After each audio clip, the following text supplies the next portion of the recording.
Chapter 1. Jemma McNally kneaded a lump of dough, while her 3.5-year-old son, Trey, played with his miniature race cars in the living room.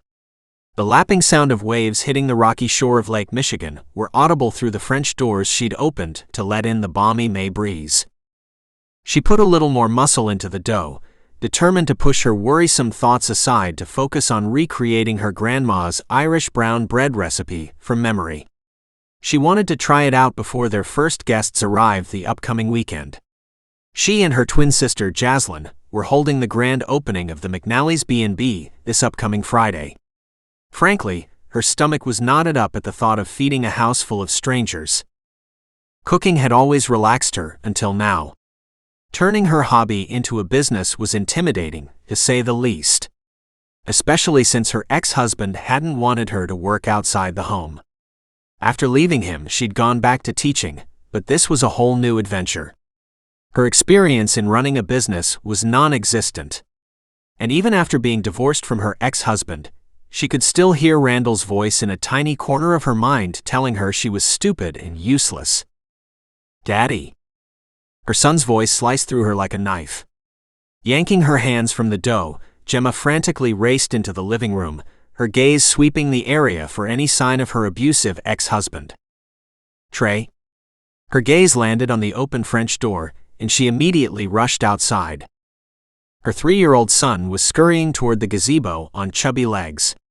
She caught a flash of something dark in the corner of her eye, but she didn't dare take her gaze off her son. Running as if her life depended on it, because it did, she caught up with her son, scooping the boy into her arms and clutching him tightly. "Where?" Her voice was little more than a hoarse croak. Hunching her shoulders, bracing for a possible physical attack, she looked around the backyard. "Where's Daddy?" "There."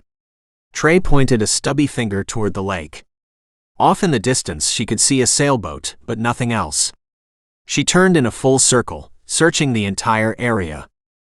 But there was nothing. No sign of the ex-husband she'd driven over 100 miles from Bloomington, Illinois, to McNally Bay, Michigan, to escape. 120 miles and 2 state lines that didn't seem nearly far enough. Feeling vulnerable out in the open, even late in the morning on a bright May day, she whirled around and carried Trey inside the B&B, this time closing the French doors behind her. After setting Trey back on his feet, she made sure the doors were locked, willing her thundering heartbeat to return to normal. There was no proof that Randall had been out there. She could have imagined seeing something out of the corner of her eye. And maybe Trey had mistaken the sailboat out on Lake Michigan for the old fishing boat her ex owned. But fear gnawed at her. For a moment, she considered calling her twin. Jazz was working with her fiancé, Dalton, on renovating his recent home purchase located right next door. She pulled out her phone, but then realized it was better to go straight to the police. She had a current restraining order against Randall, and if by some freak chance he'd actually enticed her son to go outside in an effort to kidnap him, she needed to notify the authorities. At least she knew the Clark County Sheriff's deputies weren't on a first-name basis with her ex, the way half the Bloomington Police Department was. Ignoring the sticky bits of dough clinging to her trembling fingers, she made the call. The dispatcher's voice was calm and soothing. "Clark County Sheriff's Department, what's the nature of your emergency?" "I believe my ex-husband has violated the restraining order I have against him. I'd like to file a formal complaint." "Are you safe?" the dispatcher asked. Gemma grimly wondered if she'd ever feel safe again. "I think so. I don't see anyone lurking outside, but I think he's been here. I'm at the McNally B&B. I'll send a deputy." "Thank you." Gemma disconnected from the call, then made her way back into the kitchen to wash her hands and wipe down her phone. She placed a damp towel over the dough, then began to pace, wondering how long it would take the deputy to arrive. She knew that Randall could find her here easily enough, considering McNally Bay had been named after her great-grandparents, who had immigrated from Ireland during the potato famine. She'd hoped and prayed that time and distance would work in her favor, but apparently not. Silently rueing the day she'd met Randall Cunningham, much less married him, she pivoted and paced the opposite direction. "Look, Mommy." Trey held up a small car in his chubby hand. A police car. She forced herself to smile at her son, hoping he wasn't picking up on her distress. It's great, sweetie. Do you have a fire truck, too? He nodded and searched his miniature cars until he found the fire truck. Here, Mommy. He pushed it into her hand. For you. Play with me. Sure. She dropped to the floor beside him, crossing her legs into the lotus position.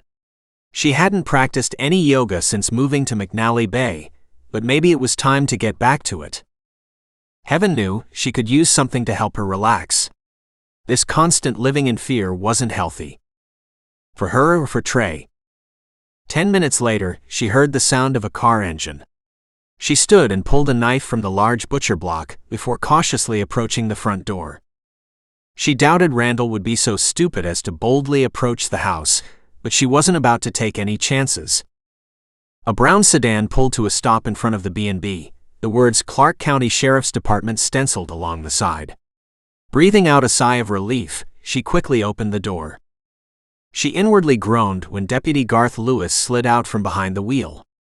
Oh, he was nice enough, but he was also tall, with short dark hair and bright blue eyes, and far too attractive for his own good. This wasn't the first time she'd met him. He'd come to the house a few weeks ago when her sister had been almost killed by her ex-fiancé. As a cop, he was the last man on the planet she'd be interested in. Especially if she were open to entering into a relationship at all, which she wasn't. Bad enough that her one monumental mistake had nearly cost her everything she held dear. She wasn't going to even consider going down that path again. Especially not with a cop. Deputy, she greeted him politely as he stepped into the great room. Next to the kitchen, she loved her grandparents' great room, with its cathedral ceiling, massive stone fireplace, cliffs of Maher oil painting above the mantel, and the dark cherry antique furniture. She hadn't made it to the attic yet to find the silver candlesticks she was certain were packed away up there. Thanks for coming. That's my job. He eyed the knife she still held in her hand warily. What happened? The dispatcher said no one was hurt. She flushed, feeling foolish for grabbing the knife. Turning on her heel, she headed back into the kitchen to put it away, then wiped the damp palms of her hands against her soft denim jeans.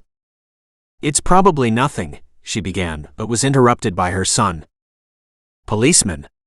Trey's young voice held excitement, and she was upset to find her son approaching the deputy without an ounce of fear. You're a policeman. I sure am. Deputy Lewis swept a glance over the area, as if making sure there were no threats, before dropping to one knee so he wasn't looming over her son. I see you have a police car in your hand there, too. Vroom, Trey said, waving the car around. Do you got one like this? Not exactly. Mine is brown, matches my uniform, see? Trey nodded curiously, then reached out to touch his badge. Mine. No, it's not yours, honey. Gemma quickly came to her senses and crossed over to pull Trey's hand away from the deputy's badge. Despite what she'd gone through with Randall, it appeared Trey still idolized the police. It wasn't his fault. She'd worked hard to make sure her son wasn't afraid of the authorities.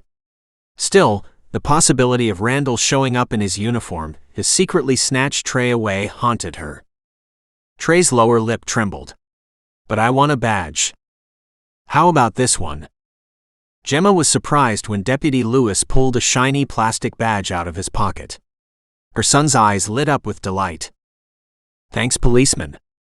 Crisis averted for the moment, Gemma watched as Deputy Lewis clipped the toy badge to Trey's t-shirt. Her son began to strut around the living room with his chest thrust out. I'm the police, he announced with glee. You sure are, Deputy Lewis agreed as he stood. He glanced at Gemma with a rueful smile.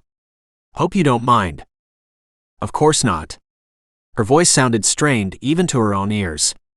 She tried to shake it off. Would you like a cup of coffee? That would be great, thanks. She poured him a mug from the pot she'd recently brewed for her twin sister, Jazz, who adored coffee. Gemma preferred tea, and added more hot water to her own mug while trying to wrestle her rioting emotions under control. She didn't want to break down in front of the deputy, but the small act of kindness he'd shown her son had only highlighted the lack of a father figure in Trey's life. All because she'd made the wrong choice in choosing Randall as a husband. Because she'd fallen for his lies. Because she hadn't escaped sooner. And now lived in fear of losing Trey forever. Garth followed Gemma into the kitchen, the scent of yeast making his stomach rumble. Cream and sugar. She glanced at him over her shoulder. Black is fine. She handed him the mug, and he did his best to ignore the tingle of awareness he felt as her fingers brushed his. Idiot. He gave himself a mental head slap. She was a woman in trouble, not a potential date. Granted, he didn't see any obvious threat when he'd done a quick sweep of the area upon arrival, but that didn't mean there wasn't someone hiding out of sight. Thanks. He took a sip, eyeing her over the rim. She looked too young to have a son, with her deep brown eyes and blonde hair pulled back into a ponytail. He knew she was Jazz's twin sister, but they were complete opposites when it came to their features. Jazz had dark hair and green eyes compared to Gemma's blonde hair and deep brown eyes. There was a streak of flour along her cheek, and he had to restrain himself from reaching up to wipe it away. He cleared his throat. Why don't you take a seat and start at the beginning? As suddenly exhausted, she dropped into the closest chair. It's probably nothing. You brought a knife to the front door, he reminded her wryly. That, and the look of panic in her eyes, had gotten to him in a big way. It's not nothing. Go on. She blew out a breath, a steely resolve in her gaze. I have a restraining order against my ex-husband, Randall Cunningham. He lives and works in Bloomington, Illinois, as a cop. A cop? What were the odds? He winced. I see. I was awarded sole custody because of a domestic dispute that turned violent. She dropped her gaze, as if unable to bear looking at him. At the time, Randall didn't put up a fuss, no doubt because he wanted to keep his job. But that was 9 months ago, and recently, he's told me he wants to go back to court to sue for joint custody of Trey. Garth jotted down her ex-husband's name so he could pull up the court order. What happened this morning? I heard Trey call Daddy, and when I rushed in, he was outside walking toward the gazebo. I ran out to pick him up and asked him where he saw Daddy, and he pointed to the sailboat on the lake. A sailboat, he echoed in confusion. She nodded, staring down at her lap, where her fingers were twisted together. My ex owns a fishing boat. I know Trey is only 3.5 and could be confused about what he saw, but I want this incident on record, just in case Randall was here. She finally lifted her gaze to his. I can't risk my ex-husband taking Trey away from me. Garth understood her concern, but also knew there wasn't much to work with. A 3.5-year-old pointing at a sailboat on the lake and saying the word Daddy wasn't exactly a compelling argument that her ex had shown up here, violating the restraining order. Have you noticed anything else? I thought I saw something dark out of the corner of my eye, but when I picked up Trey and looked around, I didn't see anyone. Her gaze held dull resignation. I told you it was probably nothing. Yet that nothing had caused her to pick up a butcher knife before coming to the door. The idea of her ex-husband physically abusing her made him feel sick to his stomach. He'd been involved in several domestic incidents. In his opinion, they were the most dangerous call a cop could respond to. Emotions always ran high, and spouses or partners often acted out irrationally. Hey, it's a good thing to have this complaint on record, he said, even though he knew it wouldn't go anywhere. When's the last time you've seen Randall? She shook her head. Months. I spoke to him 2 months ago. That's when he threatened to sue for joint custody. She hesitated, then shrugged. There was an incident at Trey's preschool a few weeks ago in April, where a man showed up claiming to be his father to pick him up for a doctor's appointment. Thankfully, the teacher said she had to verify with me first, so the guy left. The close call made the back of his neck tingle. Was she able to identify him as Cunningham? No. She described a thin man with dirty blonde hair. Her tortured gaze locked on his. Randall is big, built like a defensive lineman, not as much fat as muscle. He has black hair and used to have a black goatee. He may have shaved his face, but it still wouldn't change the rest of his appearance much. That's odd, he muttered. Unless Randall hired the guy. That's what I suggested, but the police claimed there was no proof. Gemma sighed. You need to know that a lot of the Bloomington cops believe the lies Randall tells them about me. They think I'm making all this up in an attempt to hurt Randall because of the divorce, as if he was the one who'd filed. There was a hint of bitterness in her tone. I'm sorry, he said, feeling helpless. Thanks, but it doesn't matter. That incident was the impetus I needed to send me packing up my stuff and making the move here to McNally Bay. Her attempt to smile was a bit pathetic, but he gave her points for trying. Garth stared at the guy's name on his notepad, realizing that it wouldn't be difficult to find Jemma McNally here at her grandparents' mansion. The whole town was named after them. He didn't like thinking about her ex-husband showing up here, trying to get to his son. The boy was innocent in all this and was clearly a friendly kid. One who didn't seem to be afraid of his father. Was Cunningham right? Was Gemma stretching the truth to keep her son? She didn't seem like the type to do that.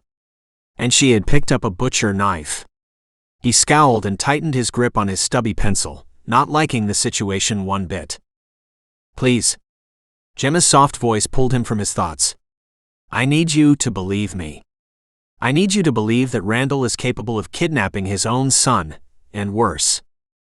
I'll make the report, he said, not ready to admit whether or not he believed her. I'll also ensure that all the deputies have a picture of your ex-husband in their vehicles. If he shows his face, we'll find him. Thank you.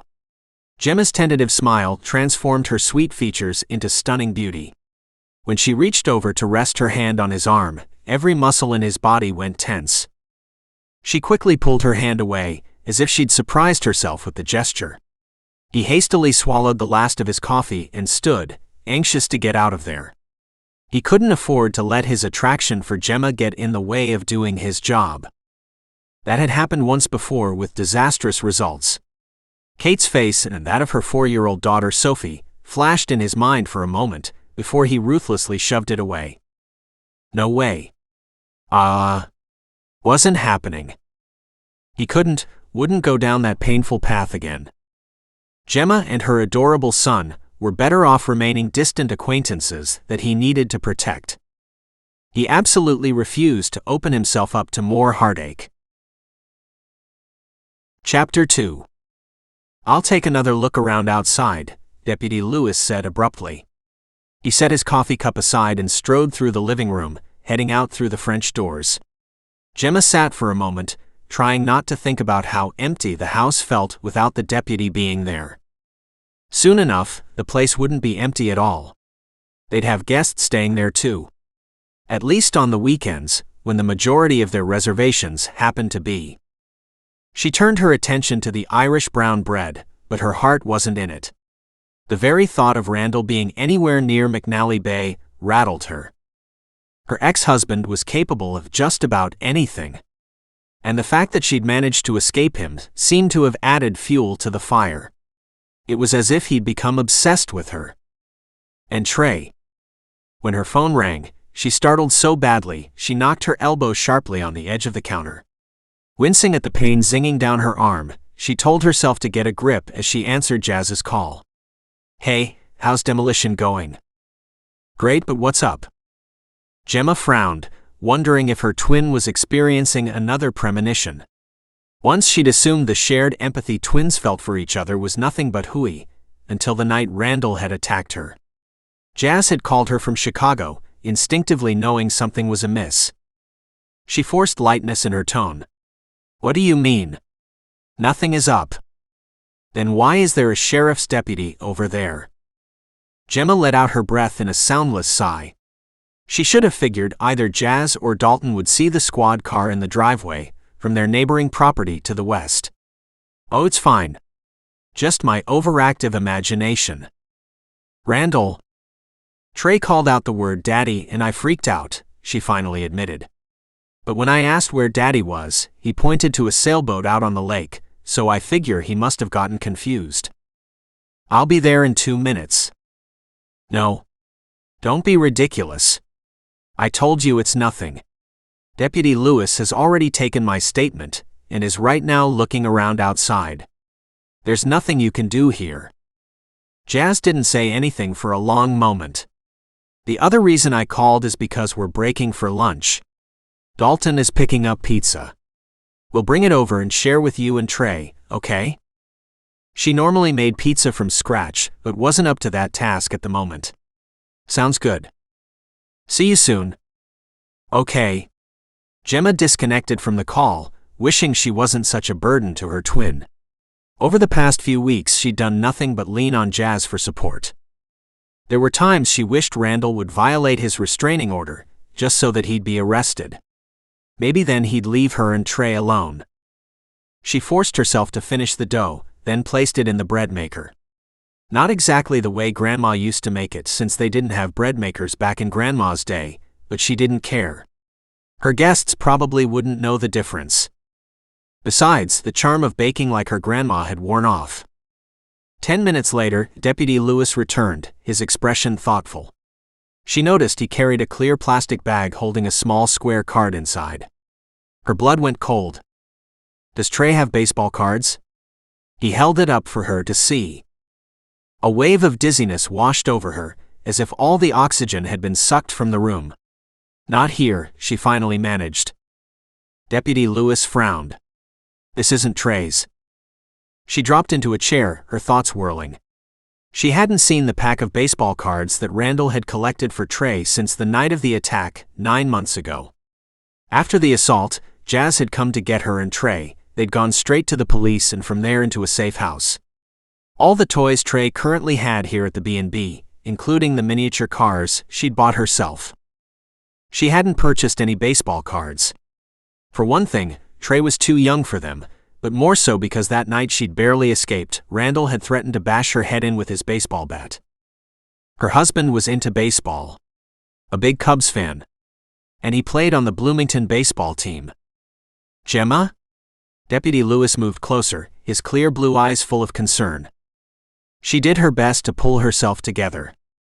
Can I take a closer look at it? Sure. He handed over the plastic bag. Her stomach twisted into knots when she saw the card was that of Anthony Rizzo, one of the star hitters for the Cubs. She dragged her gaze up to the deputy. It's Randall's. He lifted a skeptical brow. Your ex-husband collects baseball cards. My ex-husband is a Cubs fan, and yes, he collected baseball cards, supposedly for Trey, she said in a dull voice. I know he left the card behind on purpose. It could have been left by some kids, Deputy Lewis pointed out. A flash of anger had her leaping to her feet. What kind of cop are you? She demanded. We're 5 miles out of town with no other kids around, and it rained last evening. How would a kid get out here without anyone seeing him? If a kid had left that card behind a few days ago, it would be a soggy mess. Yes, I'm aware of when it last rained. Deputy Lewis tugged the bag from her fingers and slipped it into his pocket. I'll see if we can lift any fingerprints. He's too smart for that, Gemma said, her burst of anger fading to a dull resignation. I told you he's a cop. Anyone can make a mistake. Not Randall. Not over something as basic as fingerprints. Leaving the card behind hadn't been a mistake either. He'd done it on purpose.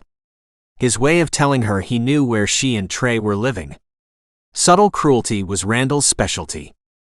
This was all likely part of his master plan. To make her look foolish, or worse, crazy. She felt sick to her stomach. Randall would certainly get sole custody of Trey if she was deemed incapable of caring for her son due to mental disease or defect. She couldn't lose Trey.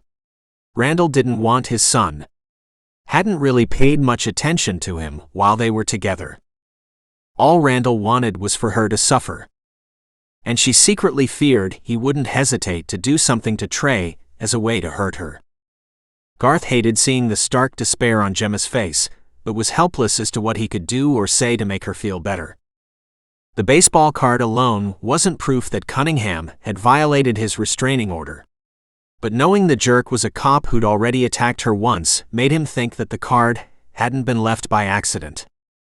Gemma's ex could very well be stalking her. He felt bad for doubting her. I want you to take my personal number, he said abruptly. You can call me at any time, even if I'm off duty. Gemma looked surprised, then doubtful. I'm sure it's not necessary for you to be on call for me 24/7. Please. She hesitated, then nodded. She pulled out her cell phone and punched in his number. When she finished, she looked up at him, and they locked gazes for several moments. Lunchtime. Jazz's cheerful voice broke the silence.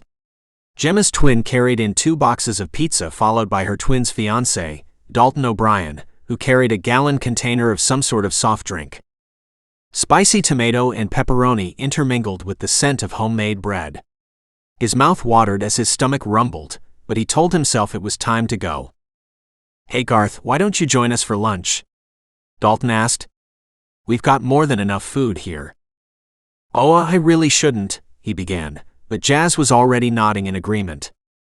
You must get time to eat, don't you? Jazz asked. Even on duty? Well, yeah, but... Come on, sit down and take a break, Dalton urged.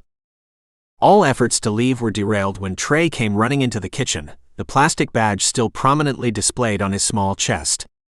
We're both policemen, right? Policemen, Gemma corrected, scooping her son up into her arms and cuddling him close. The boy had the same blonde hair and dark eyes as his mother, and Garth felt a pang near the center of his heart at the thought of Cunningham getting anywhere close to them. Jazz opened the pizza boxes, and Dalton pulled plates and glasses out of the cupboard, including a setting for him. Garth knew he shouldn't stay, but somehow couldn't dredge up the will to go. You're sure there's enough? There's plenty, Gemma said reassuringly, favoring him with a hesitant smile. Trey wiggled in her arms, so she reluctantly set him on the floor. Come on, Trey, we need to wash up. No. Trey seemed to share every kid's aversion to soap and water. Don't want to wash up. All policemen wash their hands before eating, Garth pointed out. Trey eyed him suspiciously. They do. Yes. Always. Would you like it if we washed our hands together? Okay, Trey agreed. Thanks, Deputy Lewis, Gemma said in a low voice as they worked together to hold Trey up so he could wash his hands in the sink. Gemma grabbed a towel to dry her son's hands, then stepped back. Call me Garth, he said, gently setting Trey back on his feet. She hesitated, then nodded. Okay, first names it is. He felt ridiculously pleased by her acquiescence. Not that it should matter to him one way or the other what she called him. The impromptu pizza party was nice, and he found himself enjoying the banter between Dalton and the twin sisters. He knew that Dalton and Jazz were renovating the old Stevenson house located next door, Dalton's recent purchase. Apparently, there was an ongoing music war between country and 80s rock bands while Jazz and Dalton worked. He suspected Jazz and her taste for 80s rock was winning the music war. By the time they were finished eating and drinking lemonade, Trey's face and hands were liberally smeared with tomato sauce. There was even some matted in the boy's hair. A timer went off, sending Gemma surging to her feet. My bread. She opened a box-like device and then lifted a loaf of homemade brown bread out. Even though he was stuffed from the pizza, he wouldn't have minded sampling the homemade bread. Gemma glanced over at him as if sensing his thoughts. A smile tugged at the corner of her mouth. I need all of you to be taste testers to let me know if this is good enough to serve our first guests this weekend. Twist my arm, Garth joked. I've been dying to try a slice since I walked in. Really? Gemma's cheeks were pink, probably from the warmth of the bread. She pulled a ridged knife from the butcher block and began to slice. She put the bread on a small plate and set it in front of him, along with some butter. You're first up then. The bread was warm enough to melt the butter into an oozing softness. He took a bite and tried not to moan with pleasure. It's amazing, he managed. You're an incredible cook, Gemma. Thanks, but this is my grandma's recipe, Gemma said. She was the true mastermind of the kitchen. Don't be modest, Gem, Jazz said, having tasted her own sample. Grandma may have taught you many of her Irish baking secrets, but you still have talent. Trust me, our guests are going to love anything you make for them. I'd pay to stay here just for the bread, Garth agreed. Then realized how that sounded and tried to backpedal. I mean, your guests will appreciate every slice. Your business will skyrocket once the word gets out about your bread. Okay, enough, Gemma protested with a small laugh. You've convinced me already. No need to go overboard with your praise. Gemma was beautiful when she smiled, and Garth had to force himself to tear his gaze away. What was he doing here? First giving her his private cell number, then offering his first name. If he didn't watch out, he'd repeat his mistakes of the past. His radio went off, and he quickly stood and turned away to respond to the call. This is Unit 10. Unit 10, there's a D&D out at the Pinecone campsite, the dispatcher said. Patrons are requesting a response. Drunk and disorderly, he thought with a grimace. These types of calls generally came in at bar time, not at 1:45 on a Monday afternoon. Unit 10, responding. He turned and raked his gaze over the group at the table. Sorry to eat and run, but I have to go. Thanks for the lunch and the homemade bread. Anytime, Dalton said. Gemma followed him through the great room to the front door. Take care, Garth. Be safe. I will. He glanced at her. I'll be in touch if we find anything on the baseball card.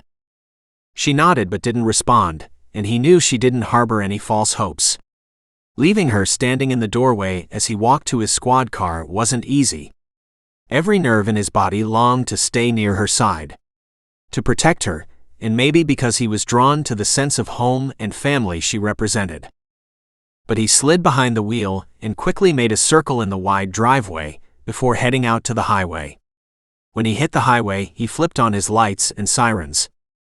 He made good time covering the 10 miles between the B&B and the Pinecone campsite. When he arrived, there was a man stumbling around with a bottle of wild turkey whiskey in his hand, occasionally tipping the bottle to his mouth and taking a sip. I'm a good father, he shouted, even though the other campers had made themselves scarce. He could see a man and woman huddled behind a tree near a small camper, and figured they were the ones who'd made the call. No one has the right to take my son away from me. The guy didn't appear to be armed, so Garth decided not to call for backup just yet. He got out from behind the wheel and lightly rested his hand on the butt of his gun as he warily approached the drunken camper. The way the guy was railing on about fatherhood made him wonder if this could possibly be Gemma's ex-husband. Put down the bottle, sir, and place both of your hands on your head, he said in a deep authoritative tone. Who are you? The guy slurred his words and blinked as if he couldn't focus. The drunk staggered, then lifted the bottle to take another slurp. What do you want? I'm Deputy Lewis, Garth responded. And I want you to put down the bottle right now. I need you to place your hands on your head so no one gets hurt. Understand? I didn't do nothing illegal, the man protested. He took another staggering step toward Garth, then tripped over a rock and fell forward, hitting the ground face first. The bottle of wild turkey went flying, trickling booze all over the place. Garth instantly moved in, jamming his knee in the center of the guy's back and holding his head to the ground with one hand as he used the other to pat him down, searching for a weapon. There was a penknife in the right front pocket of the guy's jeans, but thankfully, nothing more lethal. The drunk man began to struggle. Hey. Let me up. I didn't do nothing illegal. Garth leaned all his weight on the guy's back as he wrenched both wrists back to cuff him. The awful scent of sweat and alcohol oozed from the guy's pores. Once he had the guy secured, he eased up and rose to his feet. The drunk kicked at Garth but missed by a mile. With a sigh, Garth hauled the guy upward and half-walked, half-dragged him toward the squad car. You're under arrest for disorderly conduct, he said, pressing the man against the side of the vehicle. He pulled out the penknife first, then the man's wallet. His heart thumped with anticipation as he opened the worn leather and looked at his ID. The driver's license was from Illinois, but it identified the man as Stephen Ahern. Not Randall Cunningham. He stared at the photo, the image not exactly a recent replication of the guy he currently held, pressed against the squad car. And it was freaky that the guy's address was Bloomington, Illinois, the same place Jemma McNally had lived. The same city where Randall Cunningham was a cop. Sure, it was a big city, but what were the odds they'd both end up in Clark County? What's your name? Garth demanded, wondering if the driver's license was forged. Steve. So what? I'm not allowed to drink at my own campsite. Ahern's drunk tone turned whiny. Hey, I got rights. Yeah, you have the right to remain silent. Anything you say can and will be used against you in a court of law. Garth continued reading Ahern his rights, wondering where this guy's wife, girlfriend, and son were. Hopefully somewhere safe. It would have been too easy to stumble upon Cunningham so soon after finding the baseball card. Besides, Ahern had clearly been drinking since the moment he'd crawled out of his tent. Garth glanced around the campsite, noticing how the one couple still remained huddled behind the tree, apparently still not feeling safe. Another deputy vehicle pulled up beside him, and Deputy Trina Waldorf slid out from behind the wheel. She helped Garth wrestle the drunken camper into the back seat. His name is Stephen Ahern, and he's from Bloomington, Illinois. He was rambling on about someone taking his son away when I pulled up, Garth said. I need to do a background check on him, see if he has other outstanding warrants. Trina nodded. I'll run him for you, she offered. Yeah, okay, he agreed. Let me know if you come up with something. He drove Ahern to headquarters and booked him for disorderly conduct.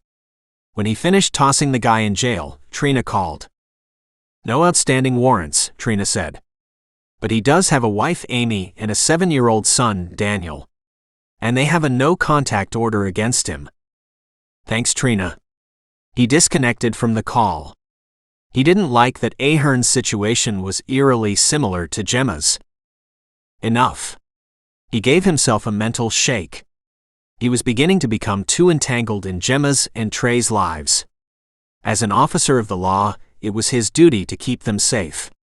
Which meant he needed to maintain a healthy, professional distance from them. No more cozy meal sharing. He knew better than most that getting personally involved was likely to get them both killed. Chapter 3. Gemma was preparing dinner, a shepherd's pie, another of her grandmother's Irish recipes, when she heard a car pull into the driveway. Wiping her hands on her grandma's old well-worn apron, decorated with tiny rosebuds and green vines that made her think of pictures she'd seen of Ireland, Gemma peered through the window in the front door. Deputy Garth Lewis was back, and her heart gave an inappropriate thump of awareness when she saw him striding toward the door. Willing her ridiculous hormones away, she opened the door before he could knock. Hi Garth, come on in. No thanks. He looked ill at ease standing there. I just need to ask you a couple of questions. Does the name Stephen Ahern mean anything to you? She felt the blood drain from her face and grasped the edge of the door to prevent herself from falling. Yes. Why are you asking? Garth's eyebrows levered up as if he hadn't expected her answer. How do you know him? She hesitated and glanced over her shoulder to make sure Trey was still preoccupied with his iPad computer game. She knew she had to limit her son's screen time, but it was a learning game recommended from his previous 3K program. Thankfully, he was entranced by the game and hadn't noticed Garth's arrival. You better come in. She stepped back from the doorway. Garth entered the house, bringing the scent of the woods with him. She figured it had to be his aftershave, because it was similar to what she'd smelled earlier. The scent was lethal to her ability to concentrate, so she attempted to put a bit of distance between them. I need to know about the connection you have with Ahern, he repeated, dropping into a seat across from her at the kitchen table. She drew in a deep breath and nodded. I used to teach 2nd grade at Bloomington West Elementary. Mr. Ahern's son, Daniel, was one of my students. Garth's expression was full of concern. Go on. I noticed several bruises on the boy, particularly on his arms, and when I asked him what happened, he told me he fell. You didn't believe him. She rolled her eyes. Of course not. It was clear he was being hit at home, so I reported the parents to Child Protective Services. They showed up at the house and heard Mr. Ahern yelling and the sound of a slap as they knocked at the door. They took Ahern into custody as it was clear he'd slapped his wife, and thankfully, Mrs. Ahern pressed charges and filed for divorce. Did Ahern know your husband? Garth asked. I don't think so. Why? She frowned, trying to understand where he was going with all this. Ahern is in town, staying apparently at the Pinecone campsite roughly 10 miles from here. Garth shrugged. Seems like an odd coincidence. For a moment, it felt as if the walls were closing in on her, and she struggled to suck in a breath to clear her head. Yes, it is. Has he admitted to knowing Randall? He's in no shape to admit to anything, Garth said with a wry grimace. He blew a 0.23 on the breathalyzer we gave him just before we booked him for disorderly conduct. But I have him locked up and plan to question him further once he's sober. Gemma wasn't surprised that Ahern was drunk. Apparently that wasn't an uncommon occurrence for him. And being that drunk midday was indicative of a significant drinking problem. Regardless, the idea of Ahern being here in Clark County was disturbing. What if the guy did know Randall? Was it possible the two were somehow working together against her? Do you have a picture of him? She abruptly asked. I never met him personally. His wife was the one who regularly attended school functions. Garth pulled a mugshot out of his pocket and handed it over. She stared at the slack-jawed man with bloodshot eyes and greasy dark hair. After a long moment, she handed the picture back. He doesn't fit the description of the guy Trey's preschool teacher provided to the authorities, who claimed to be there to take him to a doctor's appointment. Maybe, maybe not. Garth tucked the picture back into the breast pocket of his uniform. Hair dye is cheap.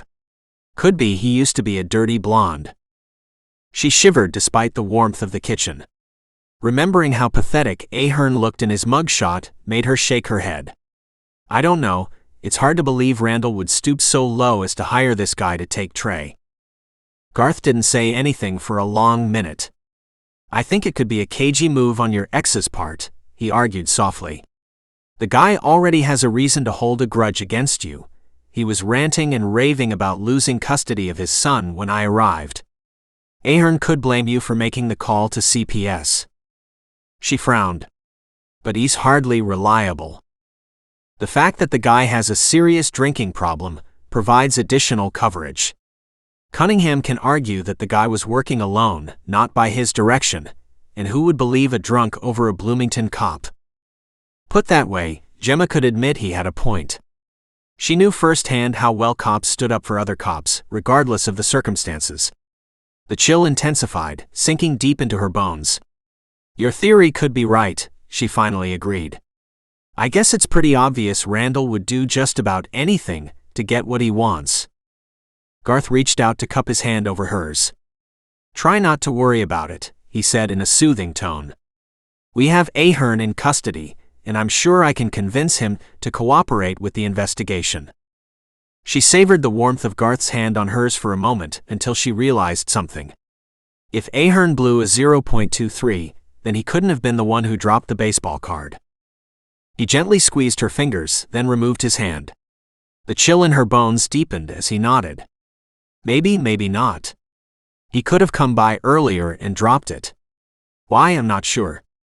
It also could be that Cunningham drove up here to meet with Ahern, found him drunk, so decided he was useless and came out here to get your son's attention and to plant the baseball card. A sick feeling churned in her stomach. Too bad we can't prove that. If we could, I'd have him arrested for violating his restraining order. I'll check the tolls, see if I can pick up his vehicle, but as you said, I doubt he'd use his own car to travel here and back. Too obvious. Yeah, that was Randall all right.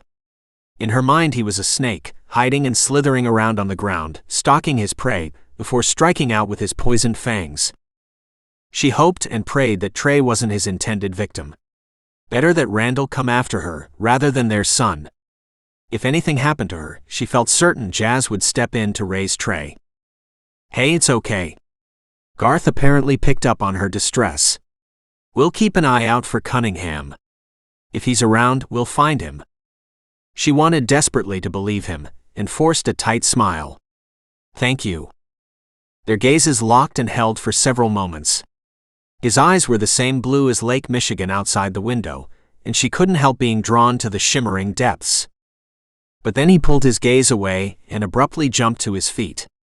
I have to finalize my report. Don't hesitate to call if you need anything. I won't. She followed him to the front door. Thanks again. He hesitated, glanced back at her, then nodded solemnly. We're here to protect and serve our community. The words were oddly stilted, and she frowned but nodded. I know. Take care of yourself and your son.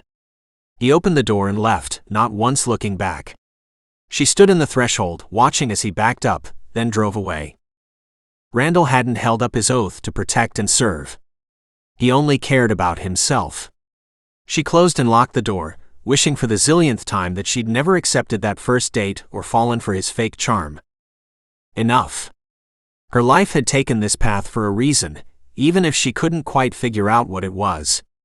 Hadn't that same thing happened to her twin? Jazz had found her fiancé kissing her bridesmaid the night of the rehearsal dinner and had immediately called off the wedding.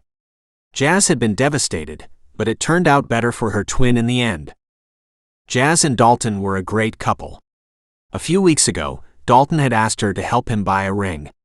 She and Jazz had different coloring, but thankfully wore the same size clothes and the same ring size. She'd been thrilled to help. Now they were planning their wedding, trying to set a date in which all their brothers could attend.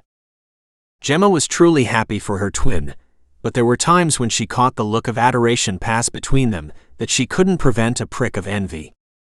She'd wanted what they had. The same kind of love their parents and their grandparents and great-grandparents had shared. Too bad it wasn't meant to be.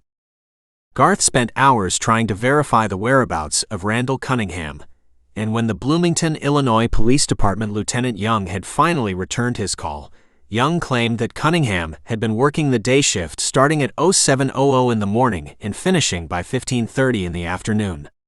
The lieutenant made it clear that Cunningham couldn't possibly have been anywhere near his ex-wife.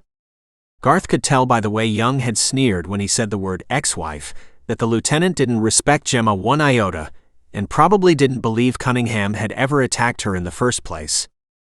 He thanked the lieutenant and hung up, inwardly marveling at Gemma's strength and determination to stand up for herself against at least a handful of cops within the Bloomington Police Department.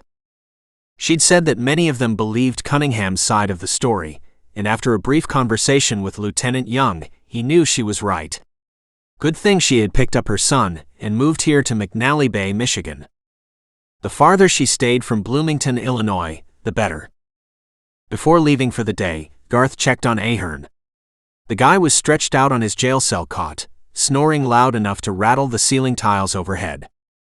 After making sure the deputy working the evening shift understood that Garth wanted to interrogate Ahern the following morning, he left. His plan was to go to his apartment, but he somehow found himself driving past the McNally mansion instead. He drove slowly, making sure to take note of any vehicles that might be lingering in the area.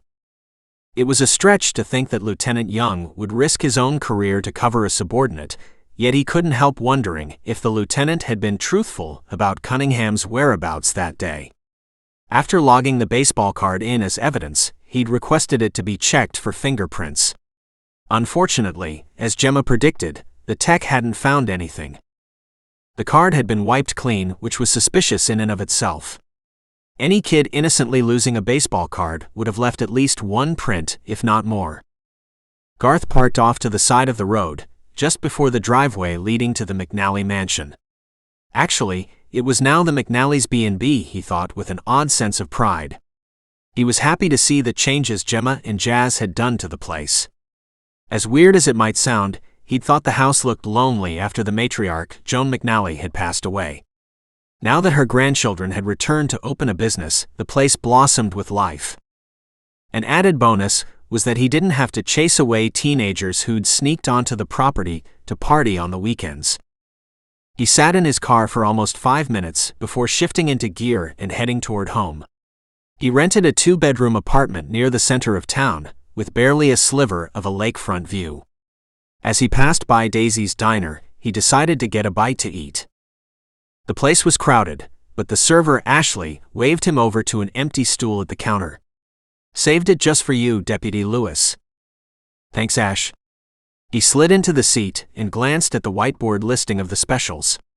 Sadly, this place was more of a home to him than his apartment. "I'll have the meatloaf and water, thanks." "Sounds good." Ashley smiled again and moved away to place his order, returning a minute later with a glass of ice water. He took a grateful gulp, then looked over at his fellow diners. As a cop, he instinctively looked for any sign of trouble, no matter if he was on or off duty. Based on the number of strangers in the room, the warm May weather had caused an uptick in tourism in McNally Bay. He recognized a few of the regulars. Leon Tate and his daughter Mary were seated in one booth, the pair looking as cantankerous as usual. He'd questioned the old guy when Jazz had been having trouble with vandalism, but Tate hadn't admitted to anything, even though it was clear he didn't like the McNallys. The reason behind his dislike was still a mystery. In contrast, he saw that Mrs. Betty Cromwell, one of the town's biggest gossips, was sitting in a booth across from Henry Banks, the town mayor and recent widower. He grinned, wondering if she was hoping to become the new Mrs. Henry Banks. The third woman he recognized in the diner was Carla Templeton and her 8-year-old daughter, Cassie. Carla worked at the grocery store and still lived with her mother, never once mentioning anything about the identity of Cassie's father. Not that he would normally care one way or the other, but he had heard the details from Mrs. Cromwell, who had her nose in everyone's business. There was no sign of Cunningham or anyone that he pegged as being sent by Gemma's ex. Sensing things were under control for the moment, he turned back around in time for Ashley to place a plate of meatloaf and steamed broccoli in front of him. "Here you go, deputy." "Thanks." He flashed an absent smile and dug into his meal. Ashley lingered at his side for a moment, and he glanced at her questioningly. She blushed and turned away. The meatloaf wasn't bad, but it didn't hit the spot the way comfort food normally did. Up until now, he'd been more than satisfied with eating most of his meals at Daisy's diner. But now he couldn't seem to get the sense of Gemma's cooking out of his mind. The bread had been amazing, and she'd been making something for dinner while he'd been there. The enticing scent of beef and veggies with a hint of garlic had made it difficult to concentrate, as he'd asked her about a possible connection between her ex-husband and Ahern. He'd been tempted to invite himself for dinner, but managed to refrain. Although he suspected that if she'd offered for him to join them, he wouldn't have found the strength to decline. Pathetic, he thought with a grimace. What was wrong with him? Why this sudden preoccupation with Jemma McNally? He gave himself a mental shake.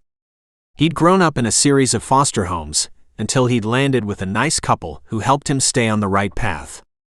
His foster father, Doug Emery, had also been a cop, and Garth had quickly learned he couldn't sneak anything past the cagey guy. Oh, he'd tried more than once, only to get caught every single time. Susan Emery had never held those attempts against him either. As a result of their acceptance of him the way he was, Garth had straightened up and managed to graduate high school, maybe not with honors but with a decent GPA. He then attended a 2-year community college program to study criminal science, a degree he owed to the Emerys. Doug had died shortly after he'd graduated from the academy from a massive heart attack, and Susan had followed a year later from cervical cancer. They hadn't formally adopted him, but the Emerys were the only parents he'd ever had. Seeing the way Gemma cared for Trey made him realize what he'd missed at that age. He only had vague memories of his mother using needles with strange men who always seemed to be coming and going. By the time he was 5, he'd been removed from his mother's care and sent into his first foster home. He'd learned his mother had died of a drug overdose just a year after he'd been taken away. The Emerys had been great, and he owed them a lot. Although, he still often wondered about his birth mother and biological father. He told himself to let it go, to stop wallowing in the past. Garth finished his meatloaf, paid Ashley, and then made his way home. He did a load of laundry and tried to get lost in the baseball game, Detroit Tigers versus the Milwaukee Brewers, but it was a slow game with little action, and he gave up and went to bed. But he didn't sleep. At midnight, he gave up on that too, and pulled on a comfy pair of jeans and a police academy sweatshirt. Then added his belt holster and weapon, just in case. He wanted to drive back to the McNally's B&B to make sure everything remained quiet. He decided against using the squad car in favor of his personal black pickup truck. He tuned in a country rock station, silently agreeing with Dalton O'Brien's choice of music as he drove out of town. The moon was shrouded in clouds, making it difficult to see anything beyond the glare of his headlights. Not that there was much to see other than trees and shrubs. The McNally's B&B was about 6 miles out of town, in a more rural part of Clark County. Did he really expect Cunningham to make a move in kidnapping Trey in the middle of the night? Doubtful. Still, after everything that had transpired with Jaslyn and her former fiancé last month, he wasn't about to be lulled into complacency. Garth parked along the side of the road again and slid out from behind the wheel. He'd walk the property line, and if he didn't see anything out of place, he'd head back to his apartment. Trying once again to get some sleep. The night air was cool, but he didn't mind. He silently made his way down the driveway toward the cheerful yellow mansion. The large 3-car garage was located to the east, and remembering how he'd found the baseball card halfway between the house and the garage along the east side of the house, he decided to walk around that way first. But he didn't find anything suspicious, including any indication someone else had been there recently. Not that it was easy to tell in the darkness. He rounded the garage, then paused for a moment before crossing the stretch of lawn to the main house. He stepped quietly, knowing the master suite where Jemma and Trey were staying was located along the east side of the house. As he rounded the corner, his gaze rested momentarily on the glistening water of Lake Michigan. The McNally B&B offered an incredible view, and he knew that it would attract guests to the B&B. A sudden movement from behind caught him off guard, and he attempted to lift his arm in a defensive move mere seconds before something hard slammed against him. Pain reverberated along his upper arm and shoulder, ricocheting through his skull. He thought about Gemma and Trey, praying they were safe inside the master suite. Then there was nothing but darkness. Chapter 4. Gemma sat up in bed, her eyes wide with alarm, when she heard a muffled thud somewhere outside. She pulled on a sweatshirt over her boxer shorts and t-shirt, grabbed her phone and tiptoed out of the bedroom to avoid disturbing Trey. The instant she shut the door behind her, she dialed 911. It seemed to take forever for the dispatcher to answer. Clark County Sheriff's Department, what's your emergency? I think there's someone outside my house. She kept her voice hushed as if whoever was outside might overhear. Please send a deputy. Okay, ma'am. Stay inside with the doors locked, okay? I will. She disconnected from the line and stood in the living room, soon-to-be dining area for their guests, staring out through the French doors, trying to see if anyone was out there. She had a clear view all the way to the lake, although it wasn't easy to see in the darkness because the moon was covered by the clouds. She considered flipping on the outside lights but feared that might spook the intruder. If it was Randall out there, she couldn't bear to finish the thought. The silence was suffocating. Gemma tried to be strong, needing to maintain her independence, but couldn't seem to shake the fear that Randall was making his way toward the door right now. She scrolled through her contacts to find Garth's number. Before she could talk herself out of it, she pressed the button to call him. Within seconds, she heard the faint sound of a phone ringing from the speaker she held to her ear as well as from outside. It took a minute for her to understand the implication. She crossed the room and pressed her face to the glass, peering into the darkness. This close to the window, she could hear the ringing phone more distinctly. She hit the stop button on her phone, and instantly the ringing sound from outside ceased as well. Garth? Was he outside? Or just his phone? She stood frozen at the window, trying to summon the courage to go outside to see if Garth was in fact out there or not.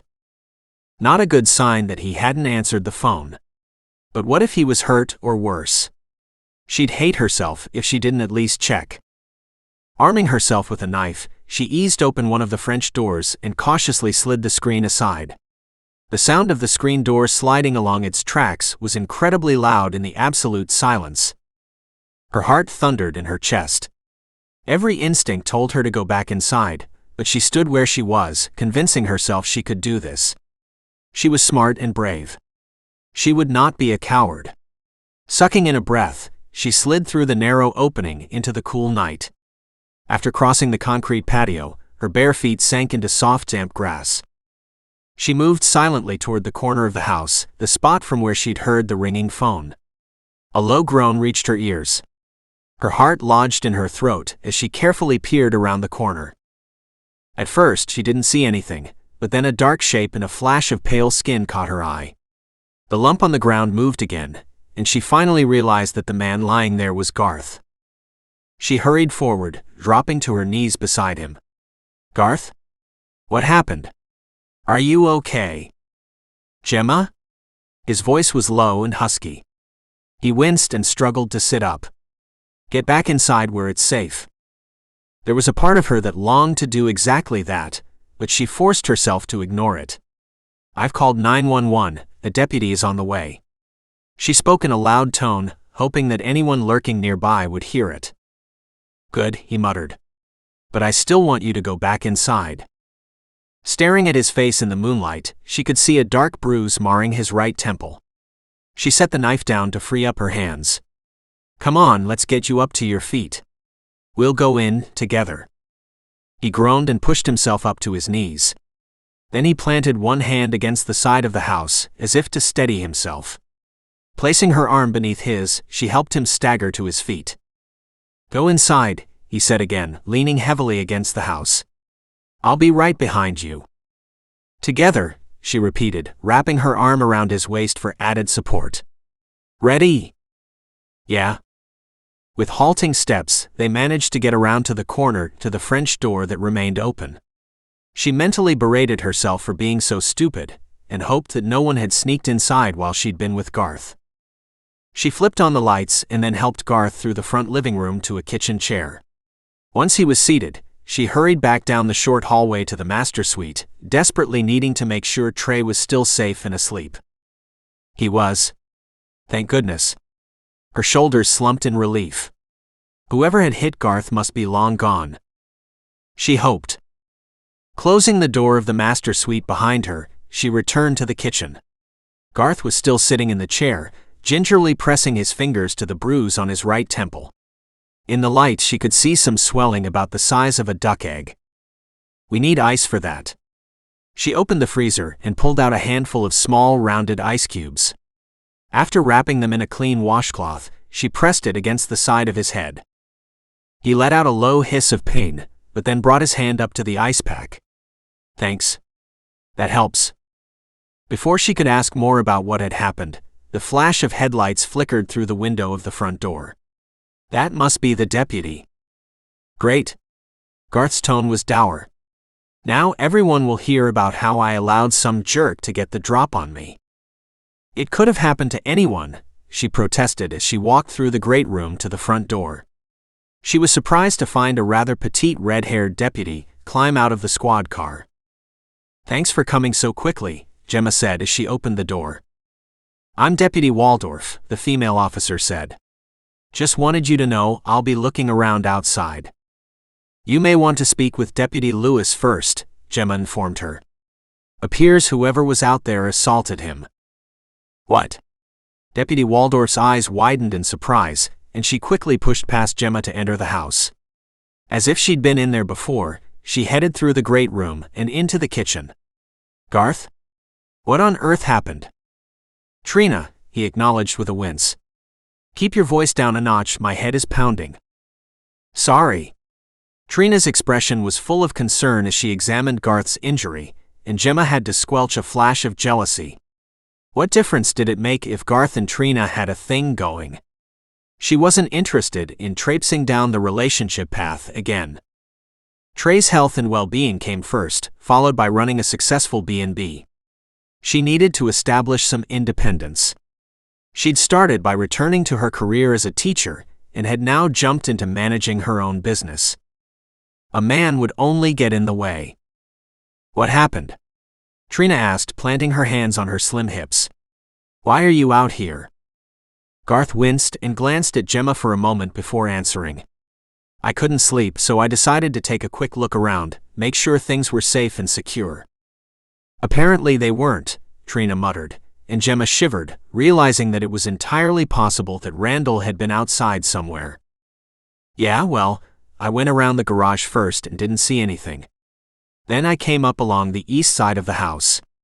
I heard and felt someone behind me, and brought my arm up to defend myself seconds before something blunt hit me.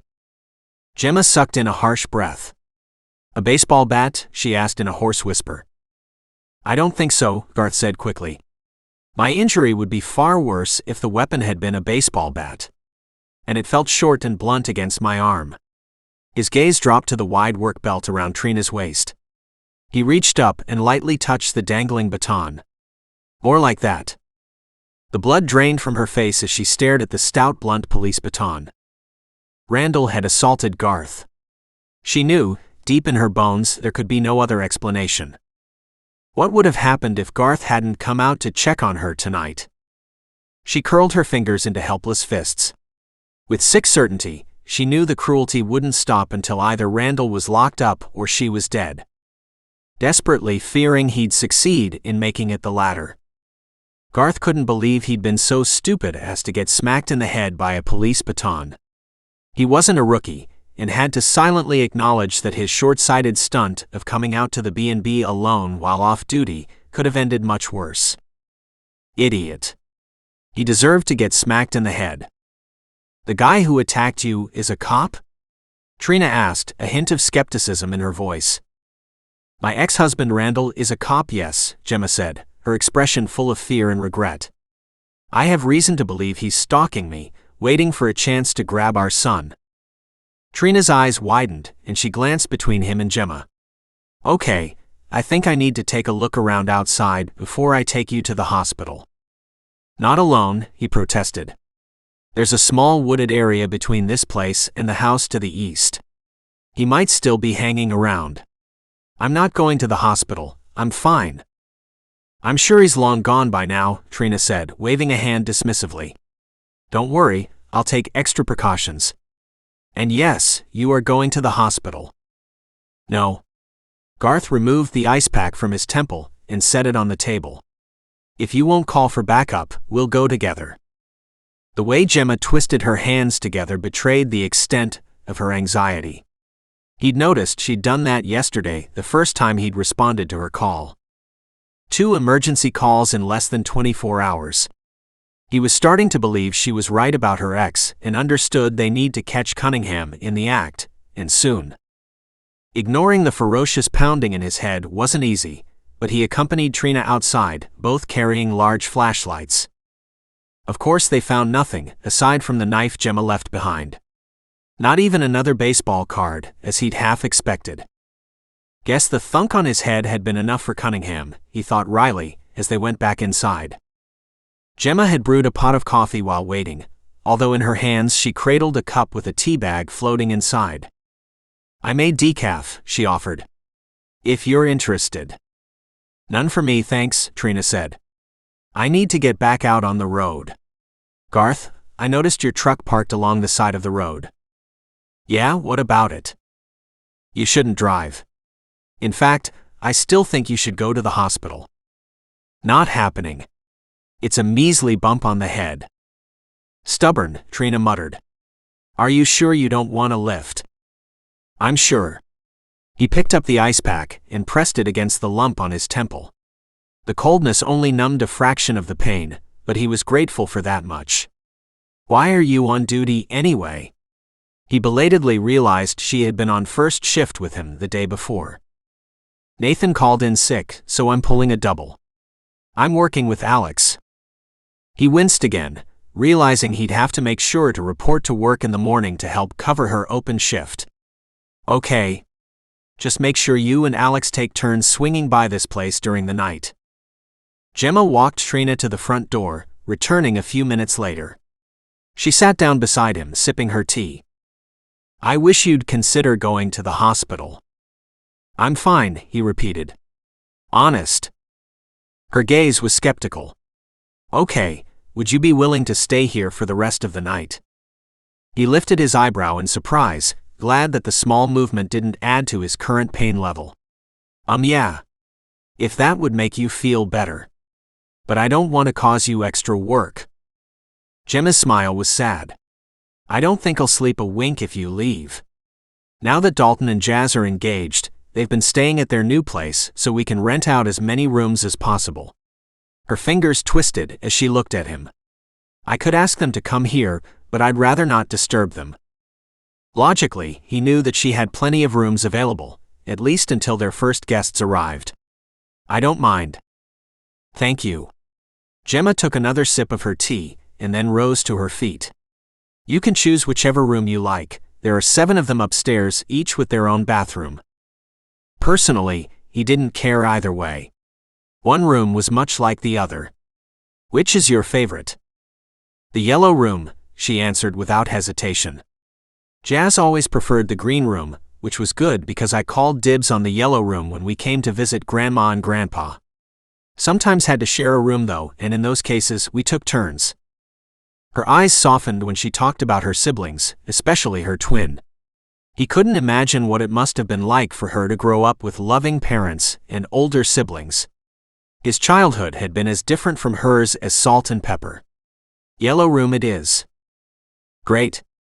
Do you need help navigating the stairs? No.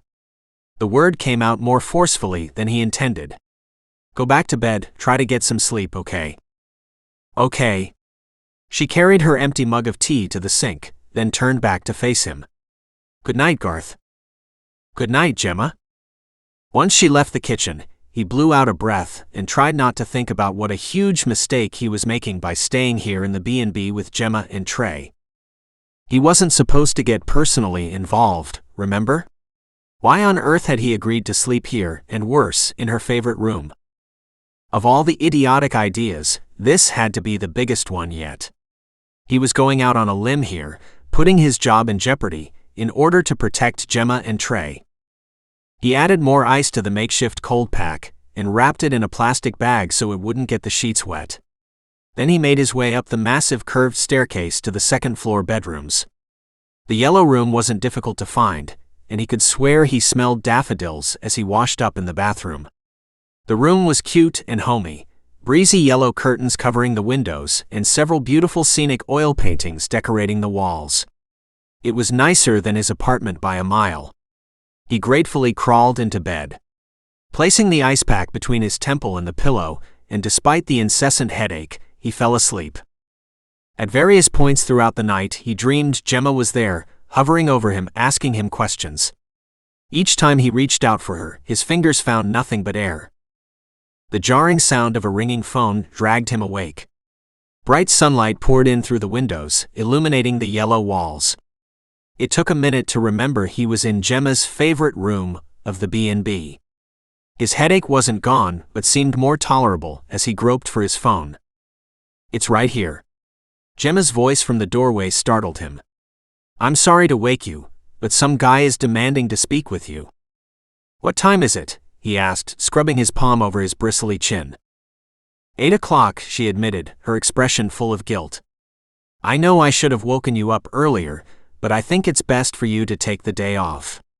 I've been reading up on head injuries. They can be very serious, and it can take weeks to recover from them. I don't have weeks, he muttered, holding out a hand for the phone. He didn't want to admit how much he liked the idea of staying home, at least for a day or two. This is Lewis, he said, answering the phone. Hey Garth, it's Derek. The drunk you brought is ready to be sprung, but I heard we're supposed to wait until you come in to talk to him. And you're late for your shift. Yeah, sorry about that. He swung his legs over so that he was sitting up on the side of the bed. Can you stall him for a bit? I'll be there in 30 minutes. I will, but he's making noises about getting a lawyer, so you'd better hurry. I will, thanks. See you soon. He disconnected from the phone, realizing he was almost out of battery. It would have been smarter to go straight home, now he was even further behind. I've made toast and eggs for breakfast, Gemma said. I think you should eat before you leave. No time, he said, forcing himself to stand. His right shoulder was a bit sore, but he ignored that too. I have to get home to change, then report to headquarters.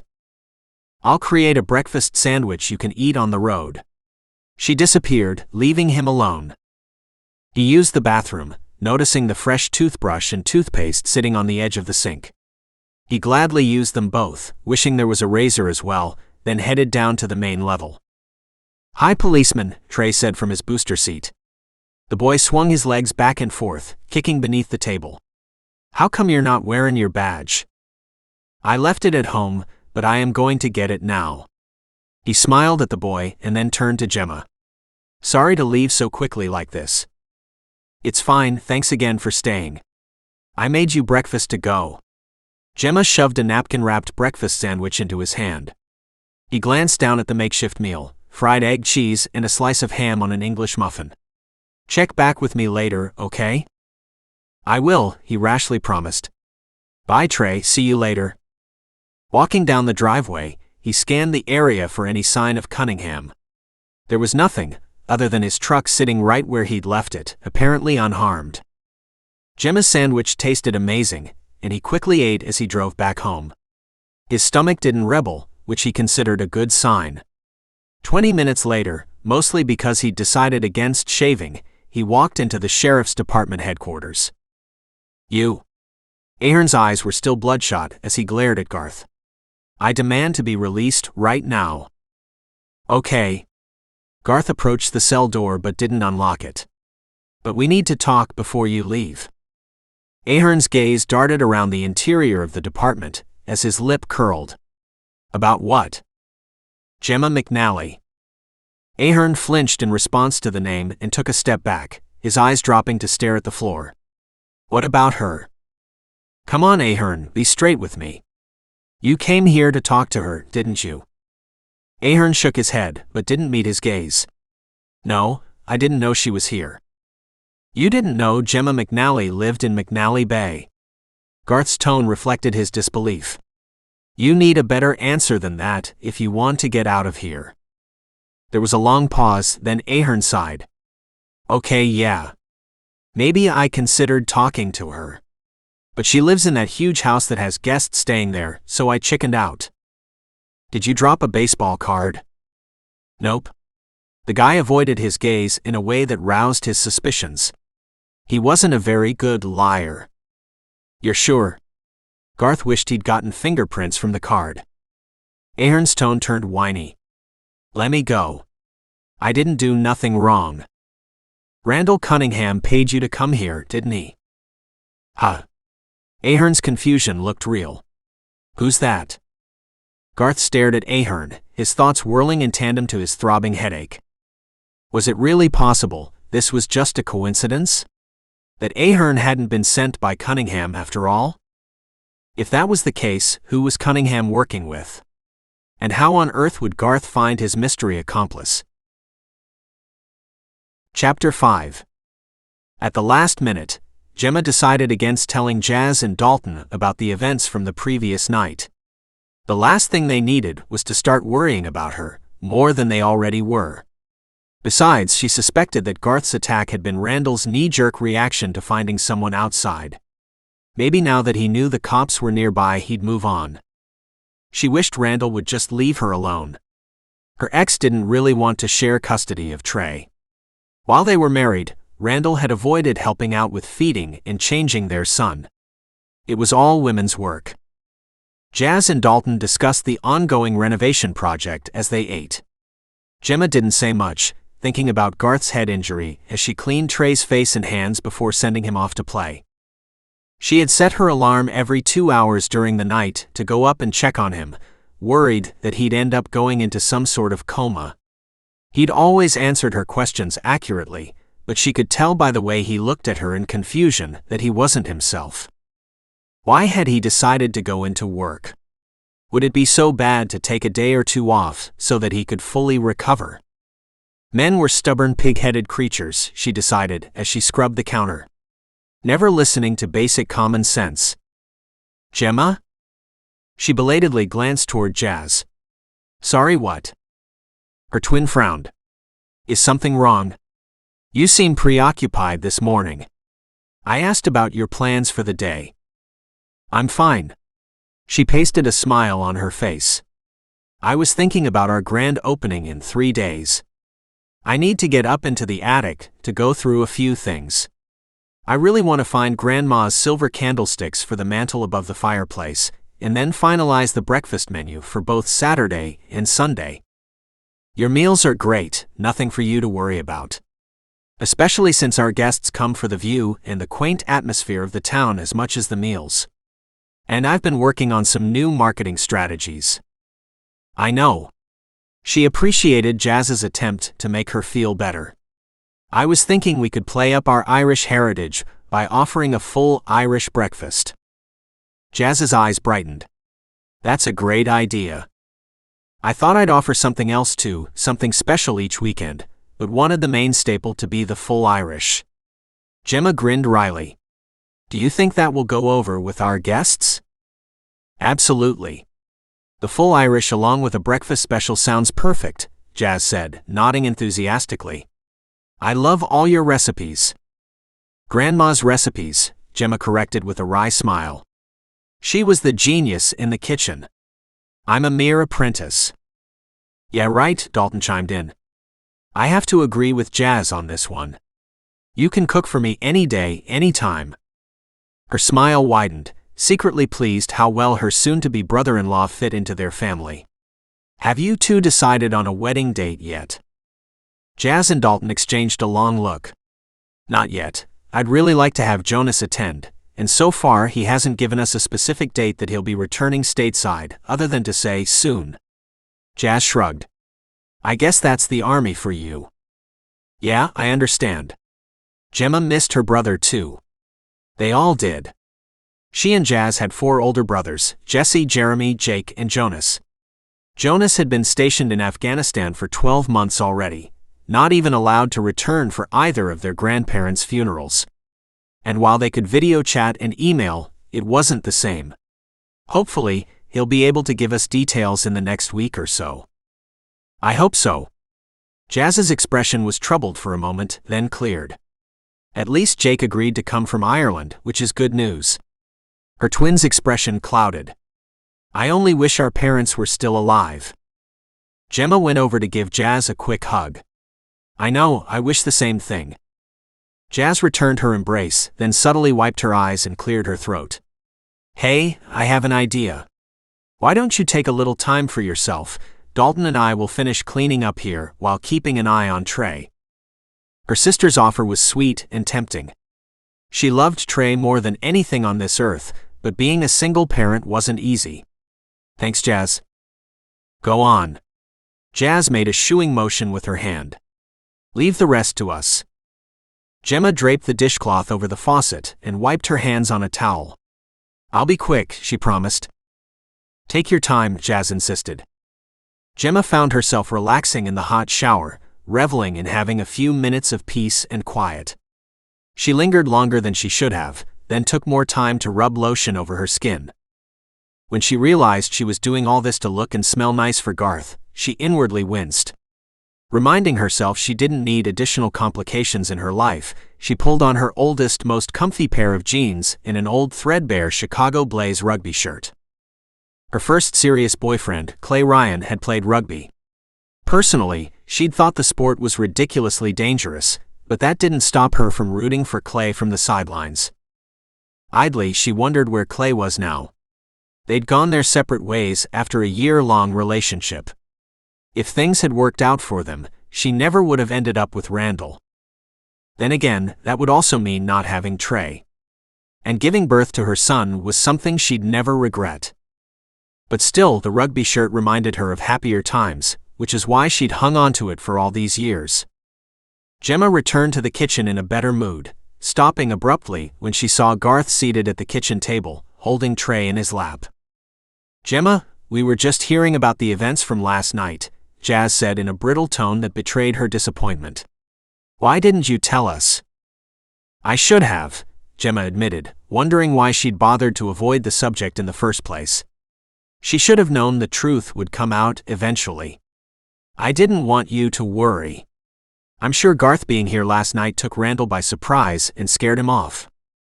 Garth sent her an apologetic look but shook his head. I don't think we should assume anything at this point. It may not have been Cunningham who assaulted me, but someone he hired. I don't think it's Ahern though. He was locked up in jail overnight and didn't recognize Cunningham's name. Who's Ahern? Jazz asked. Gemma had almost forgotten about Stefan Ahern showing up in McNally Bay. He's the father of one of my students. I reported him to Child Protective Services for abuse. She turned toward Garth, disconcerted to see how natural he looked holding her son. Surely you don't believe Ahern showed up here by accident? No, Ahern admitted he came on purpose. Apparently just seeing your new sign at the entrance of the driveway, identifying this as McNally's B&B, scared him off. He assumed you had guests staying here already. Is there anything else going on that I should know? Jazz demanded, obviously upset. That's all of it, Gemma assured her. The sense of peace and serenity evaporated, leaving a feeling of dull resignation behind. She absolutely needed to get back to yoga. Hadn't she seen a sign offering yoga classes at the local gym the last time she'd gone to the grocery store? She made a mental note to see if they offered childcare services too. Thanks for letting me know about Ahern. I told him to get out of Clark County or face additional charges, Garth said. I waited and watched while he packed up his tent and drove away. I don't think you need to worry about him any longer. That's something I guess. She knew she owed it to Jazz and Trey to remain positive. Well, thanks again for letting me know the outcome. Garth didn't appear inclined to leave. Trey got antsy and wiggled off the deputy's lap and ran back to his mini car collection spread out between the tables she'd placed in the living room turned dining room. She believed their guests would appreciate having breakfast with a stunning view of the lake. Gemma, could we talk for a minute alone? Garth shifted in his seat as if he were embarrassed. Dalton and I were just leaving, Jazz quickly interjected. We have a lot of work to do. We were? Dalton asked. Jazz scowled at him and he looked abashed and nodded. Oh yeah. We were. Gemma, we'll check in on you later. I'm fine, no need to keep popping over, she said sternly. You don't want to feed us? Dalton asked with a forlorn look on his face. She rolled her eyes and smiled, unable to hold a grudge against her twin's fiancé. Yes, I'll feed you. Thanks, sis. Dalton came over and gave her a quick hug. Jazz hugged her too. Next time confide in me, please, her twin whispered. I will. Gemma watched as Dalton ushered Jazz out through the great room toward the front door. Vowing to make up with her sister later, Gemma lifted the teapot, adding hot water to her lukewarm tea, then came over to sit across from Garth. What is it? Did you learn something more about Randall? Yeah, I checked in with his lieutenant again, who claimed that Cunningham reported to work at 7:30 this morning. I know there was plenty of time to attack me at 12:30 and drive back to Bloomington, but Young is making noises about filing a harassment complaint against us, so I dropped the issue for now. Randall is slick enough to pull it off. Yeah, maybe. But I don't think Cunningham is doing his own dirty work, which is why his lieutenant is so angry with me. Think about it. Why would Cunningham take the risk of being up all night and reporting to duty in the morning as assigned? It seems like asking for trouble. There wasn't a good answer for that. Listen, I think we need to consider the fact that E's hired someone else to do all this. After all, the guy who came to pick up Trey from school didn't fit Cunningham's description, right? Right. She nodded, trying to ignore the sinking feeling in her gut. Gemma, I want to do a criminal background check on your guests who are coming to stay this weekend. Her gaze shot to his. You really think he'd hire someone to stay here as a guest? I believe anything is possible, Garth said somberly. And I'd rather be safe than sorry. She took a sip of her tea, then set it aside and reached for the laptop computer. She logged in and pulled up the guest list. There were 4 couples registered to stay in the B&B this weekend, 3 married couples and 1 engaged couple. She and Jazz had hoped to convince the engaged couple to consider booking one of their gazebo wedding packages. They'd even given them the blue room, the one they'd designed as the honeymoon suite, hoping to encourage a return visit sometime soon. Dutifully writing down their names, she handed the list to Garth. I highly doubt any married or engaged couples registered to stay here are involved in something criminal. I know, but I still need to check them out. Garth folded the paper and tucked it in his pocket. Was wondering if you'd mind if I stayed here in the yellow room again tonight. She blinked and gaped. You want to stay here? Yeah. If it's not too much trouble. He shrugged. I'd rather be close by, in case there's another attempt to break in or worse. Oh sure. Of course. Gemma told her traitorous heart to settle down. This wasn't Garth wanting to get close to her personally. He only wanted to keep her safe. And that's what she wanted too. Right? Right. Although telling herself that was far easier than actually believing it. Garth rose to his feet, knowing he needed to get back to work. I'll see you later this evening, okay? I'll stop by after dinner. You can join us if you'd like, she offered. I have to cook for everyone else, adding one more isn't a problem. He hesitated, knowing he should decline, but the thought of making something himself or returning to Daisy's diner wasn't very appealing. What if I brought dinner instead? Do you like Chinese? Chen Li's has great takeout. Her eyes lit up. That would be great. But don't forget to bring enough for Jazz and Dalton too. I won't. Will Trey eat Chinese? I'm not sure he's tried it, but generally he's not a picky eater. I'll make sure to get some honey chicken for him. Glad to be contributing, he smiled. See you around 6. Sounds good. She followed him to the door. Thanks again, Garth. For everything. He turned to look down at her deep brown eyes, fighting the need to kiss her. Thank you for keeping an eye on me last night. The corner of her mouth tipped up in a smile. I wasn't sure you remembered. I do, although at the time I thought I was dreaming. The air between them shimmered with awareness, and he had to curl his fingers into fists to prevent himself from reaching for her and cuddling her close. For a long moment, neither of them moved. He wanted to believe he saw the same attraction he felt shimmering in her chocolate gaze. Mommy.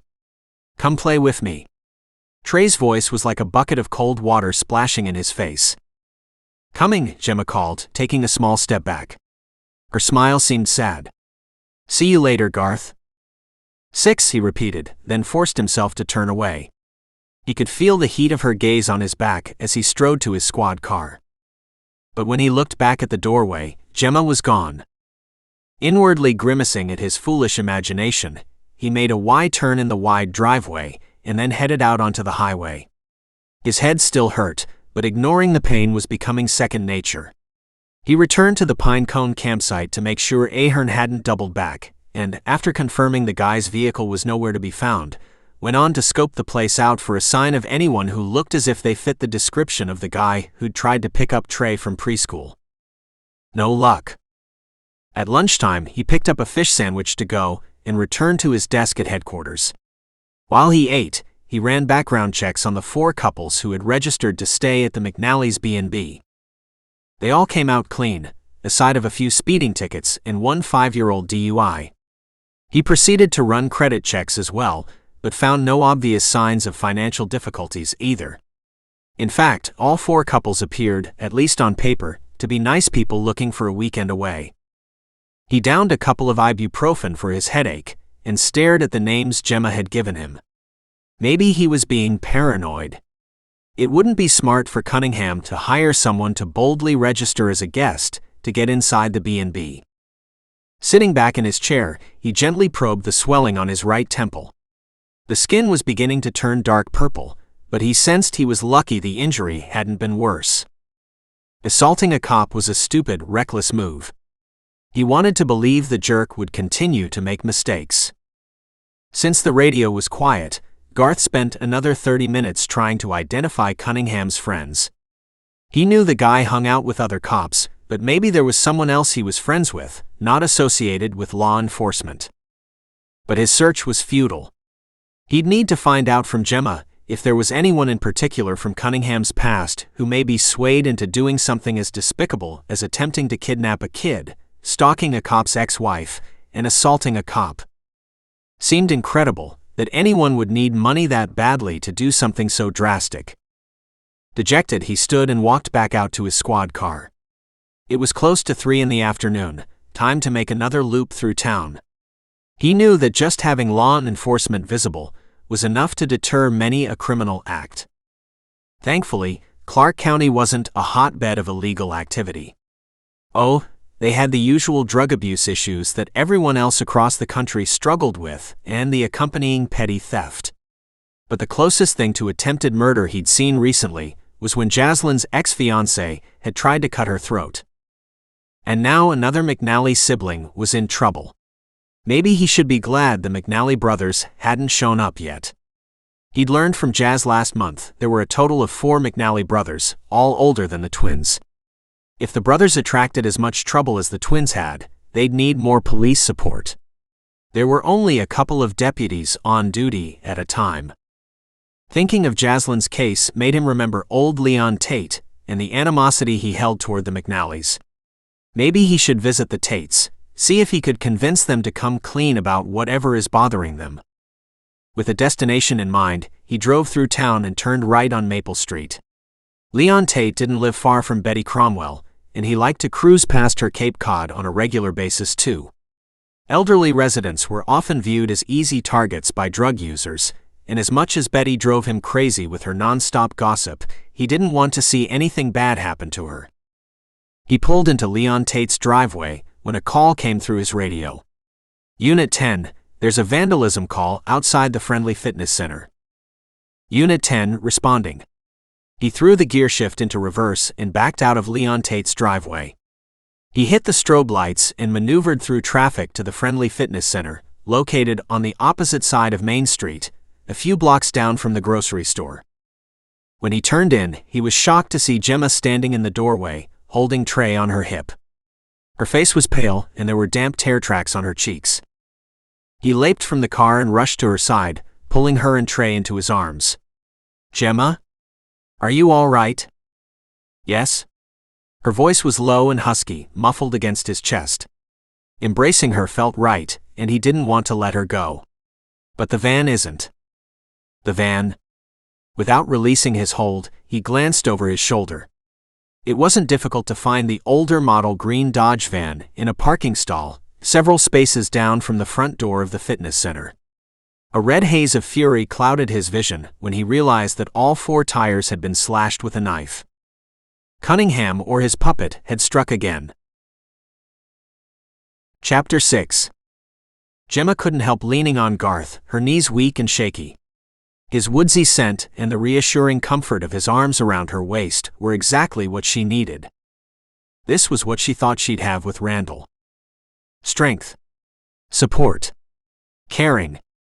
Instead, what he'd given her was fear, intimidation, and cruelty. She blinked back a fresh wave of tears, hit by an overwhelming wave of despair. Would this ongoing torture never stop? Garth's arms tightened around her. "Did you just notice this when you came out of the gym?" She nodded, her throat tight with tears, making it impossible to speak.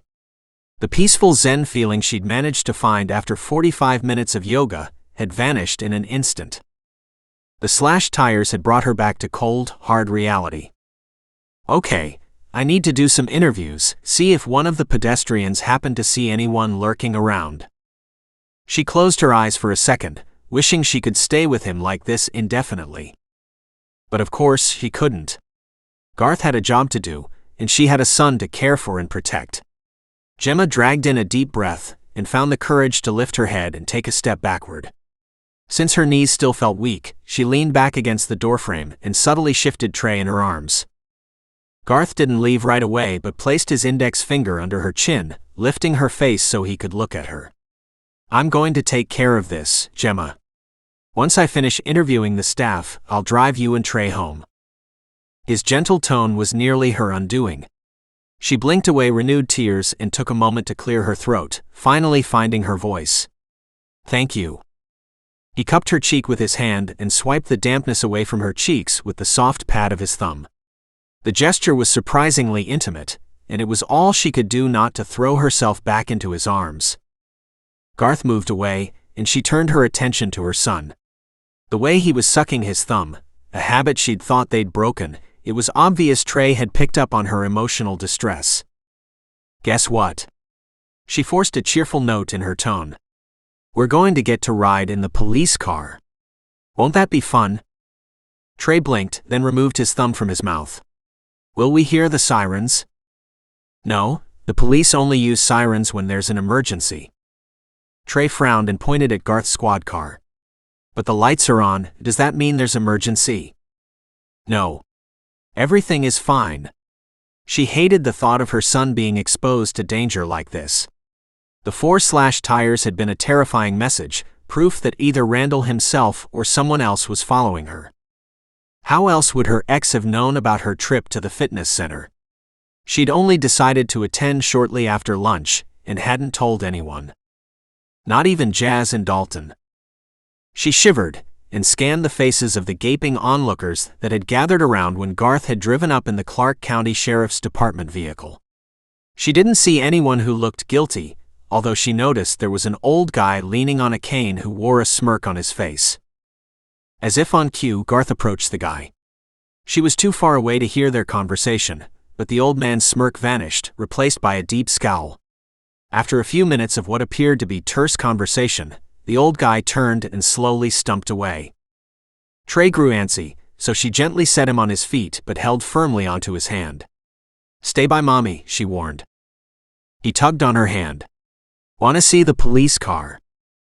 She relented, allowing Trey to lead her toward Garth's vehicle. Then she picked him up so he could see the spinning red and blue lights up close. He reached out a hand to touch them, giggling with excitement. Pretty. Like Christmas. Not exactly, she thought with a small sigh. Trey stared, entranced by the twirling lights. When he grew heavy, she set him down. He rubbed his hand over the lettering etched on the side. Police, he said, as if pretending to read. Clark County Sheriff's Department, she said, pointing at each word as she spoke. Deputy Lewis works for the Sheriff's Department. Trey looked confused. Police? I have a police badge, right? Yes, police, she agreed, suddenly weary. There was no easy way to describe the difference between a sheriff's deputy and a regular police officer to a 3-year-old. 15 minutes later, Garth walked over. Ready to get home? Very. I'll just grab Trey's car seat from the van. She dug in her purse for the keys, and Garth gently took them from her. Stay here with Trey. I'll get it. There was a small part of her that wanted to insist she could do these things on her own, but she told herself to let it go. Garth wasn't trying to be controlling, the way Randall had been. He was being sweet and kind. Comforting her when she needed it. Trusting another man, especially a cop, wasn't easy, but somehow Garth had found the perfect balance of being protective and complimentary of her cooking skills. She appreciated having him to lean on in a stressful time like this. The weight of the van sat heavily on the rims, and she idly wondered if she'd need to replace them as well as the tires. Plus, the stupid thing would have to be towed to a garage. How much would all of that cost? Sure, she had insurance but carried a $1,000 deductible. The van wasn't worth much more than that, but it was all she had. And all she could afford until money started coming in from their business. Randall paid child support, but only the bare minimum, since she'd traded that for sole custody. Garth strapped the car seat in the back of the squad car, then stepped back so she could place Trey inside. The wire cage separating the front seat from the back was intimidating, but her son didn't seem to mind. Who was that old guy you were talking to? She asked when Garth pulled out of the parking lot. He glanced at her. Leon Tate. The name registered with a click. Oh yeah, Jazz mentioned something about him holding a grudge against our family. No wonder he was smirking. He claims he had nothing to do with slashing your tires, but I haven't taken him off the suspect list just yet. That surprised her. Why not? I'm sure this was Randall's handiwork. Garth nodded. Your ex is my primary suspect, but I won't rule out anyone without proof. He grimaced. Unfortunately, no one claims to have seen anyone hanging around your van or the parking lot in general. That figures. In her mind, that only pushed Randall higher on the list. Her ex would be too smart to slash tires while someone was looking. I'm in jail, Trey announced from the back seat. It's emergency. You gotta use the sirens. Garth grinned. Okay, but only for a minute because driving you home, or even to jail, is not an emergency. Sirens, Trey demanded, kicking his feet against the child safety seat. I want to hear the sirens. Garth moved his hand toward the switch, but she quickly stopped him. Wait, you shouldn't give in, she admonished. He needs to learn he can't have everything he wants. Garth hesitated, then shrugged. Seems like a small thing to give him, after everything he's been through today. Their gazes clung for a fraction of a second. She smiled and nodded. Garth waited until he was in the driveway of the B&B, before he flicked the switch so that the sirens wailed. Trey clapped his hands over his ears. Too loud. Okay, it's off now. Garth grinned at her. Guess he won't be asking for sirens again anytime soon. Right? She couldn't help but smile. After pushing open her passenger side door, she opened the back door to rescue Trey. He wasn't crying, but he still had his hands over his ears. It's okay, Trey. She tugged his hands away from his ears. See? No more loud noises. Bad sirens hurt my ears, Trey said in a solemn tone. She shook her head and lifted him out of the squad car. When he was on his feet, she set about removing the car seat. How do you feel about driving a truck? Garth asked, taking the car seat from her hands. She shrugged and kept an eye on Trey. Not that much different from a van, size-wise. I'm sure Jazz will let me borrow hers. I'll loan you mine. The sheriff won't mind if I use the squad car for a while. Garth carried the car seat toward the garage. That's nice, but not necessary. She grabbed Trey's hand, unwilling to let him wander too far away, then punched in the code. The door slowly lifted upward. He set the seat inside, and then waited for her to close it again. I insist. He glanced at his watch. Listen, I need to finish up my report on your tires, then I'll stop by my place to pick up my truck. I won't forget to grab our Chinese for dinner either. Should be back in an hour. Okay. Thanks again for the ride.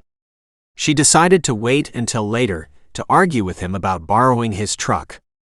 Come on, Trey. Would you like a snack? Maybe animal crackers? Her son nodded, his fear over the loud sirens apparently forgotten. She held the door for Trey, then followed him inside. She stood at the door, watching as Garth drove away. Feeling vulnerable and alone, she closed and locked the front door, trying to shake off the ridiculous feeling. She'd been constantly looking over her shoulder for Randall since she'd garnered the courage to leave him. She didn't want to regress to that panicky state now. Jazz and Dalton were right next door. And Garth would return in an hour. She felt cold despite the warm weather, then reminded herself that whoever might be following her must have noticed how she'd been given a ride home by a sheriff's deputy. She doubted he'd be so quick to make another move against her. She just wished she knew what would scare the guy off for good. Garth finished his report in record time, then also made arrangements for Gemma's van to be towed to a local garage. He couldn't explain why he'd felt so nervous leaving Jemma and Trey at the B&B alone. At his place, he tossed his shaving kit and a spare change of casual clothes into his duffel bag. No need for a uniform because he'd switched shifts, picking up Friday so he could be off tomorrow, Wednesday. He intended to be close at hand the next time her ex-husband, or his vandal for hire, struck out at her. At the rate he was going, it wouldn't be long before he made his next move.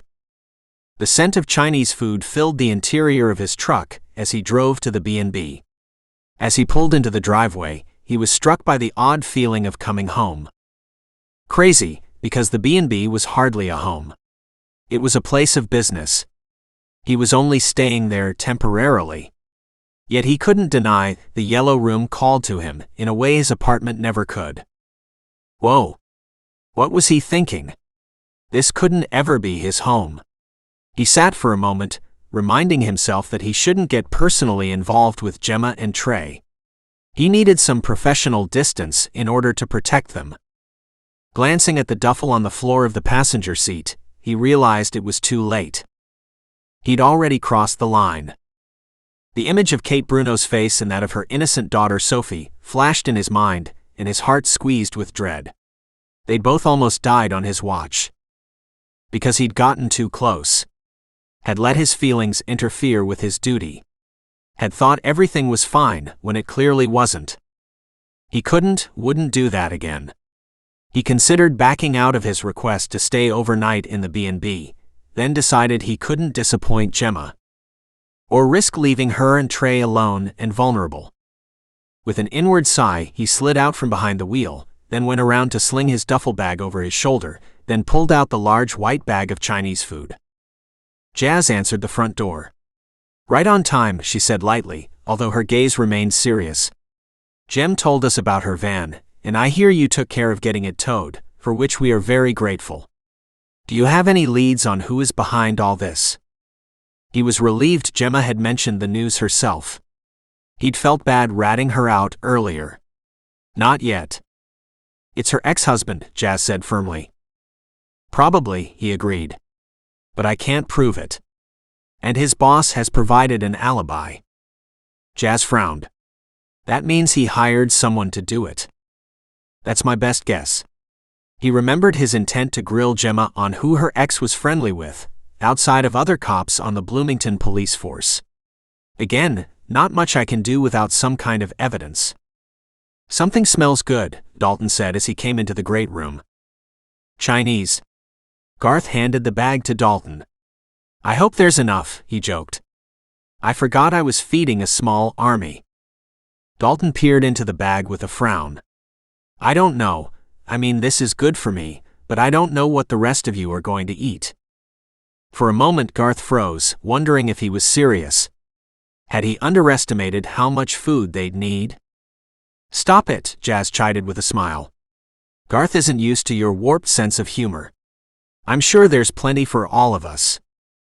Feeling foolish and awkward, Garth followed Jazz and Dalton into the kitchen, his gaze zeroing in on Gemma. She wore a pair of slim, ankle-length tan slacks with a bright orange blouse that accented the blonde highlights in her hair. She looked lovely, and his pulse jumped erratically. Yep, he'd crossed the line big time. "How come you're not wearing your uniform?" Trey asked. "I'm off duty." He knelt down to look the boy in the eye. "Why don't you call me Garth instead of policeman?" "Garth?" Trey cocked his head to the side. "Your name is Garth?" "Rhymes with barf," Dalton teased. "Deputy Lewis," Gemma said forcefully, crossing over to pick up her son. "You may call him Deputy Lewis. Not Barfer Garth." Jazz snickered, and Dalton was grinning broadly as they opened the white containers of food. The three of them were close, and he felt like the odd man out. He didn't have any siblings, and wasn't sure how to take some of their joking around. As the containers were put out and plates were filled, Garth began to fear Dalton was right.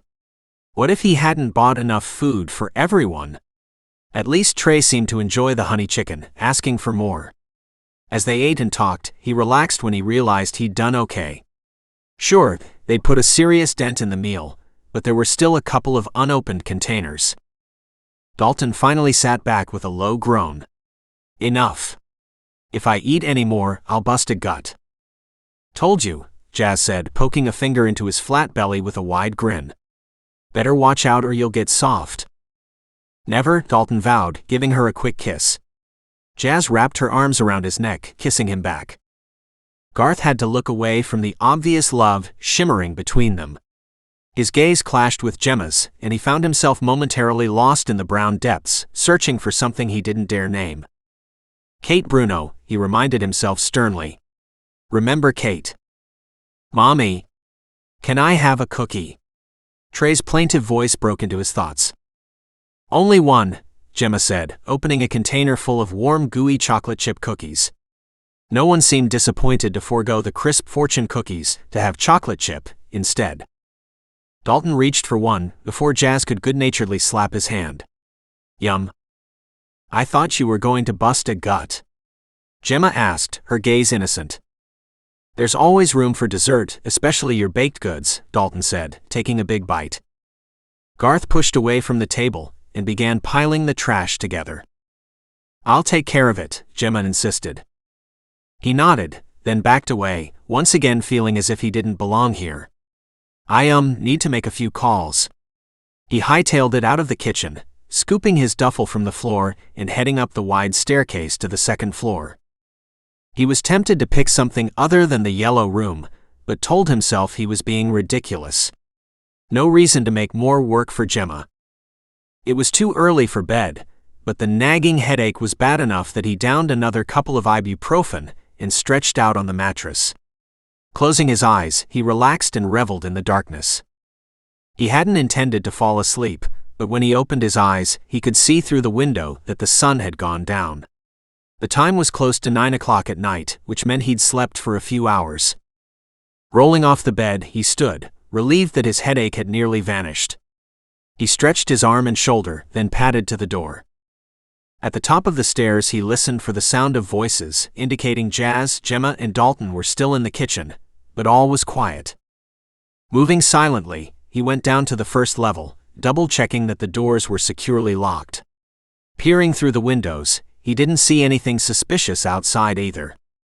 At the French doors, he stared at the lake, remembering the night before, and how he'd thought everything was quiet then too. But he'd been wrong. Moving away from the French doors, he stood off to the side of the window that overlooked the east side of the house. The same side where he'd been assaulted. Without moving, he watched, searching for a sign of movement. It may be too early for Cunningham or his hired hand to make a move, but he remained where he was for the next 30 minutes. Everything outside remained quiet and still, so he made his way into the kitchen. He sat at the table for a moment, wondering how to uncover the identity of Cunningham's accomplice. The frequency of the attacks against Gemma convinced him that her ex had hired someone who was staying close by. He could make a sweep of the motels in the area, but that wouldn't do much good considering he didn't have a name. The sound of a door opening had him jumping to his feet. Gemma emerged from the master suite, appearing startled by his presence. "Oh, hi." She hesitated, then walked through the dining area toward the kitchen. "I thought you were asleep." "I was for a while." He searched her gaze. "Something wrong?" She sighed and went to the sink to fill her teapot. He noticed she tended to make tea when she was stressed. "Nothing new," she said softly. "I just keep wondering when Randall will strike again." He moved forward, needing to offer some sort of comfort. "Hey, that's why I'm here, remember? I won't let him hurt you or Trey." The corner of her mouth tipped up in a reluctant smile. "You have no idea how much I appreciate you staying," she admitted. After turning on the heat beneath her tea kettle, she stood close to him. Too close. He was lost in the cinnamon and vanilla scents that clung to her skin. He told himself to step back, to remain professional, but his body didn't listen to his brain. His arms reached for her and drew her close. She slipped her arms up and around his neck.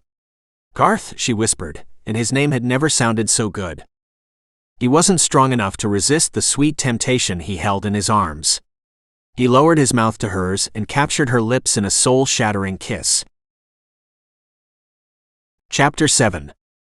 Gemma felt herself drowning in Garth's kiss, a wave of longing sweeping through her. It had been so long since she'd kissed a man. Enjoyed kissing a man. His muscles were warm and solid beneath her fingertips.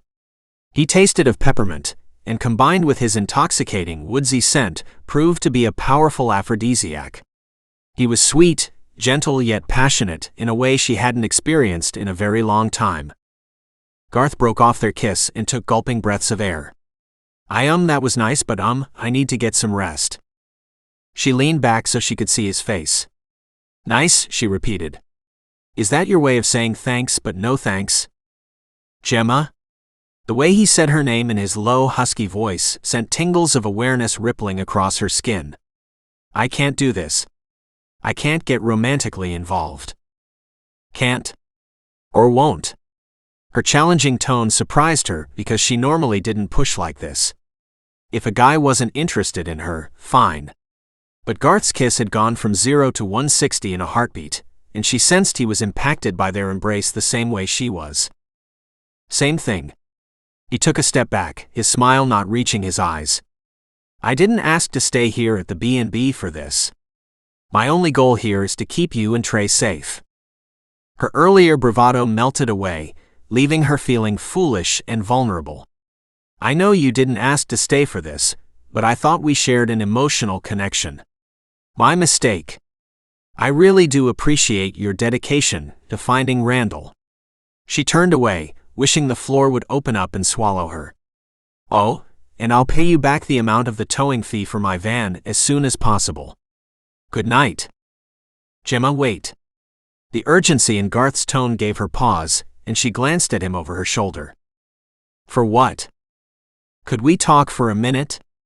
He looked miserable, but she forced herself to stay right where she was.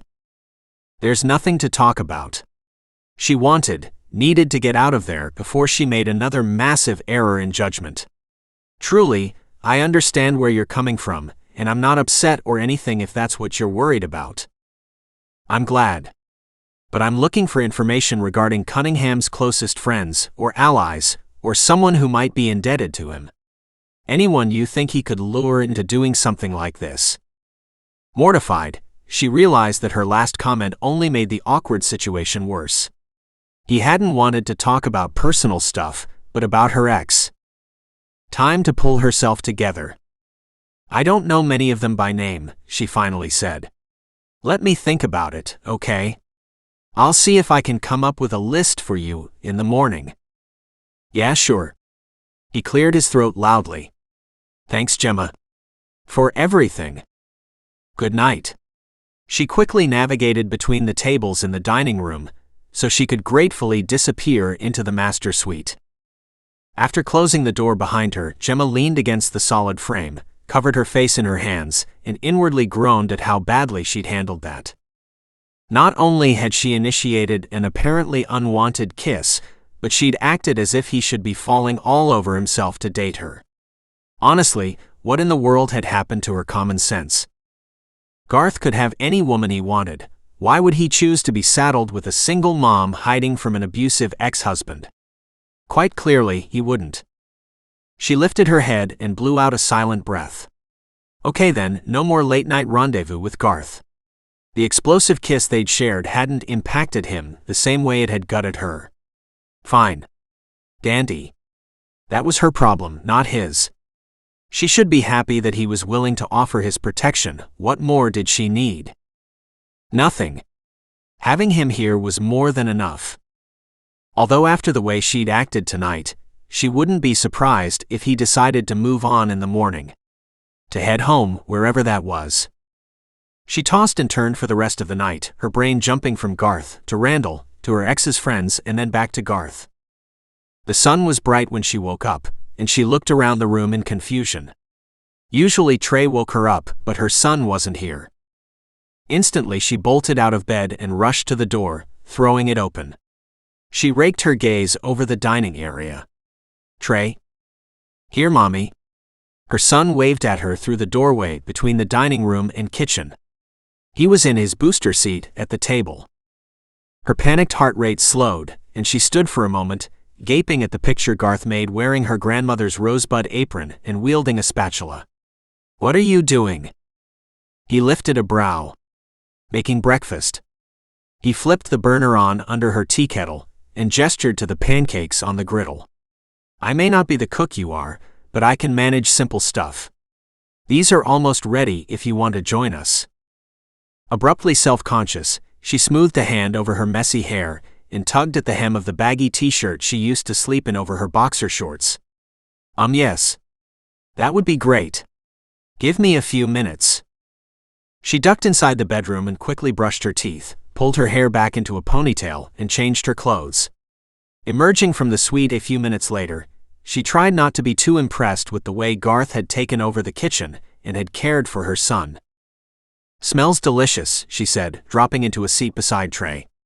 Her son's face was liberally smeared with maple syrup, but she still pressed a kiss to his temple. "How's breakfast?" "Yummy in my tummy." Trey took another bite. "I like Barf's flapjacks." "Garth?"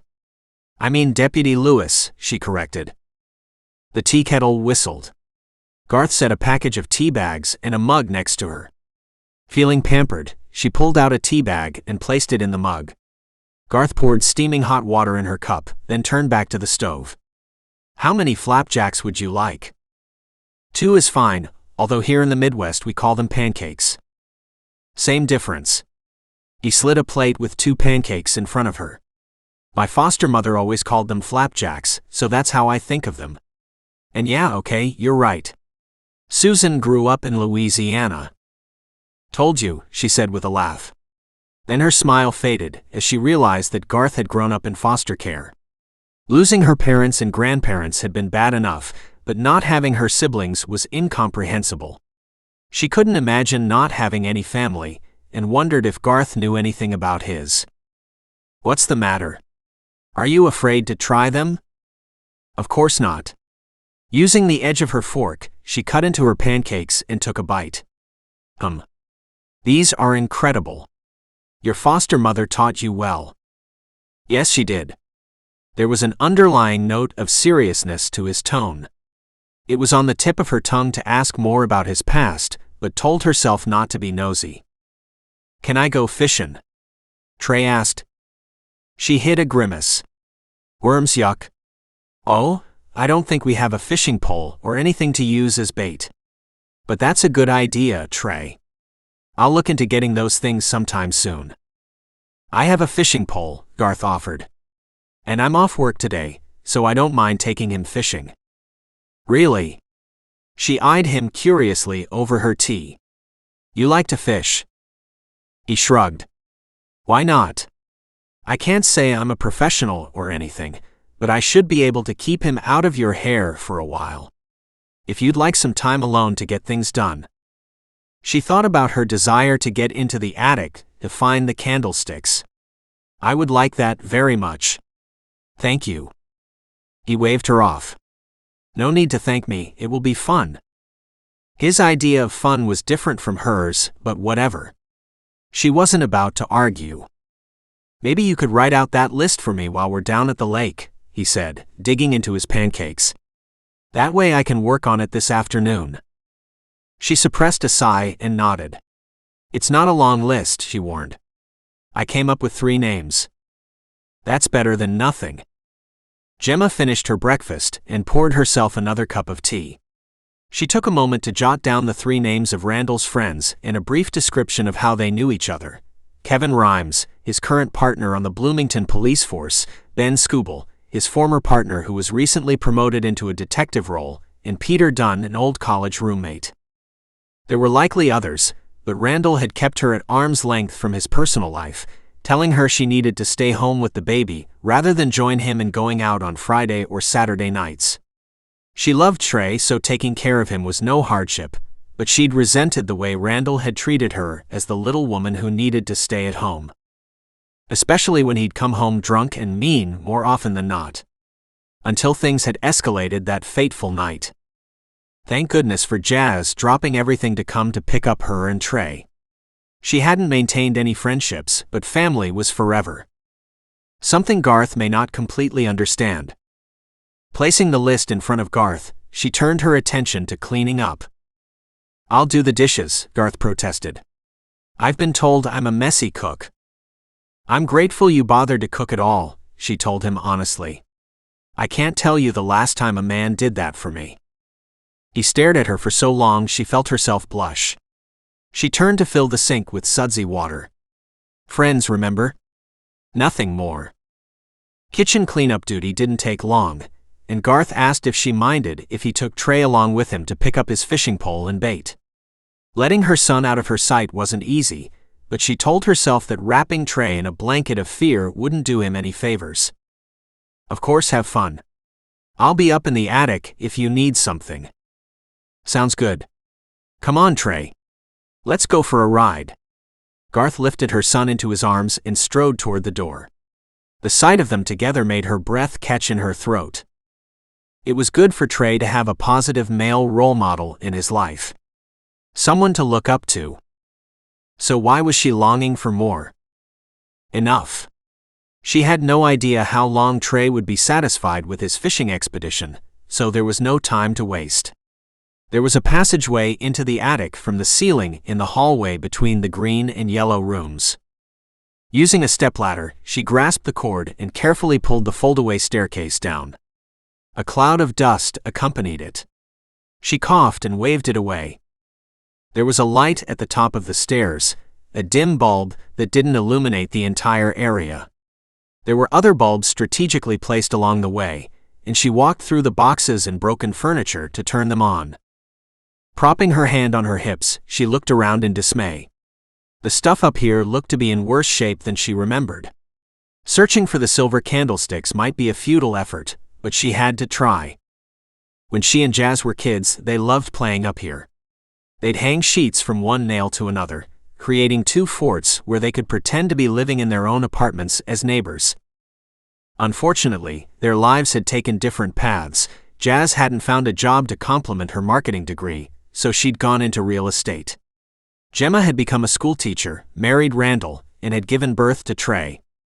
After that, Randall had insisted she stay home to care for their son, and she remembered Jazz telling her that she needed to stand up for herself.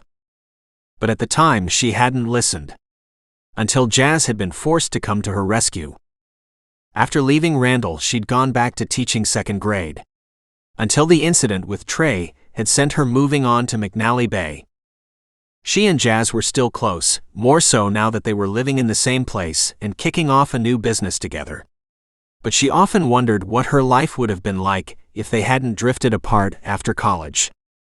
She told herself the past didn't matter, what was important was that she and Jazz were together now.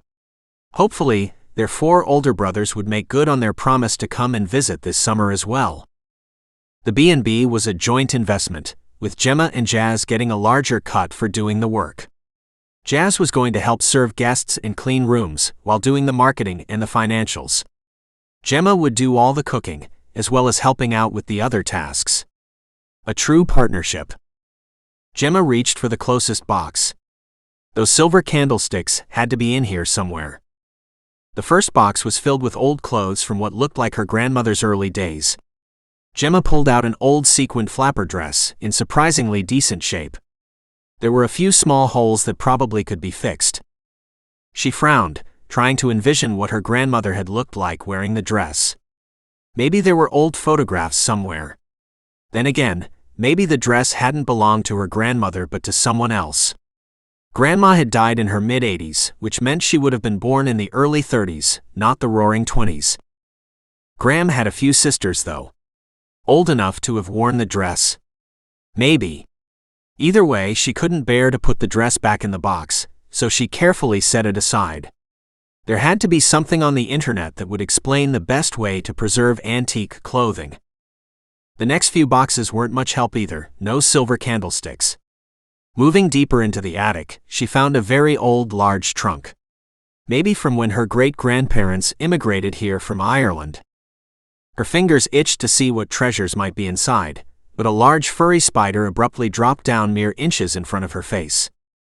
Yeek! Frantic, she jerked away and stumbled backward, to put more distance between her and the hairy beast. The heel of her shoe caught the corner of another box, and she landed hard on top of it, coughing as she was once again enveloped in a cloud of dust. Good grief. Her heart was racing, and she put a hand on her chest as if that alone would slow it down. Glancing over toward the trunk, she noticed the spider still hung there from his sticky web, spinning in circles, taunting her. She shivered and rose off the box while keeping far away from the spider, deciding the trunk could wait for another day. Viewing the box she'd tripped over as a sign, she opened that one next. Intrigued, she saw the old family Bible sitting on top, along with the twin silver candlesticks tucked in opposite corners. The silver was badly tarnished but still recognizable. She set them aside, then pulled out the old Bible too. Had it belonged to her grandmother? Or her great-grandmother? She opened the first page to see if there was a family tree inside, but there wasn't one. The words were in English, not Gaelic, so she had to believe it hadn't been brought over from Ireland. Still, she wasn't sure how old it was. With a sense of excitement, she paged through the Bible, wondering if she could get an antique expert to gauge the age of the book. Beneath the Bible was a folded letter, the paper yellowed with age. Curious, she took it out and carefully unfolded it. The handwriting was thin and a bit shaky. The ink was faded to the point it was difficult to read. She took the letter closer to the light, far from the spider, and began to read. Dearest Lucy. My world is dark without you in it. I don't understand how this happened, and I'm finding it difficult to move on without you. Life is so precious yet so brief. In one fleeting moment it's gone, as if it had never been. I've searched the Bible for answers, but have found no solace to ease my pain. Some would say I haven't tried hard enough, and that may be true. It isn't easy to dissect one's mistakes, holding them up to the glaring light of day. This suffering is my price to pay. Always, J. Gemma frowned, trying to add context to the cryptic note. Lucy was a woman, obviously, but who was J? Her grandparents were Joan and Jerry McNally, both J names. And they'd continued the tradition by calling her father, Justin, who in turn added to the madness by naming all 6 of their children names starting with J. She read the words a second time, feeling certain the words were written by a man. Maybe it was the hint of a forbidden romance and the way it was signed, yours, J. It was also fairly clear that Lucy, whoever she was, had died. Life is so precious yet so brief. The note was old and worthless, but she couldn't seem to set it aside. It had to be written either by her father or her grandfather. Gemma carried the candlesticks down to the kitchen to polish them, then went back to the attic to bring the note and Bible down too. As she worked on unveiling the brilliance of the silver beneath the tarnish, she couldn't help going back over that letter. Who was Lucy? And what relationship did she have with a member of the McNally family? Chapter 8. Taking a 3.5-year-old with you to run errands was truly an adventure. Garth had underestimated how quickly they'd be able to get his fishing pole, tackle, and bait. By the time they'd returned to the B&B and settled on the shore, a full hour had passed. Me. Trey jumped up and down beside him. I want to fish. You will. First, we have to put a worm on the hook. He bent down so Trey could see what he was doing. The worm is food for the fish. Now, I'm going to help you cast, okay? Okay. Garth covered Trey's small hands and then jerked the rod, sending the worm and bobber out to the water. It didn't go very far, but the lake was deep, so he hoped they'd get lucky. Hold the pole steady, like this. He kept his hands on the fishing pole, fearing Trey might let go. See the bobber in the water? When it goes under the water, that means we may have caught a fish. When that happens, I want you to reel it in. Trey stared at the yellow and red bobber intently for all of 5 minutes. Then his gaze began to wander. I see a boat. That's a speedboat. He remembered what Gemma had said that first day, about how the sailboat had reminded Trey of his father. Does your daddy have one like that? Trey nodded, but didn't elaborate. A speedboat was different from a sailboat, but apparently they all were alike in a child's eyes. Have you seen your daddy lately? He tried to keep his tone casual. Yep. Trey nodded again. His gut clenched. Where did you see him? At home. Trey wiggled and gasped. Do we have a fish? The bobber had only gone down in the trough of a wave. Not yet. We're at home. Turn around so you can see the house. Can you point to the place where you saw him? No. At home, Trey repeated as if he were dense. Garth realized the boy meant at his old house, rather than here at the B&B. The McNally mansion must seem too new to the child, not yet considered home. Garth dropped the subject, realizing that attempting to get credible information from a toddler wasn't smart. Look, Trey. The bobber went down. Reel it in.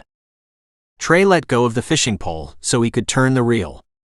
Garth quickly grabbed it before it could fall, then helped to keep the pole steady while Trey labored over the task.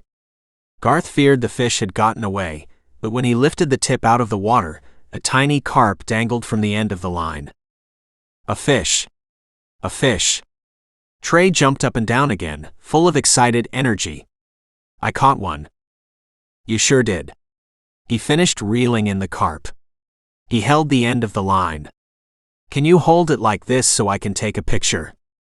Yeah. Trey took the line, nearly dropped it, then managed to hold it up. Trey grinned as Garth snapped several pictures. Good job. This fish is pretty small though, so we need to throw him back. Trey's lower lip trembled. I don't want to throw him back. Garth knelt beside him. He decided against explaining the DNR rules about fishing. He's a baby fish, Trey. I think he might be lonely without his mommy and daddy. Wouldn't you be lonely without your parents? Trey pursed his lips and nodded. You're right. We gotta let him loose. Good boy. Garth unhooked the baby carp and then let him go in the water. The little guy quickly swam away. See? I bet he went right to his mommy and daddy. The boy glanced up at him. Are you gonna be my new daddy? Whoa. Garth rocked back on his heels. Where had that come from? Well, you see. He cleared his throat and tried to think of a way to redirect the kid. What happens first is that your mommy falls in love. When she and the man she loves get married, that's when you'll get a new daddy. I want you to be my new daddy. Trey threw his arms around Garth's legs. My mom likes to marry policemen's. Probably not anymore, he thought with a grimace. Still, the kid was adorable, so he reached down and hauled him up into his arms. I like you too, Trey. We'll be friends, okay? Trey nodded, seemingly satisfied with that response. The kid hugged him, and then wiggled in his arms as if eager to be put down. Garth set him on his feet. Do you want to fish some more? He asked. He gestured toward the container filled with night crawlers. I'll bait the hook for you. At first Trey nodded eagerly, but then he frowned. What if we catch another baby fish? I don't want to take him from his mommy. We can always let him go, he said gently. When Trey still looked indecisive, he backed off. Never mind, we'll try fishing another day. Right now, let's take a walk along the lakefront. Let's run, Trey said, taking off as fast as his chubby legs would take him. The kid took a big lead, considering he was less than a third of Garth's size. He hurried to catch up with the boy, horrified at the thought of him falling in the water or worse, under his watch. Out of nowhere, a memory of Kate and Sophie laughing at the park crept into his mind. He ruthlessly shoved it away. You can't catch me, Trey said with a giggle. The boy changed directions, heading away from the water, into someone's backyard. No, Trey. Garth infused authority in his tone. We can't go on to other people's property. The child either didn't hear him or chose not to listen. A dog let out a sharp bark, causing his chest to tighten with terror. Trey. His voice was sharp with fear. Stop right there. This time the boy did as he was told. At the same moment a large yellow furry dog came running from the house, heading straight for Trey. Garth put on a spurt of speed and scooped the kid up off the ground seconds before the dog arrived. Thankfully the animal was friendly, sniffing and wagging its tail as it sniffed Garth's shoes. Frida. Get back here right now. A woman he estimated to be in her mid-50s came out of the back door. Don't worry, she's harmless. Except of course for possibly licking you to death. I see that. Thank God. Garth's heart still thundered in his chest at the close call. Sorry, we didn't mean to trespass. Not a problem. Frida now. The woman took several steps toward the dog, who whirled and ran back to her. Frida had a litter of puppies over a month ago. They'll be ready to go to good homes in another week or so, if you and your son are interested. She's a golden doodle and doesn't shed.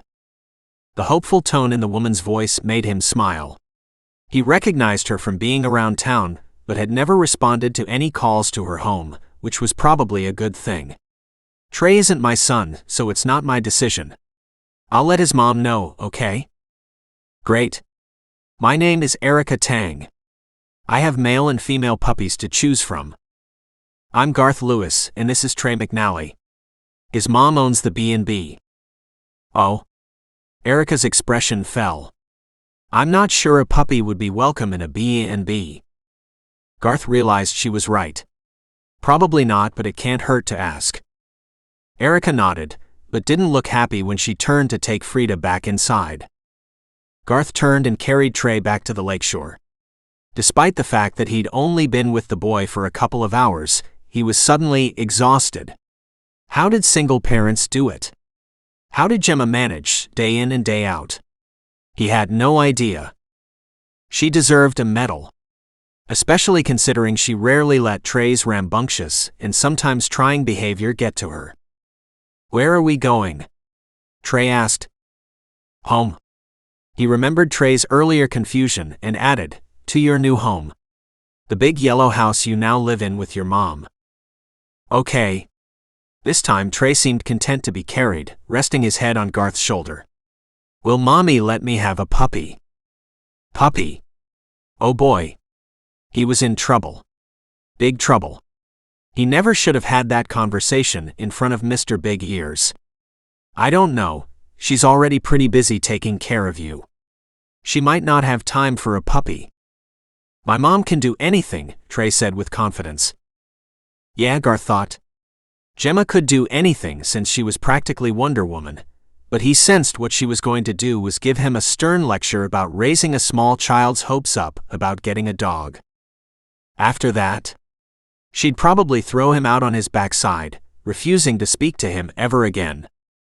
Gemma was in the basement, moving a load of laundry from the washer to the dryer when she heard Trey and Garth return. "When are you gonna ask her about the puppy?" Trey demanded. "Puppy?" Her stomach clenched. Oh no. He wouldn't. Garth wouldn't promise Trey something like that. Would he? "Trey, I told you before, your mom is already super busy with her new business and taking care of you. She probably doesn't have time for a puppy." No, she certainly did not. Besides, having a puppy underfoot while managing a B&B was just asking for trouble. Would they need additional insurance to cover dog bites? She shuddered at the thought. She tossed a fabric softener sheet among the damp clothes and closed the lid and started the dryer. Squaring her shoulders and silently berating Garth for bringing up the subject of a puppy in the first place, she returned upstairs. "Hi Trey. How many fish did you catch?" She kept her tone light but gave Garth a dark, steely glare. He winced, picking up on her not-so-subtle message that she'd heard the conversation. "Only one, right Trey?" "'Cause he was a baby fish and needed to go back to live with his mommy and daddy." Her son ran over to give her a hug. "Then we saw the doggy, and I was scared at first but she was real nice. The lady said she has puppies, Mom. Can I have one? Please? Can I? I'm pretty sure the puppies need to stay by their mommy too. Just like the fish." She narrowed her gaze pointedly at Garth. "Right, Garth?" "Right." He shifted from one foot to the other, obviously uncomfortable. His gaze was apologetic, but she wasn't ready to let him off the hook yet. "But the lady said we could have a puppy." Trey could be incredibly single-minded when he wanted something. "We could take the puppy to visit her mommy every day so she wouldn't be lonely." Did that mean the puppies weren't very far away? Great, just great. "Trey, honey, listen to me. A puppy is a lot of work, and I don't think I can take care of you and a puppy at the same time. Now, are you hungry? Auntie Jazz and Uncle Dalton will be here for lunch soon." "But I want a puppy." Trey's dark brown eyes filled with tears. "Please?" Dear heaven, what had Garth done to her? How on earth had they stumbled upon a dog and her puppies? "Trey, that's enough. You heard your mother, she can't take care of you and a puppy." Garth's voice was stern. "How about we play with your cars while she makes your lunch?" Trey's little shoulders slumped, and he stomped grumpily over to where his mini cars were scattered along the hardwood floor of the dining room. "I'm sorry," Garth murmured as he walked past to join her son. "Yeah, me too." It was times like this that made being a single parent incredibly difficult. She understood Trey's desire to have a pet, and she didn't have anything against dogs. Unfortunately, she was allergic to cats, so that narrowed their options. A goldfish? Hamster? Chinchilla?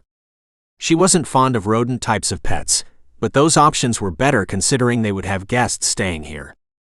An image popped into her head of a hamster getting loose and running up the stairs into the guest rooms, and she shuddered. Nope. That wasn't happening. She resolutely returned to the kitchen, debating what to make for lunch. If she was only cooking for her and Trey, soup and sandwiches would be more than enough. But Jazz and Dalton were working hard on their renovations, and would likely prefer something more. Deciding on grilled chicken tacos, she went to work. At least they were easy to make. As she diced and grilled the chicken, she reviewed her menu plan for breakfast on Saturday. After poring over her grandmother's recipes, she was leaning toward using thick slices of Irish brown bread to make French toast. She also toyed with the idea of making eggs Benedict, although she wasn't sure how well those would go over. Of course, then she needed to plan out the full Irish breakfast, including blood pudding. Homemade cranberry muffins and lemon poppy seed bread would round out the meal. For drinks, she'd offer a variety of fresh juices, coffee, and tea. When the taco meat was ready, she set about making homemade guacamole. Jazz and Dalton showed up just a few minutes later. "Hey Gemma," Dalton greeted her upon entering the room. "Something smells good." "Tacos," she confirmed. "Did I hear tacos?" Garth echoed as he joined them. "My stomach is grumbling already." "Men," she thought wryly. "Time to wash up for lunch, Trey." This time her son didn't give her any trouble, and she sensed by the wary looks Trey cast her way that her son was trying to prove he was a good boy who deserved a puppy. And he was, darn it. But puppies and guests didn't mix. "I see you found Grandma's silver candlesticks," Jazz said, dipping a chip into the guacamole. "They look awesome on the mantel framing the Cliffs of Moher painting from Ireland. I'm jealous that Jake is in Ireland right now." "Me too." Then she gave herself a mental head slap. "Oh, the candlesticks aren't all that I found." Gemma brought the note over to the table and set it in front of her twin. "Check this out." Jazz read the note, her brow puckered in a frown. "Who's Lucy?" "No clue. But it's interesting, isn't it? Whoever she was meant something to one of the McNallys." "Which one?" Dalton asked, leaning over to read the note for himself. "Signing the note J doesn't help much. Your family went nutso with the J names." "I know, right?" Gemma shrugged. "I'm guessing Grandpa or Dad. If we knew how old the paper was, maybe we could narrow it down." "Very interesting." Jazz's expression turned thoughtful. "I hope it's not some sort of scandalous secret. I'd hate to find out that our father or grandfather was unfaithful." "Oh, surely not." Gemma stared at the note for a moment, almost wishing she hadn't found it. She idolized the marriages of her parents and grandparents. "Either way, we have to figure out who Lucy is," Jazz said firmly. "I'm getting the sense that whoever Lucy is, she passed away." "I'm curious too," Gemma agreed. "It's a mystery." "Just what we need, another mystery," Garth said wryly. Gemma couldn't disagree. She took the letter and set it back on the counter, away from the food.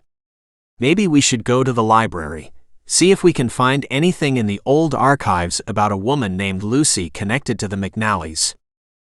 "We could just ask around," Jazz pointed out. Her sister wasn't one for poring through old books.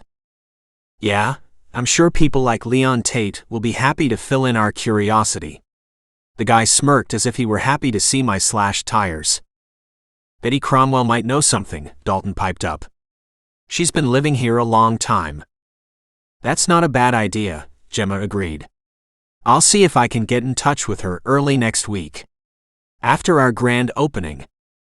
An abrupt ringing of a phone interrupted the conversation. Garth took the phone from his pocket and stood. "Excuse me, I need to take this call from work." Gemma nodded, watching as Garth moved into the dining room, out of earshot. "I wonder why they're calling him on his day off." "Cops are never off duty," Dalton pointed out. Gemma couldn't help thinking that Garth wouldn't have been bothered if it wasn't important. Maybe even something related to Randall. After all, he had promised to get photos of Randall placed into each deputy squad car. Was it possible someone had seen him? That he was right now, even in custody? Arrested for violating his no-contact order? She added a spoonful of guacamole to her chicken taco and took a bite, telling herself not to get her hopes up.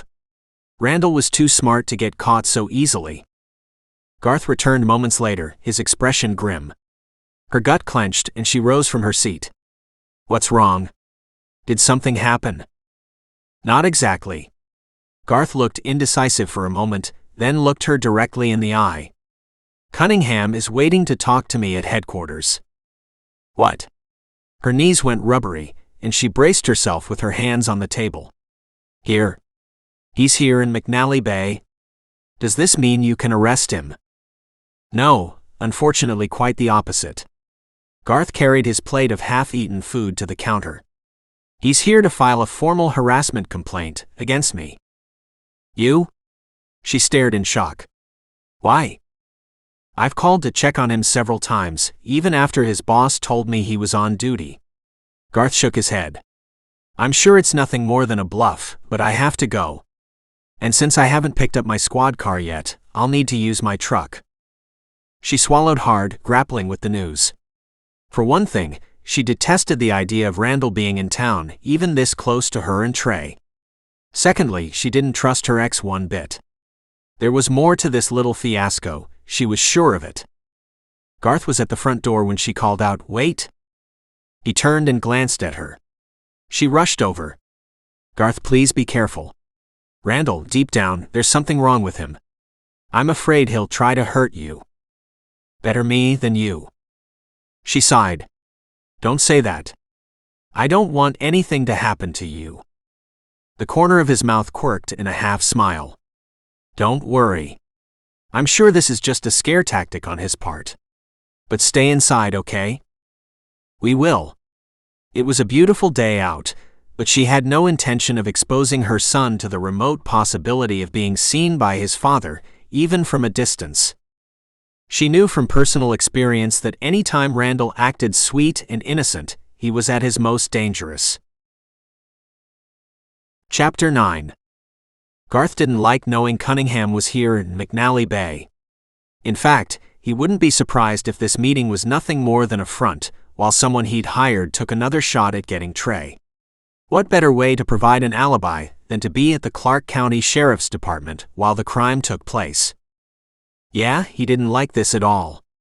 He quickly changed into his uniform, then called Trina on his way to headquarters. I need you to keep an eye on the McNally B&B. What's going on? Gemma's ex is here, requesting to meet with me. I don't trust the guy. I think he has something planned. Just do your best to stick close, okay? Yeah, sure, Trina agreed. Let me know how it goes. I will, he assured her, although he suspected things wouldn't go well. Upon entering the building, he noticed Gemma's ex right away. Cunningham rose to his feet, looking exactly like the defensive lineman Gemma had described. Tall with closely cropped dark hair, a dark goatee, and bulky frame as if he lifted weights on a regular basis. A far cry from the skinny, drunk Stephen Ahern. And not even close to the description of the man who'd tried to pick up Trey from his pre-K program. Are you Deputy Lewis? Cunningham asked with a sneer, looking him up and down as if finding him lacking. That's right. Garth did his best to keep his emotions from showing on his face. He didn't offer the guy a seat, but remained standing. And you're Officer Cunningham. What brings you all the way to Clark County? You. I'm putting you on notice that I'm filing a harassment claim against you. Cunningham took a step closer, in an attempt to intimidate him. You need to stop calling my lieutenant, asking about where I am. Garth didn't retreat. Actually, I don't. I have a right to investigate a crime, including following up on the whereabouts of a potential suspect. And it's not harassment since I haven't contacted you, personally. Cunningham's face turned dark red with anger, but the fellow officer managed to keep his tone even. My lieutenant will be the next one to file a harassment claim. That's fine. But again, questions do not constitute harassment. And I'm fairly sure Lieutenant Young understands that. Don't mess with me, Lewis. Cunningham's tone turned guttural. I'm not responsible for any crimes happening here, and you can't prove otherwise. Not yet, he agreed. But it's early in my investigation, so you never know what clues I'll uncover. I'll sue you for slander, Cunningham tried, changing tactics. You're tarnishing my reputation. You can try, but remember, it's only slander if it's not true. Garth lifted a brow, refusing to back down. And since I haven't finished my investigation, there's still time to uncover the truth. Cunningham curled his hands into fists and glared at him, as if trying to come up with an additional threat. Is that all? This time, he didn't bother to hide his dismissive tone. Watch your step, Cunningham said in a low tone. The minute you cross the line, I'll be all over you and this entire department. It's against the law to threaten a fellow peace officer, Garth pointed out. But I appreciate you stopping by. It's really great to put a face with a name. Cunningham's jaw clenched, but he didn't say anything more. Instead, he walked out of the department without looking back. Lewis? In my office. Captain Kurt Vance's voice was stern. Garth swallowed a sigh and made his way over to his captain's office. He closed the door and then dropped into the seat across from Vance. Care to explain what that was about? Jemma McNally has a no-contact order against Officer Cunningham. There have been a series of incidents that give me reason to treat Cunningham as a possible suspect. Apparently, he doesn't appreciate being under scrutiny. Do these incidents include the assault on you? Vance asked. His captain was short, round, and bald, but he was a fair and decent guy. Garth normally had no issues with his boss. Yes, sir. And the most recent slashed tires on Ms. McNally's van. I see. Vance drummed his fingers on the desktop. Okay then. But I want you to be careful to follow the rules while working on this. I don't want any lawsuits filed against the department. Understood. Garth waited a beat, then rose to his feet. Thank you. Captain Vance nodded and turned his attention to the mound of paperwork on his desk. Garth surmised his reports were probably buried in there somewhere, yet his boss was clearly up to speed on what was happening. After leaving Vance's office, he made a quick call to Trina. Anything going on? Nope. Quiet as a cemetery, she informed him. He frowned at her choice of words as he strode outside. Okay, do me a favor and stay there until I arrive. Will do. When he reached the McNally's B&B, he was glad to see Trina's squad car was parked squarely in front of the house. He pulled off to the side of the garage and waved at her, indicating she shouldn't leave right away. She rolled down her window. What's up? I need you to give me a ride back so I can pick up a squad car. Trina looked pointedly at his truck. Why? He felt the tips of his ears burn. I'm letting Jemma McNally use my truck while her van is getting repaired. I see. The saucy knowing grin on Trina's face made him groan. It's not what you're thinking. He slid into the passenger seat. I'm just giving her a hand. Yeah, right, Trina scoffed. I don't see you going out of your way to let someone like Betty Cromwell use your personal vehicle in a similar circumstance. Hating to admit she was right, he let it go. I have names of 3 of Cunningham's known associates. 2 of them are cops, so it's not a stretch to think one of them attacked me. Trina's expression turned serious. You're right, it's not a stretch. You want help digging into the backgrounds of these guys? That would be great. He gave her the 3 names he'd already memorized. Thanks, Trina. She shrugged and pulled into the parking lot outside of headquarters. You'd do the same for me. Yeah. That was true. Keep in touch, he said before getting out of the squad car. He went inside, signed the paperwork, and picked up the keys to the vehicle he normally used. It wasn't easy being away from Gemma and Trey, even for 30 minutes. He believed Cunningham was long gone from the area, but he didn't feel better until he pulled up in front of the large yellow house. The minute he got out of the squad car, he heard a shrill scream from the back of the B&B. Without hesitation, he pulled his weapon and ran around to the side of the house overlooking the lakefront. Gemma grabbed Trey and climbed up onto a kitchen chair. The mouse scrambled across the hardwood floor, heading toward the dining area. No. She didn't want the rodent anywhere in her house, but especially not in the dining area, or worse, the master suite. What if this little bugger ran out during breakfast on Saturday morning? Their reputation would be ruined. What is it? What's wrong? Garth shouted through the window screen. Are you and Trey okay? Is someone in there? We're fine, she called. But there's a mouse running loose.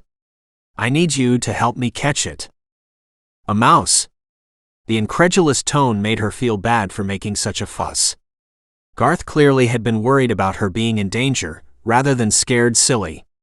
But honestly, was it her fault she didn't like creepy crawlies? Jazz was the tomboy twin. She couldn't help it if she was the girly one. Yes. A mouse. Please hurry. She clutched Trey closer as they perched on the chair. Could mice crawl up the legs of a chair? She hoped not. I need you to unlock the door, Garth pointed out. Gemma totally forgot that she'd locked all the doors because Randall had been in town. The mouse was huddled in a corner of the room, as if scared to death. She swallowed hard and gingerly lowered into a crouch. Hang on, Trey. Placing one hand on the table for support, she gingerly stepped down onto the floor. The mouse was in the east corner of the dining area, close to the French doors. I'll open the front door instead, okay? That works. Mustering her courage, Gemma put her other foot on the floor and made her way through the great room to the front door. She unlocked it, then stepped back, waiting for Garth to come inside. Where is it? He asked, reholstering his gun. In the corner of the dining room. She hitched Trey higher in her arms and followed him into the other room. Where? Garth asked again. He swept out his arm. I don't see anything. What? Gemma's jaw dropped, and she stared at the area where she'd last seen the rodent. He was there, see? He left mouse dirt behind. Disgusting. Garth, you have to find it. I can't have him running around while my guests are here. And they're arriving tomorrow afternoon. Garth planted his hands on his hips, and it took her a minute to register he was dressed in his full uniform. Okay, I'll take a look around. She climbed back up on the kitchen chair, while he spent the next few minutes searching through the various rooms for the mouse without success. Finally, he returned to the kitchen. I'll set a few traps out, see if we can catch him that way. When she opened her mouth, he lifted his palm. Don't worry about Trey, they have child-proof kinds, little boxes that lure mice in but doesn't let them out. My guests, she repeated, feeling helpless. I can't imagine how they'll react if they stumble across him. I can't have him on the loose in here. I just can't. Gemma, Garth's tone softened. This is a large mansion sitting on the lake away from civilization. People understand that you can't control everything. Besides, you have to realize that where there's one mouse, there could be others. Let me get the traps and we'll go from there. Okay? Others? She shuddered at the thought. But what could she do? Okay, fine. Good. Garth let out a heavy sigh and shook his head. You have no idea what I went through when I heard you scream. I thought you and Trey were in mortal danger. She bit her lip. I'm sorry. I just wasn't expecting it. Never mind. I'm just glad you're okay. Garth glanced at Trey. You want to go to the store with me? Trey nodded. Can we get a puppy? Gemma inwardly groaned. Again with the puppy. If she wasn't allergic to cats, she'd seriously consider one well known for hunting mice. No, to get mousetraps, Garth corrected. You already know your mom can't take care of a puppy right now. But I've been good. Trey's lower lip trembled, and Gemma could hardly stand the pathetic expression on her son's face. I won't be any trouble, and neither will the puppy.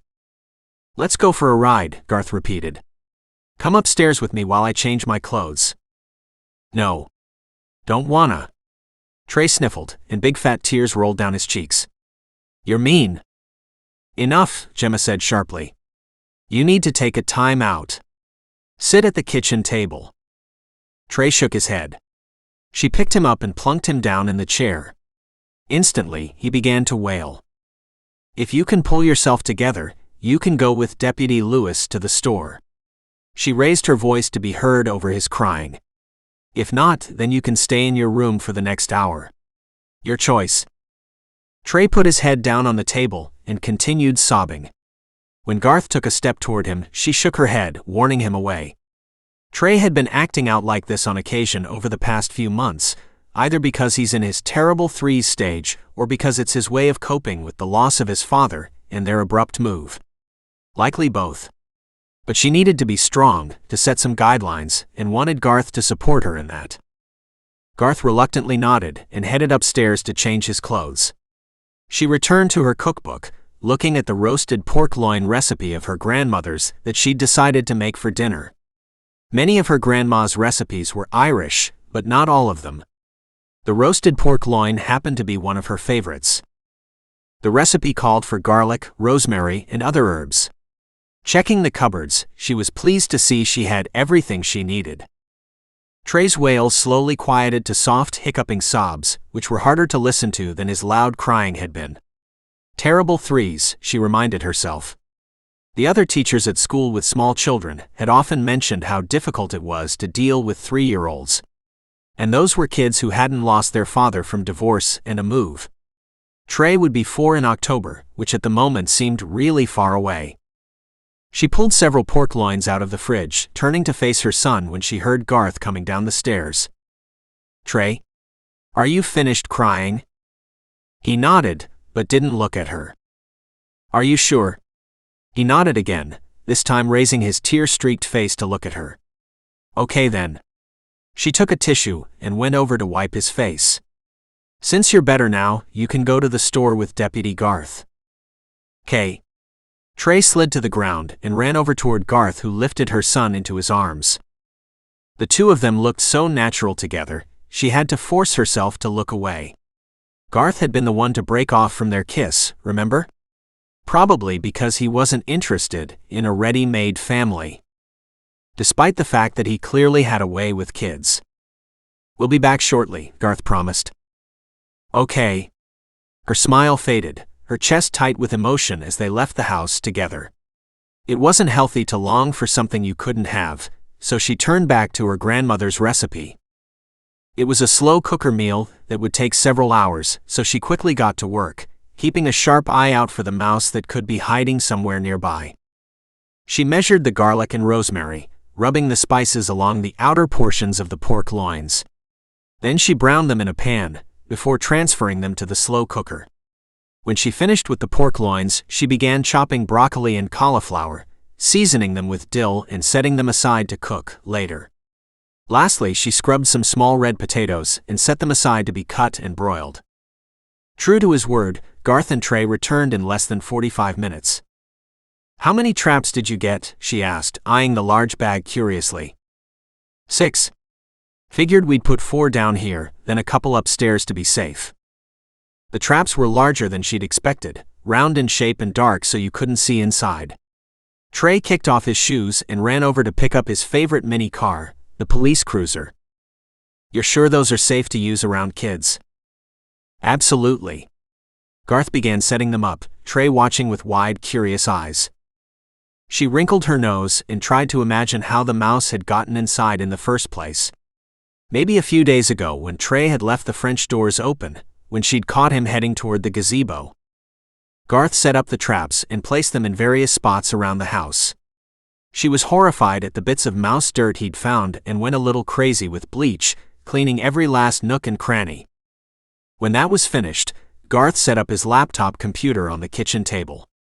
She made herself a cup of tea and watched as he began researching Randall's friends. "I found it. I found it."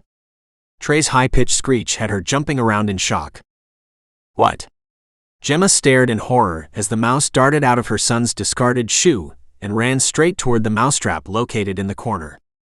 Garth leaped up from his chair, grinning in satisfaction, as the rodent instantly disappeared inside. "We got him!" Garth exclaimed with pride. "Thank goodness," Gemma said, putting a hand over her racing heart. "One down and hopefully no more to go." "Don't worry, if there are others we'll get them." She didn't want to think about the possibility. "Yay, the mouse is gone." "I want you to be my daddy," Trey said, wrapping his arms around Garth's legs and gazing up at him adoringly. Panic flashed in Garth's eyes, and Gemma knew in that moment that her gut instinct had been right all along. Deputy Garth Lewis had absolutely no desire to get personally involved with her and Trey. Chapter 10. Hearing Trey say the word daddy was like a knife to his gut. For a moment he'd heard little Sophie's voice instead of Trey's. Guilt intermingled with pain over the loss. Knowing he'd crossed the line of professionalism with Gemma and Trey was one thing, seeing the hero worship in Trey's gaze was something else. He needed, desperately, to find a way to extricate himself from the silken strands of the McNally web. "I can't be your daddy, Trey," he said, forcing the words past his tight throat. He didn't dare meet Gemma's dark brown gaze. "You already have a daddy." Trey's expression clouded. "I don't want that daddy, I want a different one. Like you." Okay, what in the world was he supposed to say in response to that? The thought of Cunningham using his large hands against this small boy was enough to make his stomach churn. Gemma would never tolerate anything happening to her son, so he forced the image away. Yet he still needed to find a link between Gemma's ex and the series of incidents that transpired here recently. "Trey, are you ready for a snack?" Gemma offering a treat to her son as an obvious distraction worked. The little boy let go of his legs and turned toward his mom. "I want McNally crackers." "Animal," Gemma corrected patiently. She scooped Trey up and plopped him onto his booster seat, studiously avoiding Garth's gaze. He understood he was overstaying his welcome, but he also didn't want to leave them here, vulnerable and alone. "Only a few crackers," Gemma was saying. "Dinner will be ready in an hour." Whatever Gemma was cooking smelled delicious, and he found himself looking forward to the meal. After a brief internal debate, he took a seat at the kitchen table, returning to his laptop. He decided he'd stay the night as promised, since he had to work in the morning anyway. Tomorrow Gemma's first guests would arrive, and he wanted to be here when they showed up. Oh, he'd checked out each of the 4 couples and found nothing out of the ordinary, but he still wanted to be there. If nothing else, to let them know that law enforcement was close at hand. He spent more time investigating the 2 cops, Kevin Rhimes, Cunningham's current partner, and Ben Scooble, his former partner. On the surface, they looked like average cops. Studying their police academy photos, he thought Scooble could possibly look like the guy described by the pre-K teacher. The hair color was right, although it was cut military short in the photo. But if the guy had grown it out, maybe. Still, the question remained, why would any cop risk his career to help Cunningham kidnap his son? The obvious answer was that Cunningham had something that he could hold over the head of either his former partner or current partner. Something bad or damaging in some way that could be used as leverage to force the issue. Garth stared at the 2 photos for a full 5 minutes, his thoughts whirling. The former partner? Or current one? He wasn't sure, but wondered why Cunningham had been reassigned to a new partner in the first place. With a sigh, he turned his attention to Cunningham's old college roommate, Peter Dunn. Since Dunn wasn't a cop, he went to social media first, to find a recent picture of the guy.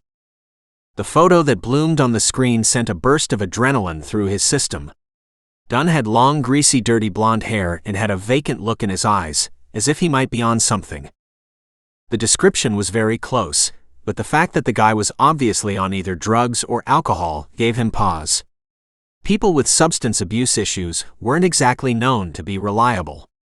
Thinking back to the baseball card and the assault on him a few nights ago, it was difficult to imagine someone like Dunn swinging a police baton at his head. Maybe he just didn't like the idea of being caught off guard by someone like Dunn. He turned the screen toward Gemma. Could this guy be the one at Trey's preschool? Gemma wiped her hands on her grandmother's apron and came closer. She frowned and nodded. Maybe. Although, it's hard to say.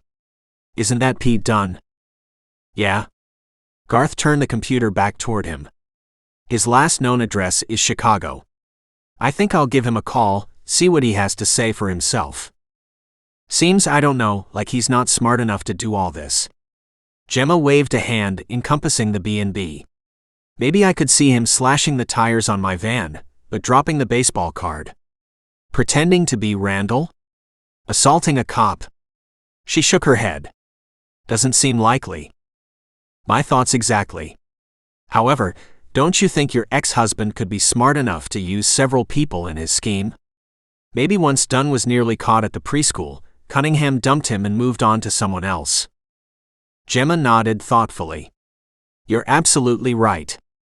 We may not be looking for one man in particular, but several. Including Ahern, he thought. Dunn had the first job of kidnapping Trey but failed, so Cunningham approached Ahern and told him to drop the baseball card. It didn't explain Trey's sighting of his father, but maybe the little boy had been distracted by the sailboat, nothing more. Then came the assault on him, which Garth believed had to have been done by either Rhymes or Scooble, since Ahern had been sleeping off his drunken stupor in jail. The slashed tires could have been either of them as well. Even Cunningham himself, although he doubted it. Easy to see why Cunningham had showed up at headquarters this afternoon. Gemma's ex had wanted to flaunt the fact that he had an alibi for each of the incidents Garth was investigating. What he needed now was a way to anticipate Cunningham's next move. Unfortunately, his crystal ball wasn't working. Garth continued to work until Jazz and Dalton arrived for dinner. He shut the laptop with a click and carried it up to the yellow room to put it away. At the top of the stairs, he listened to the conversation going on in the kitchen below. He couldn't hear words, just the low murmur of voices and the occasional burst of laughter. Every molecule in his body wanted to go down to join them. Still, he didn't feel part of the group, no matter how much he wanted to be. This weird longing was ridiculous considering he'd only known the McNally twins for the past 4 to 6 weeks, when he'd responded to the threat against Jazz back in April. Yet he wanted more. Growing up in the foster system, he'd always been on the outside looking in. He didn't like feeling that way again now. Garth? Hurry up, man. I'm starving and Gemma won't let us eat without you. Coming. He headed down the curved staircase, unable to stay away. When he crossed through the great room and joined the 3 adults and Trey in the kitchen, Garth he felt like he belonged. Even though he really didn't. And shouldn't. We've pretty much finished the master bathroom and bedroom, Jazz was saying. They were the worst of the areas that needed to be fixed. The rest will take a while. But in the meantime, I thought we'd start working on the garage apartment. There's no rush on that, Gemma protested. Trey and I are fine in the master suite. We want to do this, Dalton reassured her. And better to start the work now, in the summer months, than in the winter. In fact, I've already gotten the building permit. We're good to go. I can help, Garth offered without thinking. 3 sets of adult eyes turned toward him, and he could feel the tips of his ears burning. Was this the proof he needed, that he wasn't a part of the group as he'd thought? What? I can swing a hammer, I'm not helpless. Actually, we'd love the help, Dalton said. The good thing about working in the garage is that we're pretty much starting from scratch. No demo work, we don't even need to raise the roof. We can start adding the studs for walls anytime. Adding studs for walls didn't sound easy, but he could swing a hammer and knew both Jazz and Dalton were renovation experts. They'd done a phenomenal job rehabbing the B&B, as well as the old Stevenson place. I think it's important for Trey to have his own room too, Jazz said, smiling at her nephew. Right, Trey? The boy nodded. It would be better if I had a puppy to share my room with me. Right, Mom? Garth swallowed a groan. It seemed that no matter what they did, the idea of a puppy was cemented in Trey's brain. Puppy? Jazz lifted a brow. Golden doodles from a few houses to the west, Garth confirmed. I promise to be good, Trey went on. Poolies. Gemma dropped her chin to her chest in a sign of defeat. We'll see, Trey. Maybe once we have a place to live that's not here on the main floor of the B&B. Jazz and Dalton exchanged a look that was difficult to interpret, but he sensed that they were on board with the puppy idea. He was too. Mostly because it was impossible to resist the little boy's plea. And on a personal note, he remembered wanting a dog while growing up, but the foster families he'd lived with had nixed that idea in a heartbeat. Even when Doug and Susan Emery had taken him in, Susan's allergies had prevented him from getting a dog. He knew Gemma wasn't thrilled with the additional work that would come along with a pet. and he felt bad in the role he'd played in exposing her son to the idea. He could only hope that someday Gemma would forgive him. There was no way to win the puppy war, Gemma thought with a heavy sigh. But she could at least put it off until the garage apartment was finished. A project that could easily take months. And even then, she would need to make sure there was an intercom to the garage apartment so the guests could reach her at any time in the event of an emergency. After dinner was finished, Jazz, Dalton, and Garth all headed out to the garage. She stayed behind to double-check that she had everything she needed to begin cooking for her guests the following day. She decided to add strawberry and rhubarb scones to the list, thinking it would be nice to offer their guests something to eat as they arrived. Going through the cabinets, she took note that she was getting low on flour and needed to ask Jazz to pick some up at the store. Earlier, she'd gotten a call from the insurance company on the cost of replacing all 4 of the van's tires. Wouldn't you know, the total was just under her $1,000 deductible. Cha-ching. Her simple goal of getting back into yoga had cost her entire savings. Money she'd have to dish out for replacement tires and rims. Or she could wait a few weeks until guest money rolled in. Frustrating. She'd been so determined to regain her independence. To prove she could stand on her own 2 feet and to run a successful business. But she couldn't deny the veneer of her confidence was starting to crack. While cleaning up the kitchen and finding no new mouse dirt, thank goodness, she heard loud banging from the garage. Were they at work already? There was no need. Although truthfully, she loved the thought of having her own space, away from the B&B. Being on call for their guests was one thing, but having a separate space to call her own was so much better. Once the kitchen was clean and she had her ingredients all set out so she could get started with her baking early the next morning, she bathed Trey, then played with him until his eyelids fluttered shut. She tucked him into bed, her heart full of love for her son. Seeing the photograph of Peter Dunn had shaken her, badly. Was it possible he was the one? The creep who had almost gotten his grimy hands on Trey. And Garth's theory about Randall using a variety of people to do his dirty work bothered her as well. Difficult to know where the next threat would come from. And she wasn't naive enough to think there wouldn't be another attempt. It was only a matter of time. The following morning Gemma rose early, anticipation of her arriving guests along with worry that her baking wouldn't be up to par robbing her of the chance to sleep in. The scent of coffee greeted her as she crossed the dining area. Her steps slowed when she realized Garth was seated at the table, dressed in his brown uniform, cradling a mug in his hands. Good morning. It seemed as if days had passed since she last saw him, rather than 12 hours. The sound of hammering stopped at about 8:30 last night, and she'd forced herself to stay in the master suite with Trey. Morning. Garth jumped up and turned on the burner beneath the red tea kettle. I helped myself to a bowl of cereal and a bagel, hope you don't mind. Of course not, he assured him. Do you have time for a hot breakfast? No. I need to get an early start. He polished off the rest of his coffee and carried the empty mug to the sink. Thanks anyway. Oh, what time do you expect your guest to arrive? The butterflies in her stomach felt like a flock of giant crows fighting for a way out. I'm not sure, but check-in starts at 3 p.m. On our website, we ask people to arrive no later than 9 p.m. Okay. He tucked his hat beneath his arm. I'll see you around 3. Thanks. It was reassuring to know Garth would be there, not that she expected trouble. Have a good day. You too. He stared at her for a long moment, and she had the insane thought that he might kiss her goodbye, but of course he didn't. The tea kettle let out a shrill whistle, startling her. Later, Garth said, heading toward the front door. Bye. She took a deep breath and let it out slowly, trying to bring her pulse down to normal levels. Or what passed as normal today, the first day of their new business. Turning back to the counter, she chose an organic green tea bag from her eclectic collection, feeling the need for an extra boost to start the day. The sound of a buzzsaw made her groan.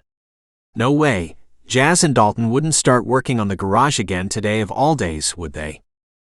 Mommy. Trey's voice was thick with sleep as he padded into the kitchen wearing his superhero jammies. I'm hungry.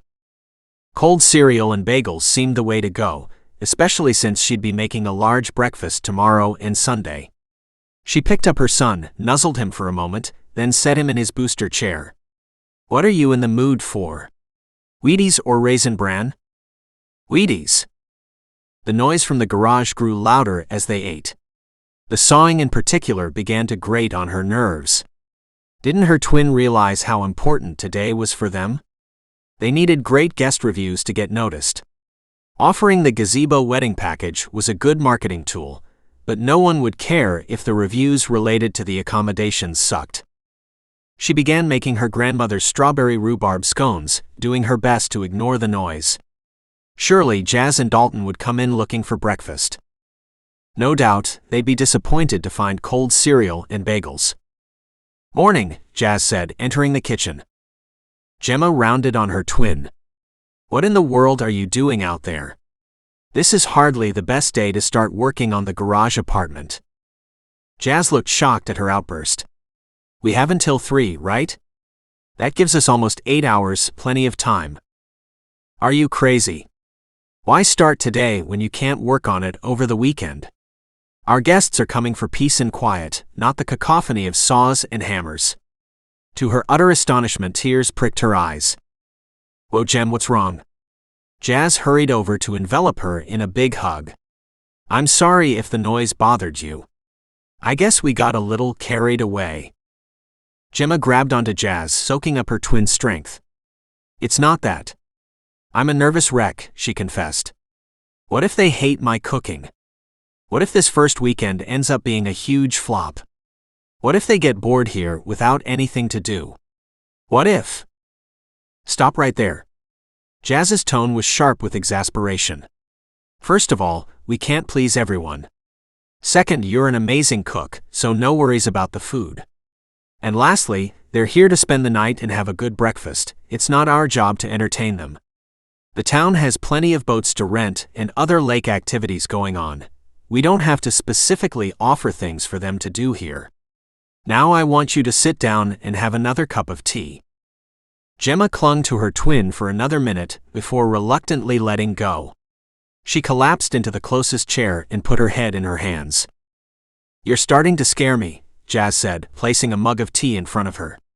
What brought on all this? Gemma took a sip of her tea. It's been building all week. Between stressing about Randall and the pressure of our opening weekend, I'm losing it. Jazz glanced at the stuff sitting on the counter. Do you want me to help? That made her laugh. No. You're far better with a hammer than a spatula. Yeah. No joke. Jazz came over to sit beside her. But honestly, Jem, I don't like seeing you stressed out like this. If it's too much for you, we can hire someone to cook. Maybe we can convince the cook at Daisy's Diner to come work for us. No, it's fine. Gemma waved a hand. I'll be okay. Truly. Just chalk it up to a minor panic attack. If you're sure. Jazz glanced around the kitchen. No need for you to worry about feeding me and Dalton today. We'll grab something at the diner and bring something in for lunch too. That way you can have the kitchen all to yourself. Thanks, Jazz, but you don't have to go to the diner for breakfast. Help yourself to cereal and bagels. Bringing something home for lunch would be great, though. Done. Jazz gave her another quick hug, then set about pulling bowls out of the cupboards. When Jazz and Dalton were finished, they went back to work on the garage. Feeling calmer, Gemma made her strawberry rhubarb scones, then worked on the cranberry muffins.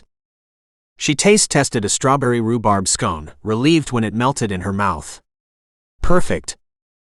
The rest of the day dragged slowly. After lunch, she went out to see what Jazz and Dalton were doing in the garage. They had already put in a subfloor and were putting up studs for the interior walls. As promised, Jazz and Dalton finished working at 2:30 and agreed to take Trey for a few hours to keep the boy out of her hair. Garth arrived at 3 sharp, and their first guests arrived shortly thereafter. Gemma offered tea, lemonade, and decaf coffee, along with the strawberry rhubarb scones. The first couple were in their mid-50s, Mr. and Mrs. Wayland Perry, who were here to celebrate their 33rd wedding anniversary. The rest of the guests arrived within the next 90 minutes, but the engaged couple ended up being just a young woman. "I'm here alone. My fiancé had to work at the last minute," Sherry Talbot said with an apologetic smile. She was a tall, willowy woman with jet black straight hair and classically beautiful features that made Gemma feel like a frump. "Not a problem." Gemma hid her disappointment. "I hope you'll enjoy the blue room. And if you haven't decided on a wedding venue, we have a brochure about our gazebo wedding package." "Interesting," Sherry said in a non-committal tone. Gemma's hopes of securing a new wedding weekend dissipated, but she did her best to keep a smile on her face. After Miss Talbot left, Garth gently tugged her aside. He'd stayed in the kitchen, where he wouldn't be as noticeable, but could still see the guests as they checked in. "Does she look familiar to you?" She wrinkled her brow. "Who?" "Sherry Talbot." When he nodded, she shook her head. "No, why?" He looked thoughtful for a moment, then shrugged. "Never mind. It's probably just my imagination." "Well, that's the first hurdle," Gemma said, carrying the tray of empty cups and plates to the kitchen. "Next up, breakfast tomorrow." A knock at the front door had her turning around in surprise. All four couples, minus one fiancé, had arrived. She wasn't expecting anyone else. She opened the door to find a well-groomed man with sandy brown hair wearing tan khaki pants and a navy blue polo shirt standing outside. He was slight in stature, but his smile seemed genuine. "Hi, I'm wondering if you have an available room for the night?" Peering past him, she could see there wasn't anyone else accompanying him. "Sure, please come in." Putting her unease aside, she stepped back to allow him to enter the B&B. She could feel Garth's gaze boring into her back as she went through the process of obtaining ID and payment for the night. This was what they wanted, right? To have all their rooms filled with paying guests. Yet as she took his information, she couldn't help thinking that providing a room to a man traveling alone might be more than she'd bargained for. Chapter 11. Listening to Gemma warmly greet the stranger, sweetly informing him of their amenities, grated like nails on a chalkboard. Garth didn't like the fact that this guy would be staying here overnight alone, and the caveman part of him wanted to butt in between them, flashing the gun on his hip, staking his claim. Jealous? Ridiculous. The guy wouldn't be here more than a day or two at the most. Besides, he had no personal claim on Gemma. No matter how much he might want one. Still, he needed to let this guest know that he was armed and on guard. He subtly eased closer to the doorway, hoping the guy would catch a glimpse of him. But the new guest didn't appear to notice, his gaze riveted on Gemma. Keeping his mouth shut wasn't easy, and 1 second after Gemma escorted the stranger upstairs to the Rose Room, Garth went to the desk to get a good look at the guy's driver's license. His name was Dominic W. Williams, and the driver's license was from Michigan with a Detroit address. At least he wasn't from Bloomington or Chicago, Illinois. Garth quickly copied down the name and DL number so he could run a background check. On the heels of Cunningham showing up in McNally Bay, it was difficult to believe the stranger's arrival was nothing more than a coincidence. A sense of alarm hit hard. There would be many strangers staying at the B&B each week. How could he run background checks on all of them? 5 rooms with paying guests. Gemma exclaimed, breezing into the kitchen. "I'm so excited." "Gemma, listen." "Not now," she cut him off. "I have to bring scones and decaf coffee to Mr. Williams." He ground his teeth together hard enough to crack a filling. "This is important, Gemma," he tried again. "We don't know anything about this guy." Ignoring him, she put a couple of scones on a plate, added a cloth napkin, silverware, and a hot cup of coffee with a tiny container of creamer and a bowl of sugar cubes. She lifted the tray and carefully edged past him. His laptop was in the yellow room, so he followed her through the great room and up the curved staircase. Remembering the layout of the upstairs, he took strong satisfaction in knowing his room was right next to the one where Williams was staying. The door to the Rose Room was open. Gemma had set the tray on the bed, and was still chatting with her latest guest. Garth scowled and made sure to walk directly past the open door to his room. Even better for this guy to understand there was a cop sleeping next to him. Garth didn't linger, but carried the computer downstairs to the kitchen. It didn't take long for him to access the database and to verify that Dominic Williams didn't have a criminal record. The only red flag was that the guy was listed as self-employed. He tapped his fingers on the table, trying to envision what type of work this guy did that would send him traveling throughout the state staying at B&Bs. Insurance sales? Some other kind of sales? Travel agent? Computer software troubleshooter? The more he thought about it, the more options he could come up with.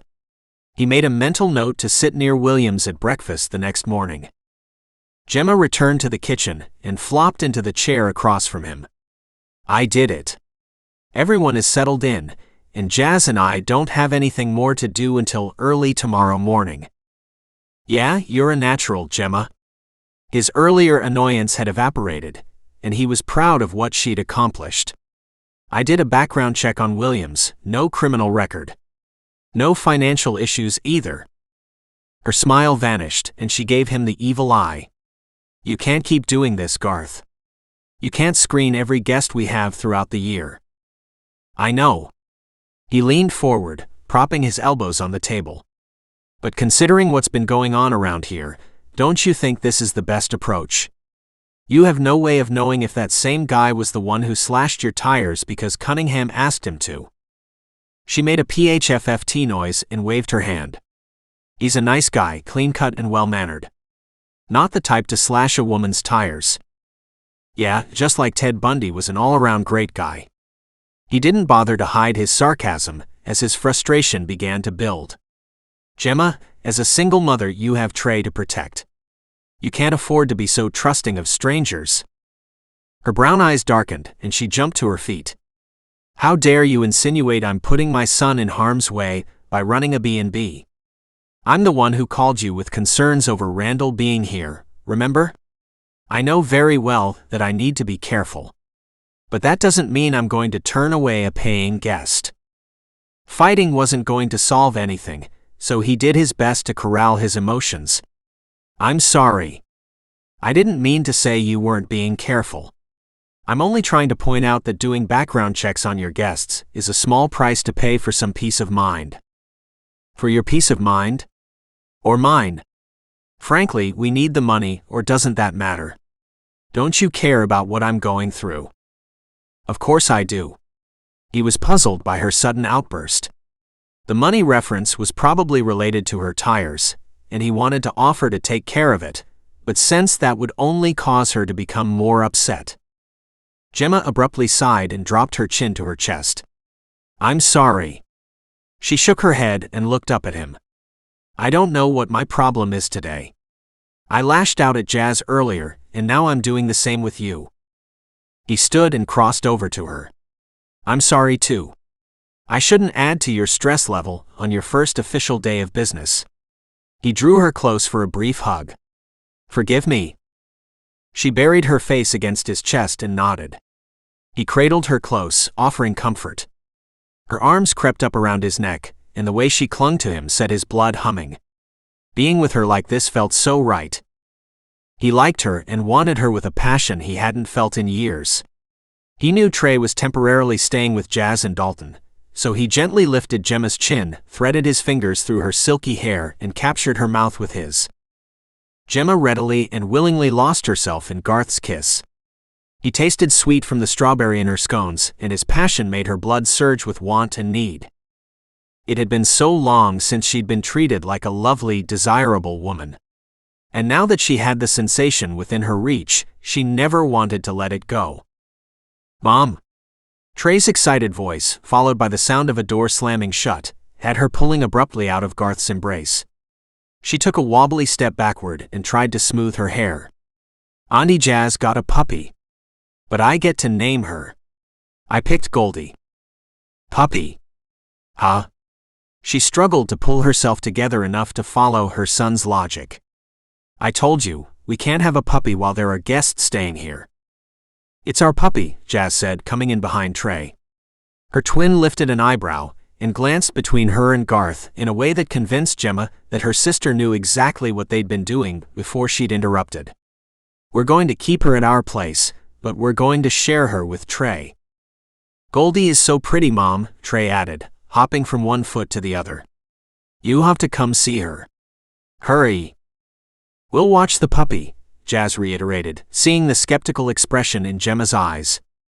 "And Trey will be able to play with Goldie whenever he wants, but we'll do the work."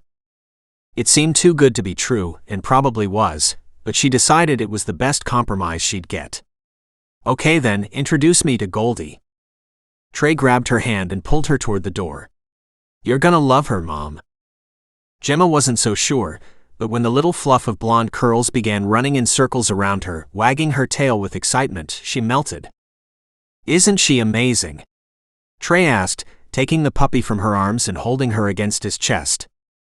"She is." Gemma looked up at Jazz. "Thank you." Jazz grinned. "She's just here for a visit. She can't be released for another week. But she's ours if we want her." "I want her," Trey said with a devout expression on his face. "Please?" "We'll share her," Jazz said, ruffling Trey's hair. Gemma knew she owed her sister big time. This was the perfect compromise. Now she needed to hold up her end of the bargain. How her guests enjoyed her breakfast would be the best indication if their little business would succeed or fail.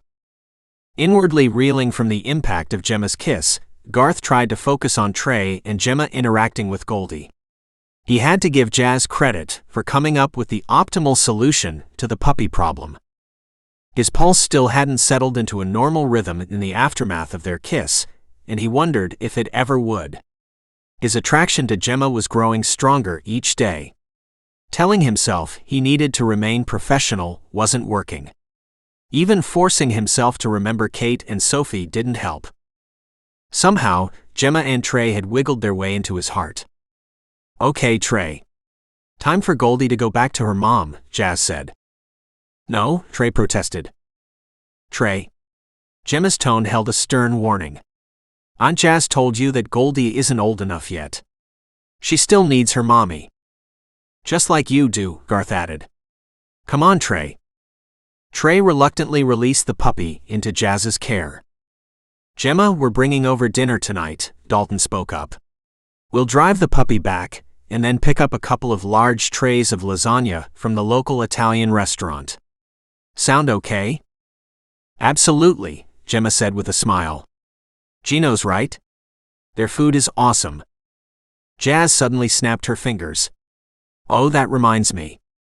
I was thinking we should cross-promote, get flyers from Gino's, Chen Li's, and Daisy's diner for our guests." "I'll grab a handful from Gino's tonight," Dalton offered. "Thanks." Gemma reached for Trey's hand. "Time to get back to the B&B." Garth swept his gaze over the area as they made the trip back to the house. Nothing seemed out of place, but it occurred to him that it had been almost 48 hours since Gemma's tires were slashed.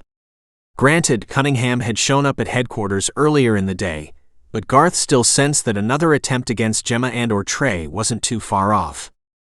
Stalkers took a perverse pleasure in keeping their victims off balance. He had no reason to believe Cunningham was any different. In fact, just the fact that Cunningham had come here to confront him told Garth a lot. The guy had showed up to gloat, to prove his innocence when they both knew he was anything but.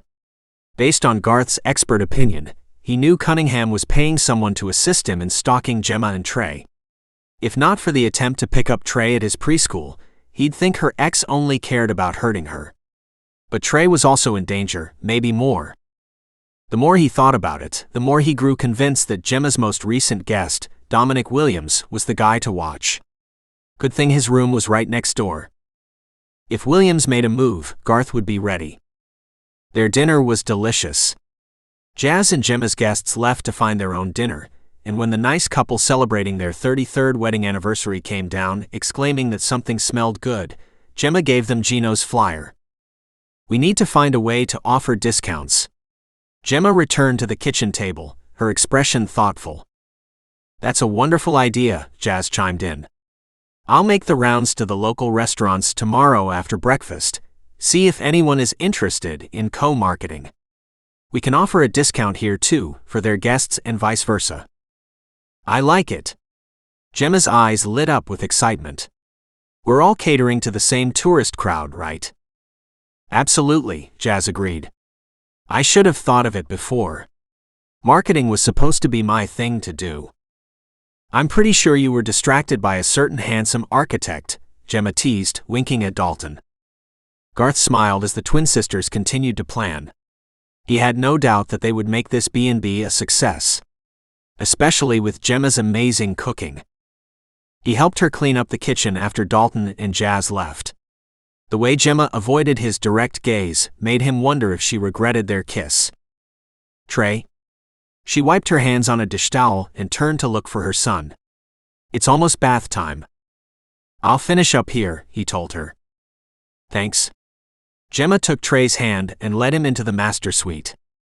5 minutes later, Gemma's cell phone rang. He looked at the screen, noting a guy by the name Jonas was calling. He hesitated, then quickly answered the call. Hello? There was a pause. Who is this? A male voice demanded. Deputy Garth Lewis, I'm answering Gemma's phone. Who are you? Her brother Jonas. The protectively terse tone didn't change. Where's my sister? Bathing Trey. If you give me a minute, I'll be happy to get her for you. Yeah. I'll wait. As he'd spoken, Garth made his way from the kitchen, through the dining area tables to the master suite. He rapped on the door, then opened it a crack. Gemma? The phone is for you. You answered my phone? The sharp edge of her tone indicated she was not happy. Yeah, sorry, but I recognized your brother's name on the screen. He held it out to show her. It's Jonas. Jonas?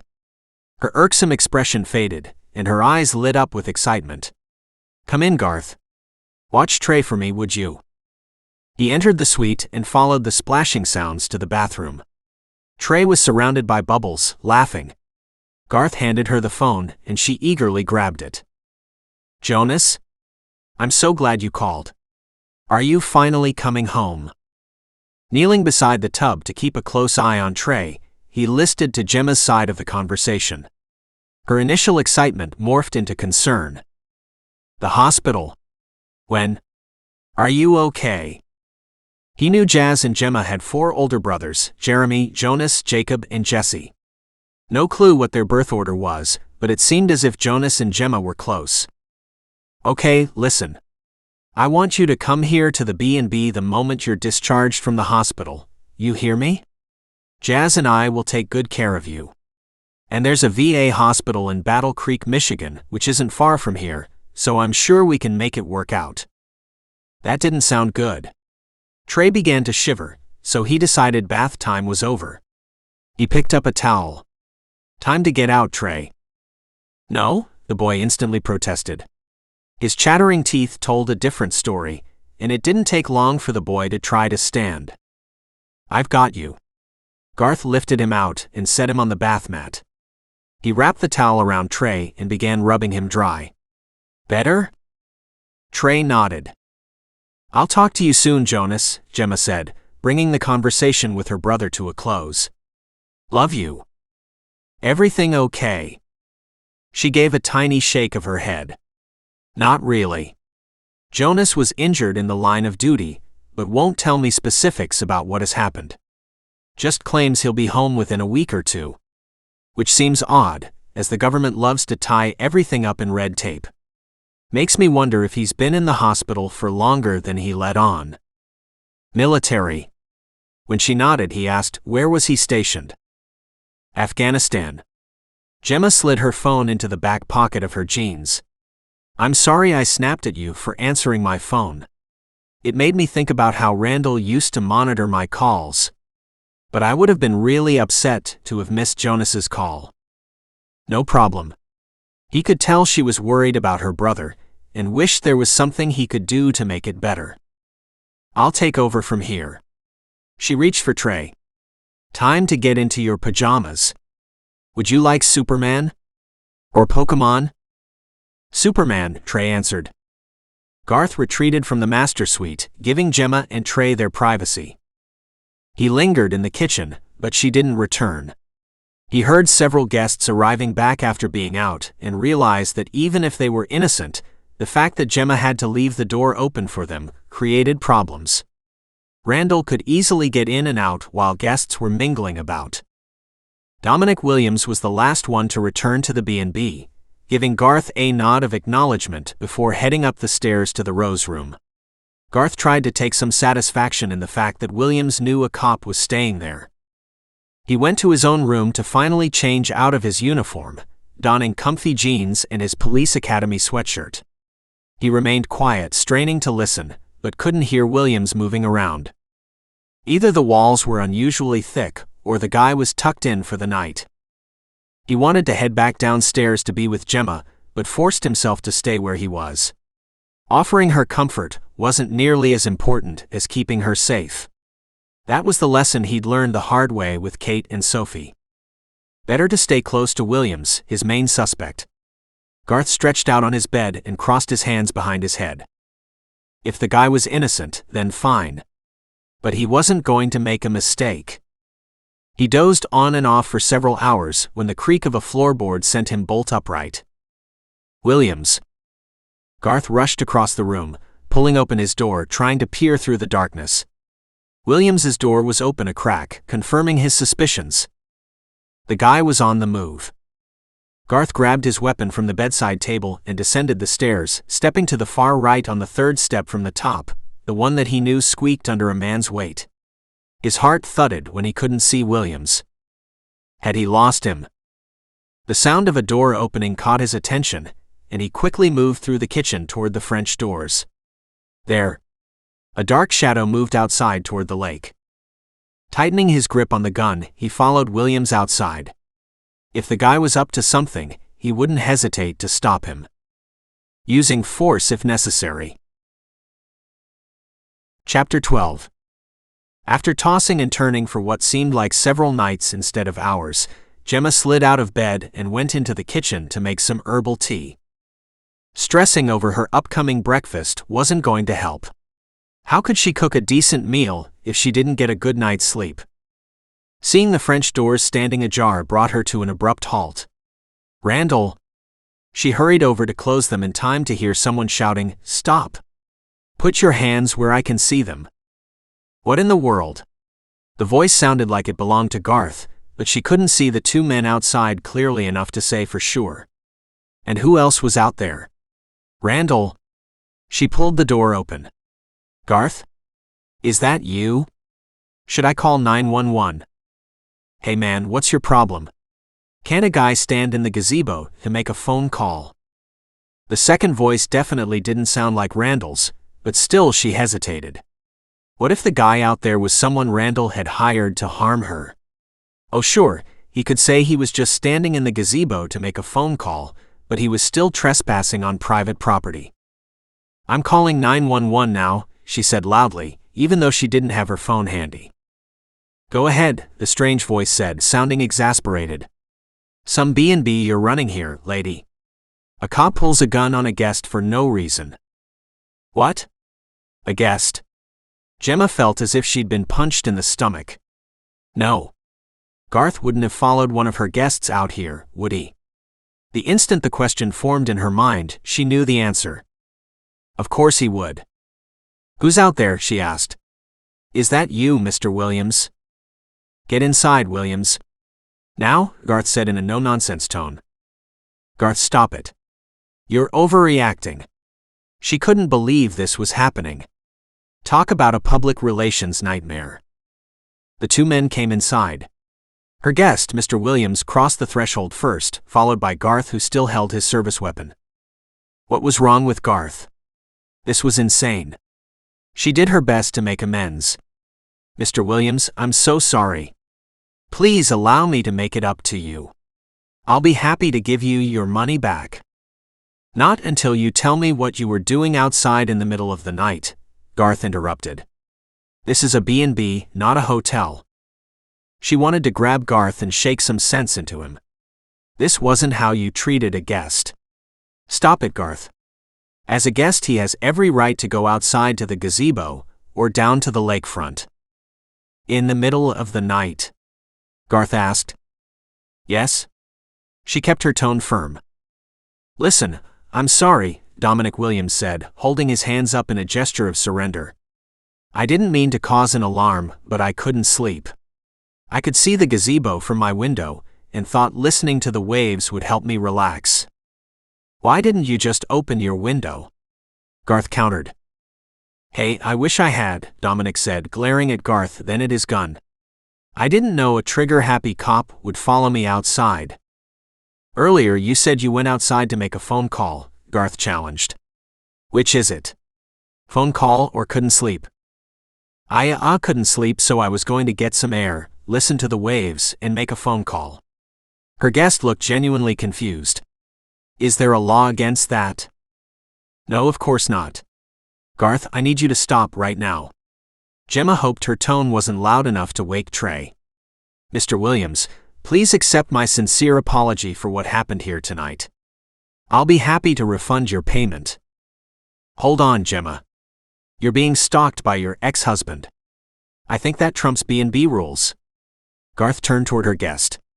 Frankly, I don't appreciate you sneaking around the house after midnight.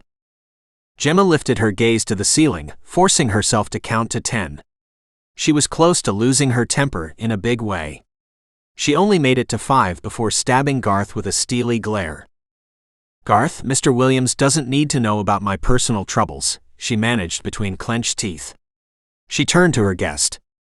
Again, please accept my sincere apologies. And of course a full refund. Mr. Williams glanced between her and Garth, then offered a shrug. I'm sorry too. I guess I didn't think going outside would be a big deal. I've never stayed in a B&B before, just thought it would be a nice change. After tonight, Gemma figured the poor guy would likely never try a B&B again. Garth didn't say anything. Maybe he finally figured out just how angry she was at his ridiculous shenanigans. He pulled a gun on her guest. This madness had to stop. I'm sorry, she repeated. Is there something I can get you? Tea? Water? No thanks. I'll just go on up to bed. Good night. Dominic Williams gave Garth a wide berth as he left the kitchen to head back up to the Rose Room. The minute she heard the door shut behind him, she rounded on Garth. What were you thinking? She asked in a harsh whisper. The poor man couldn't sleep, so you followed him and pointed a gun at him? Have you lost your mind? Garth had the grace to look sheepish. Gemma, listen, I understand you're upset, but you have to admit his going outside after midnight was suspicious. I couldn't let him try to hurt you or Trey. She stared at him, wondering if that bump on his head had caused permanent brain damage. That was the only rational explanation for his behavior. He didn't try to hurt us, he went outside to listen to the waves. The gazebo in the lakefront is considered public space, and he has every right to use them. Being on the lake is a perk for our business, remember? The view is a big part of why people will come here rather than someplace else. That's his side of the story. Garth shrugged. First it's a phone call, then it's listening to the waves. I'm not so sure I believe either excuse. He could have made a call from his room, or opened his window to hear the waves. Honestly, we really have no idea what he was up to. Shaking her head helplessly, she knew there was no getting through to him. Garth was a cop, he saw the worst in people all the time. And she understood to a point. But living in fear, suspecting everyone of wrongdoing, wasn't the type of life she wanted. Not for her. Not for Trey. I can't do this anymore, she said, overcome with weariness. You need to leave after breakfast tomorrow. Gemma, wait, he said, taking a step toward her. No. She backed away from him, wishing his woodsy scent wasn't so compelling. Enough is enough. That guy might press charges against you. And even if he doesn't, I won't have any guests if you keep pulling stunts like this. I'm going to refund Mr. Williams's money. Hopefully that will make it less likely that he'll slam me with a scathing review or worse. Gemma, please. She shook her head. There was nothing he could say that would make this right. Giving up on the notion of tea, she turned and crossed through the breakfast tables toward the master suite. On the way, she detoured long enough to make sure the French doors were locked before disappearing into her room. Thankfully, Garth didn't try to stop her. Despite her anger, she managed to get a few hours of sleep before she crawled out of bed at 5:30 in the morning. Letting Trey sleep in, she quickly showered and changed before going into the kitchen. After filling the tea kettle, setting it to boil, and making a large pot of coffee, she did a mental inventory of what she needed to do. She had fresh Irish brown bread for her planned French toast all ready to go. The cranberry muffins still needed to be baked, as did the lemon poppy seed bread. She set about getting those items ready and safely put into the oven before she turned her attention to the full Irish she needed to prepare. Sipping her tea, she opened the fridge to pull out a carton of fresh eggs. A sound behind her had her whirling around, her heart thumping with adrenaline. She didn't relax when she saw Garth standing there. Coffee will be ready soon. She purposefully turned back to what she was doing. She estimated how many eggs she needed for the French toast batter and began breaking them into a large mixing bowl. Thank you. She felt Garth come up beside her. He opened a cupboard and helped himself to a mug, at ease in her kitchen after spending so much time here. Ignoring him wasn't easy. She whisked her eggs, thinking about the spices she wanted to add. Vanilla and cinnamon for starters. Maybe a pinch of nutmeg. I'm sorry, Garth said, breaking into her thoughts. I'm packed up and will leave after breakfast. She was upset at what had happened, but her anger had faded to the point she considered backing down on her insistence that he leave the B&B. Only the thought of Mr. Williams giving her an awful review kept her from succumbing to temptation. That's fine. Now, if you don't mind, I need to concentrate on my menu. Okay, I understand. He filled his mug and moved away from the counter. Risking a quick glance over her shoulder, she noticed he went into the dining area to take a seat, rather than sitting at the kitchen table, the way he normally did. Relieved he was acting as if he was just another guest, she focused on her meal. Jazz arrived shortly thereafter, pitching in to help serve their guests. An hour later, the first of her guests arrived. It was the couple celebrating their 33rd wedding anniversary, Mr. and Mrs. Wayland Perry. Look, honey, isn't the gazebo lovely? Mrs. Perry said. What do you think? Would Noelle and her fiancé Marvin consider having their wedding here? Gemma's ears perked up at the word wedding. Oh, if only she and Jazz could book a few of the wedding packages. She kept busy in the kitchen while listening as Jazz greeted their guests. Good morning, Mr. and Mrs. Perry. What would you like to drink? Coffee? Tea? Juice? Coffee, the husband and wife said at the same time. They laughed. Coming right up. Jazz entered the kitchen to get their coffee. Gemma wondered how the Perrys managed to stay together for 33 years. Her marriage to Randall hadn't lasted more than 4. And that had been 3 too many. 2 French toast breakfasts, Jazz said, returning to the kitchen a short time later. And they're discussing the gazebo as a potential wedding site for their daughter. I heard, wouldn't that be amazing? I've already given them a brochure, Jazz confided. She placed 2 cranberry muffins and 2 slices of lemon poppy seed bread out on a plate for them to eat, and went back out to the dining room. Jazz kept her informed as the rest of their guests straggled in, keeping them busy. Even Mr. Williams joined them, ordering the French toast. Gemma hoped he wasn't still holding a grudge, and knew she had to let Jazz know about what had transpired during the night. One of the other married couples ordered the full Irish without the blood pudding, so she had 2 skillets going at once. Sherry Talbot, the woman who'd come alone because her fiancé had to work, joined Mr. Williams at his table and also ordered the full Irish. At roughly 8:30, Trey had come out of the master suite, padding over to the kitchen while still wearing his Superman pajamas. She plunked him at the table and gave him something to eat, knowing Jazz would help keep an eye on him. That's it, sis, Jazz said with a relieved sigh. Everyone is fed and out of the dining room. Glancing at the clock on the wall, Gemma noted the time to be about 10:30 in the morning. That's great. Oh, and the guy who showed up alone left his key on the table. Sounded as if he was leaving. Gemma nodded, making a mental note to refund his money. What about Garth? I'm right here, he said from the doorway. Come on, Trey. Let's take a walk, shall we? Jazz seemed to know she needed a moment alone.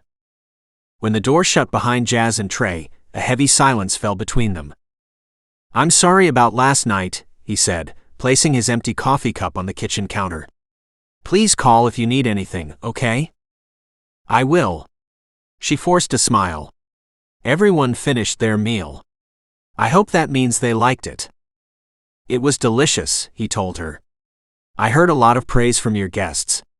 Even Dominic Williams. She didn't want to rehash everything that had transpired with Mr. Williams. It was all too mortifying. Yes, well, I have a lot of work to do. My kitchen looks as if it was hit by a tornado. And Jazz and I are splitting the cleaning of the guest rooms. Garth nodded and moved through the kitchen toward the front door. There was a tiny part of her that wanted to call him back, to give him another chance, but she forced herself to turn away. Her first breakfast had been a success despite the disaster from the night before. She and Jazz needed to focus on making the B&B profitable. For her sake and Trey's. Which meant Garth could no longer be a part of the plan. Striding to the squad car he'd left in the driveway, Garth brooded over how badly he'd blown it with Gemma. Why had he gone so far over the edge as to pull a gun on her guest? Because he didn't trust the guy. And had feared the guy was about to do something to harm Jemma and Trey. Yet, even he knew that wasn't good enough. As a trained cop, he knew better than to jump to conclusions. This was the exact opposite of the mistake he'd made with Kate and Sophie. 2 years ago, he'd thought the threat against them had been neutralized, but he'd been wrong.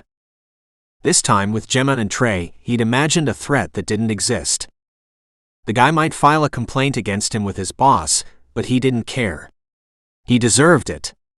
But if Williams took out his anger on the B&B by leaving a scathing review, there was nothing he could do to fix it.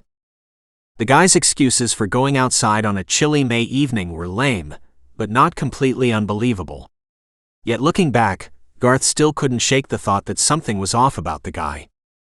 The background checks he'd run hadn't yielded anything suspicious, but that may only mean that Williams hadn't gotten caught yet. He noticed the woman, Sherry Talbot, who'd come alone for the weekend, walking down the driveway toward the highway. Her long dark hair had been pulled back in a ponytail, and she wore figure-hugging workout gear. Figuring she must be going for a walk, he lifted his hand in a wave as he drove past. She frowned as if she didn't recognize him, then returned the wave half-heartedly. As he headed into town, he found himself wishing he'd have gotten Williams's license plate number so he could keep an eye out for the guy's vehicle, in case he decided to stick around McNally Bay for a while. Paranoid. Maybe. It was a hazard of the job. Cops had to trust their instincts, and his had been jangling the moment the guy had shown up on Gemma's doorstep. Although to be fair, he wouldn't have even zeroed in on Williams if it wasn't for all the trouble Gemma's ex was causing. Had Williams truly been up to something last night? Maybe he was planning to call Cunningham, to give an update or to get further instructions. He wished Gemma wouldn't have insisted on refunding the guy's money. At least, not until he knew the guy was innocent. Garth drove to his apartment building, feeling at loose ends. He'd taken the weekend off so he could keep an eye on Jemma and Trey, but now he decided the best way to do that was to be on the job. First shift was almost halfway over, but that didn't mean he couldn't pick up some second or third shift hours. When he made the call, Alex readily agreed to give up his graveyard shift. As the day wore on, Garth realized how lonely he felt without Jemma and Trey. In the short time that he'd become involved with them, they'd filled the gaping hole in his life. He'd felt the same way about Kate and Sophie too. And looked how that turned out. His lapse in judgment had caused Kate's ex-husband to find them. It was a minor miracle that Kate and Sophie had survived. But his relationship with them had never recovered. Kate had lost faith in his abilities to keep her and Sophie safe. She'd informed him that she'd decided to move with Sophie back down to Florida to live with her mother. He'd offered to move with her, but Kate had refused. She'd told him she needed time alone, but he knew that was just a polite way of saying their relationship was over. Not just over, but disintegrated beyond repair. Dead and buried. The last time he'd seen her, she and Sophie had left the hospital bandaged and bruised as they made their way to a rental car he'd obtained on their behalf. Once they were settled inside, Kate had driven away without once looking back. The guilt of the near miss had haunted him for the past 24 months. And here he was, making the same mistake all over again with Jemma and Trey. Apparently, he had a knack for destroying potential relationships. Time to accept the fact that he was destined to live alone. By dinner time, he decided to walk over to Daisy's diner. The food wasn't nearly as good as Gemma's, but it was decent and familiar. Yet when he entered the diner, he didn't feel the same sense of home that he used to. Ashley was working and greeted him with a warm smile. "Hey Garth, how are you?" "Good, Ashley." The place was busy, so he gestured to the one empty seat at the counter, way off in the corner. "Is that spot open?" "Absolutely." She waved him over, then filled a water glass for him. "I assume you don't need a menu?" "Nah. I'll have a burger with the works." "Sounds good." Ashley crossed over to the register and put his order in. Garth turned sideways on his stool, putting his back against the wall so he could sweep his gaze over the patrons of the restaurant. As it was a Saturday evening, he saw far more strangers than regulars, likely tourists. It occurred to him that Gemma and Jazz had picked a good time to open their B&B. May was the start of the tourist season, and by June they would be overrun by visitors. His gaze stumbled across a woman seated in a booth. She was studying the menu with her head down, but he was fairly sure the woman was Sherry Talbot. Not that her eating dinner here was unusual, but it was still a bit jarring to see her here. It was hard to imagine what a woman on her own would do to pass time in McNally Bay. I mean, sure, they had boats for rent and fishing was big. Their main street was quaint, but half the shops weren't open yet. The cozy quilt shop was open. Maybe Sherry was interested in that. Or maybe she had a secret passion for fishing. He inwardly shrugged. What Sherry Talbot chose to do with her time was none of his business. He was hardly the expert on female hobbies. His burger arrived 10 minutes later, and he dug into his meal with gusto. Glancing at his watch, he estimated he had 5 hours before he needed to report in at 11 p.m. for his shift. Feeling better about the fact that he could at least watch the McNally mansion from afar, he dawdled over his food. The burger was medium rare and the fries extra crispy, just the way he liked them. What were Jemma and Trey having for dinner? Were they right now sharing a meal with Jazz and Dalton? Stop it. He wasn't a part of their group. Being the outsider looking in was something he should be used to by now. "Would you like dessert?" Ashley asked, refilling his coffee cup. "Not today, thanks. Just bring me the bill." "Here you go. Hope to see you again soon." Ashley gave him a friendly pat on his arm as she left. After settling his bill, he stood to leave. As he turned back to face the restaurant, he saw that Sherry Talbot was still in her booth. Which wouldn't have been that unusual, except that she wasn't alone. He abruptly stopped in his tracks, the tiny hairs on the back of his neck lifting in alarm. Dominic Williams was seated across from Sherry. Not only had the guy not left town, but he was in a deep discussion with Sherry that made it seem as if they knew each other as more than passing acquaintances. Garth quickly turned and recaptured his seat. He gestured for Ashley. "I changed my mind about dessert," he told her. "Great. One slice of apple pie coming right up." Garth nodded, then surreptitiously glanced over his shoulder. It didn't appear as if Sherry and Dominic had noticed him. He told himself there were plenty of reasons the two had ended up here, together. It's a small town. They were both here alone. An innocent coincidence. But deep down, he didn't believe it. Gemma cleaned the kitchen, a task that helped burn off her frustration, then turned her attention to cleaning the 2 remaining guest rooms. Jazz had done 4 of them, and then had taken Trey to visit Goldie the puppy. Since the rose room and yellow rooms needed to be fully cleaned, she threw herself into the work, stripping the beds and putting the towels and linens in the washing machine. Then she scrubbed down the 2 bathrooms, finding a strange sense of satisfaction in making the tile and chrome sparkle. She'd skipped lunch, but now her stomach was growling. Glancing at the clock, she realized it was almost dinner time. Finished with working for the day, she walked to the house next door to see how things were going with Jazz, Dalton, and Trey. Goldie was still playing with Trey, and Gemma couldn't deny how adorable the golden doodle was. Lifting the puppy to her face, nuzzling the soft skin, made the last vestiges of stress melt away. "You love her, Mom, don't you?" Trey asked. "I can't deny it." She looked up at her sister. "I really appreciate you doing this. Hey, it will be fun for both of us. Shared responsibility, right?" Jazz laughed. Gemma nodded, then sighed, giving Goldie back to Trey. "I need to fill you in on what happened last night." "What do you mean?" Jazz looked confused and her gaze narrowed. "Did you hear from Randall?" No. She waved a hand. "Nothing like that. Actually, things have been quiet on that front, and I'm hoping to keep it that way." "Then what is it?" Gemma grimaced. Garth went a little crazy. She went on to fill her twin in on everything that had transpired. "He pulled a gun on a guest?" Jazz echoed in horror. "I can't believe it. What on earth was he thinking?" "He was thinking the guy was going to hurt Gemma or Trey," Dalton said, sticking up for Garth. "Why wouldn't he be on high alert? It's suspicious to go outside to hear the waves in the gazebo after midnight, if you ask me." Since that was exactly what Garth said, she couldn't argue. "Maybe, but I felt terrible and refunded his money." She glanced at Jazz, hoping her twin wouldn't be upset. "It was the only way I could think of to prevent him from hitting us with a lousy review. And even then, there's no guarantee. He may still leave one anyway." "Yeah, I get that." Jazz shook her head. "But it's really a bummer. Not a stellar debut, huh?" "No. Although you thought breakfast went well."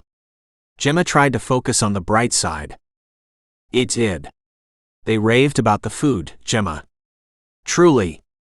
Jazz reached over and gave her a quick hug. "Don't worry about it, okay?" "I'll try," Gemma agreed. "Mr. Williams was only staying the one night, so tonight should be a breeze." She paused and added, "I kicked Garth out." Jazz's jaw dropped, and she exchanged a worried look with Dalton. "Sis, are you sure that was a good idea?" "Jazz, think about it. What am I supposed to do? Have Garth follow every guest who goes outside at night because they can't sleep? He already chased away one potential guest. I can't afford to let him do that with another." "Yeah, but..." Jazz's voice trailed off. "I don't know, Gem. I wouldn't care one way or the other if it wasn't for Randall. Nothing has happened since the tire incident." Gemma wasn't sure why she felt the need to defend her decision. She was tired of worrying about Randall. She'd thought Jazz would be on her side on this, not on Garth's. "I don't want anything else to go wrong. From what I overheard of their conversation with you, it seemed like Mr. and Mrs. Perry might encourage their daughter to hold her wedding here. That would be huge for our business." "That's true." Jazz smiled. "They did seem interested in the idea." "Do you want me to stay in Garth's room for tonight?" Dalton offered. Having another man around couldn't hurt. "That's sweet, but you and Jazz are right next door." "I'll be fine." She watched Goldie and Trey play, her son giggling as the puppy licked his face. Why the sudden flash of guilt over the way she'd treated Garth? No clue. But she needed to get over it already. "Oh, I almost forgot. I heard from Jonas last night." "You did? Is he coming home?" Jazz asked. "I'd love to plan our wedding if he is." Gemma lifted a hand. "Hold on. Yes, he's coming home, but he's also been injured. He called from the hospital." "Injured? How? What happened?" "He wouldn't give me the details," Gemma told her. But it sounds like it's bad enough that they'll be sending him stateside, but not bad enough that he couldn't talk. That's encouraging, don't you think? Yeah, I guess. Jazz glanced at Dalton, taking his hand. It's good he'll be home soon. Yes, it is. Gemma wished her brother would have been a bit more forthcoming with the details of his injury. They were quiet for a moment, lost in their thoughts. Gemma knew that as much as she and Jazz had wanted Jonas to come home, this wasn't what they'd been hoping for. Anyway, she said, changing the subject. I thought I'd make something easy for dinner, hamburgers and brats. Are you okay with that? Absolutely, Jazz agreed. I nominate Dalton to do the grilling. Hey, you didn't even give me a chance to offer my excellent grilling services, he protested. Give me a little credit here. I'm happy to do my part. Jazz's response was to lean in for a quick kiss. Gemma smiled, happy that her twin had found her perfect match with Dalton O'Brien. It hadn't been an easy road, they'd both had to learn to trust and to love again. But seeing them together made all the tough stuff worth the effort. When Garth had kissed her, was that just a day ago, she'd thought that he might be someone she could lean on. Someone she could trust. Love. Her heart squeezed painfully in her chest. Love? How had that happened? She hadn't realized how she'd allowed her fantasy surrounding Garth's becoming a permanent part of hers and Trey's life to gain momentum. Until she'd forced him to leave. She swallowed hard, overcome with a sense of sadness. Ridiculous to pine over schoolgirl fantasies. For her, that level of happiness and togetherness just wasn't meant to be. Garth had barely taken 3 bites of his apple pie when he noticed Sherry and Dominic had gotten up to leave. He tossed money on the counter to cover his dessert and tip, then slowly eased off his stool. He wanted to follow without being too obvious. He paused just inside the doorway leading out of the diner, watching through the window. Surprisingly, Sherry and Dominic didn't embrace or kiss, but barely spoke as they went their separate ways. Sherry walked in the direction of the grocery store, while Dominic got into a charcoal gray sedan. When Williams exited the parking lot, he drove in the opposite direction from Sherry. Moving quickly, Garth headed to his squad car, wishing he had his personal vehicle rather than one announcing he was a cop. But he'd left his truck for Gemma to use, and she was so furious with him, the last thing he wanted to do was to renege on their deal. He made sure there were a couple of cars between them as he followed Williams out of town. Was the guy leaving after all? There was a part of him that had wondered if Sherry and Dominic had planned a secret rendezvous. Were they both cheating on their spouse or partner? It would explain why she'd showed up alone, followed shortly by Dominic's solo and unexpected arrival. Had Dominic planned on meeting Sherry in the gazebo? If so, why? Wouldn't it have been better to liaison in his room or hers? And if they were seeing each other on the sly, they didn't show it at the diner. None of it made any sense, but his gut was screaming at him that there was something wrong with this picture. He lost track of Williams's charcoal gray sedan, but then found it again a few miles later. Breathing out a sigh of relief, he tried to increase his speed in an attempt not to lose him. The blue interstate sign caught his attention. Garth lifted his eyes in surprise. Apparently, Williams was leaving Clark County, heading back to Detroit. Except he wasn't. Garth's pulse kicked up a notch when Williams took the westbound ramp off the interstate, not the eastbound one. The westbound would take him through Indiana toward Chicago, not Detroit. Weird. Maybe the guy was some sort of salesman and had more business to do. On a Saturday? Possibly. Or maybe he had an appointment lined up in the Chicago area for Monday. Could be the guy wasn't headed to Chicago at all, but somewhere else entirely. Garth followed Williams onto the freeway for a good 10 miles before he finally turned around to return to Clark County. He should be relieved Williams was gone and not coming back. But as he drove back toward McNally Bay, he realized that this only proved that Gemma was right. He was an idiot. A crazy man who'd pulled a gun on her guest for no good reason. His actions had forced her to refund his money, taking a bite out of her desperately needed income. Okay, it was only one night, not an entire weekend, but still, Gemma had every right to be concerned. If Williams decided to slam her with a horrible review, other guests may choose to go elsewhere. There were other hotels and B&Bs in the area, not to mention new ways to secure travel accommodations. Airbnbs were all the rage, and people could get an entire house for dirt cheap. The prices didn't include breakfast, but for some people that wasn't a problem. The houses came equipped with kitchens so guests could make their own meals. His stomach nodded as the magnitude of what he'd done sank deep. He'd been so sure Williams had been hired by Cunningham to cause harm to Jemma and Trey. But he'd been wrong. In fact, Garth had been the one to hurt them. He returned to his apartment to kill more time before he needed to shower and dress for his shift. He managed to get 2 hours of sleep, but that only ended up making him feel groggy rather than refreshed. Drinking a large mug of coffee helped. He reported in to work, sipping another mug of coffee as he listened to the update provided by the previous shift, summarizing the events that had gone down during the day. "We broke up a party on the lakefront near shift change," one of the deputies said. "I'd recommend swinging by again because it's a Saturday night and they could easily go back to the same spot, or a different one." Garth nodded, knowing that was exactly what a group of bored teenagers might do. "Anything else?" "There's a suspected meth lab not far from the Pinecone campsite." The deputy shrugged. "We've been trying to catch someone in the act to give us a reason to bust in there, but so far, they've been keeping a low profile. I'd swing by every couple of hours, keep them on their toes." "Any idea who owns the place?" Garth asked.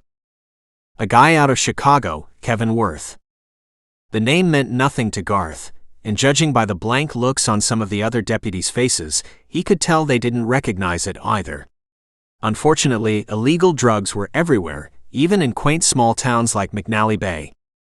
The rest of our calls were related to petty crime, and the occasional drunk and disorderly, nothing serious. But you get the privilege of being on during a Saturday night bar closing. The deputy smirked. "Good luck with that." "Yeah, thanks." Garth was no stranger to working third shift on Friday or Saturday nights.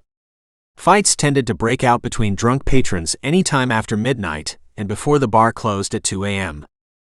Between the bar fights, the meth house, and the kids trying to party on the lakefront, he hoped he'd find enough time to swing by the McNally mansion.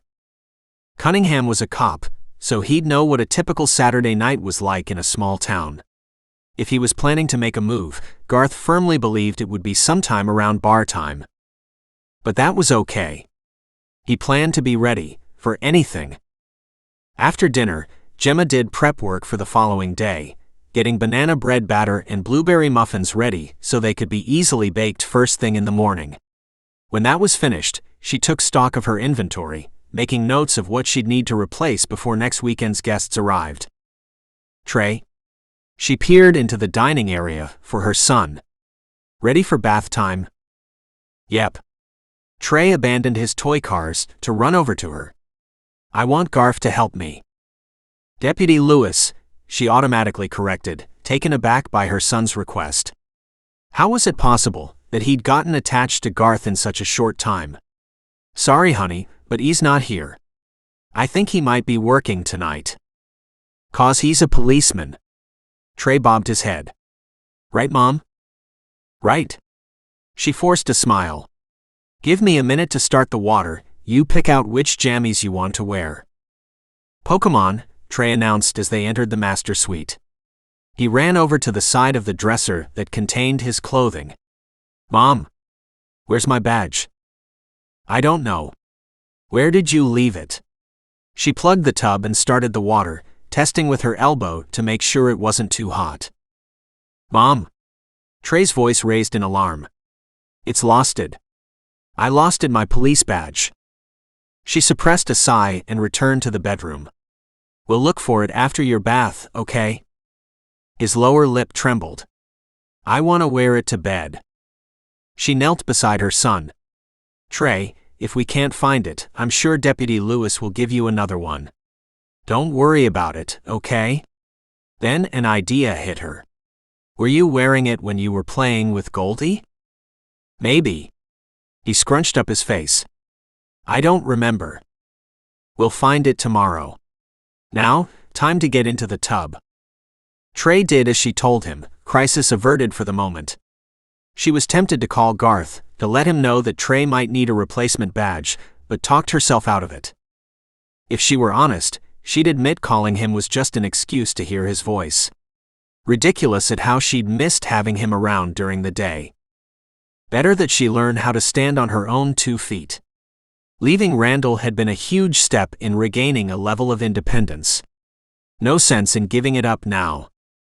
After bath time was over, she read Trey a story, but when that was finished, he went back to whining about his missing deputy's badge. Resigned, she placed a call to her sister. Jazz promised to look but called back 15 minutes later, saying she hadn't found it. Gemma began searching one last time through the B&B, but once again came up empty. "I want my badge," Trey cried. "Shush," she admonished him. "We have guests." Trey threw himself onto the bed, sobbing into his pillow. Gemma watched him, wondering where on earth he'd left it.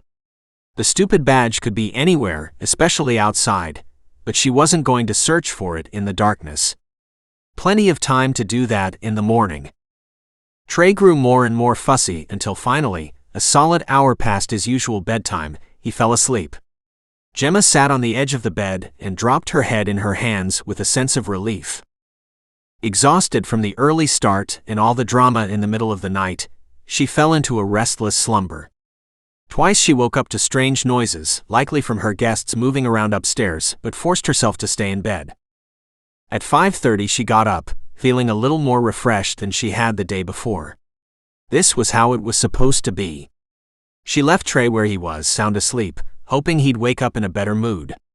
Making a mental note to reach out to Garth about a replacement badge, she hurried into the kitchen and went to work. The meal preparations went smoothly, and she found herself getting into a rhythm with Jazz. As the day before, Mr. and Mrs. Perry arrived first. Jazz chatted with them, taking out 2 mugs of coffee along with creamer and sugar, remembering their preferences from yesterday. "What will you have? French toast or the full Irish?" Jazz asked. "We're doing the full Irish today," Mr. Perry announced. "Although I must say, I sincerely doubt that it can top the brown bread French toast." "I'll pass on your compliment to the cook," Jazz promised. In the kitchen, Gemma felt her cheeks flush with pride. "I guess you'll have to tell me which one you prefer," Jazz continued. "2 full Irish breakfasts coming up." "Told you they loved your cooking," Jazz said when she returned to the kitchen. "Here, take the banana bread and blueberry muffins out to them." Gemma pushed 2 plates toward her sister. "And maybe mention how you're planning to get married in the gazebo this summer too." "Great idea," Jazz said. She delivered the plates of baked goods. Gemma listened to her sister, marveling at how natural she was in talking to their guests. "Please let us know if you're really interested in the gazebo wedding package. I'm planning to get married there myself soon." "Really? Oh, how nice," Mrs. Perry gushed. "I'm going to suggest this venue to my daughter, Noelle. She really wants a small wedding, and I think this setting would be perfect." Yes, Gemma thought, doing a mental fist pump. Granted, Noelle may have a different idea of where she wanted to get married, but the interest in the gazebo package was promising.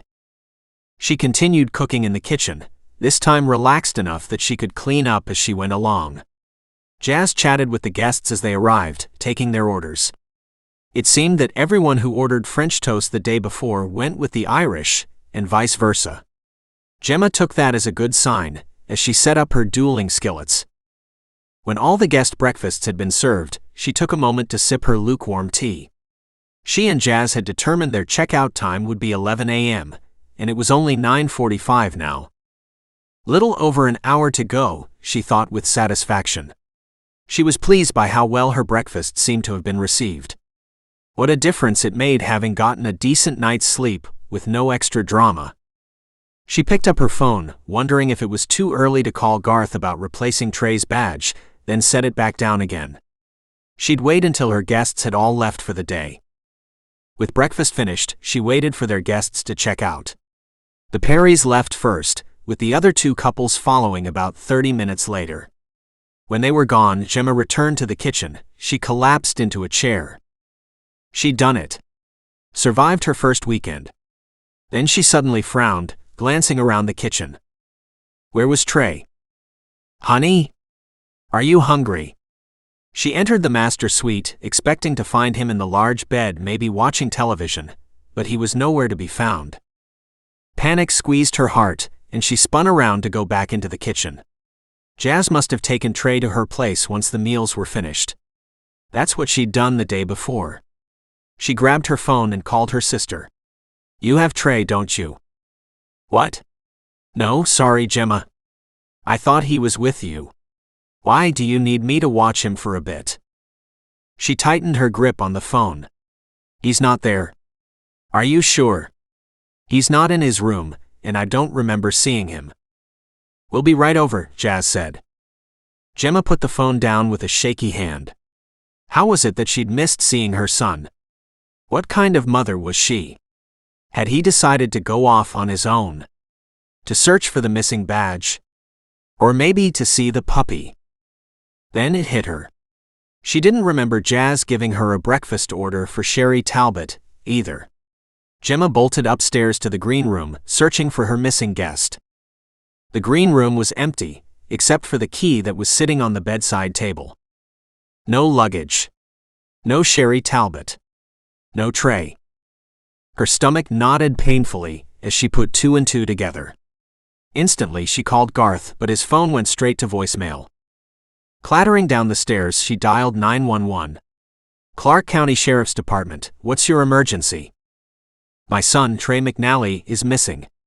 He's almost 4 years old, and the last I know he was wearing his Pokemon pajamas. I'll dispatch a deputy to your location, the calm voice said. Gemma lifted dead eyes as Jazz and Dalton came in through the front door. We looked around outside but haven't seen him. I'm so sorry, sis.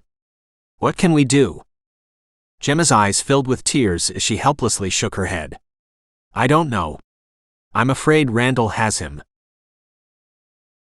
Chapter 14. Garth woke up to a loud pounding on his apartment door. Huh.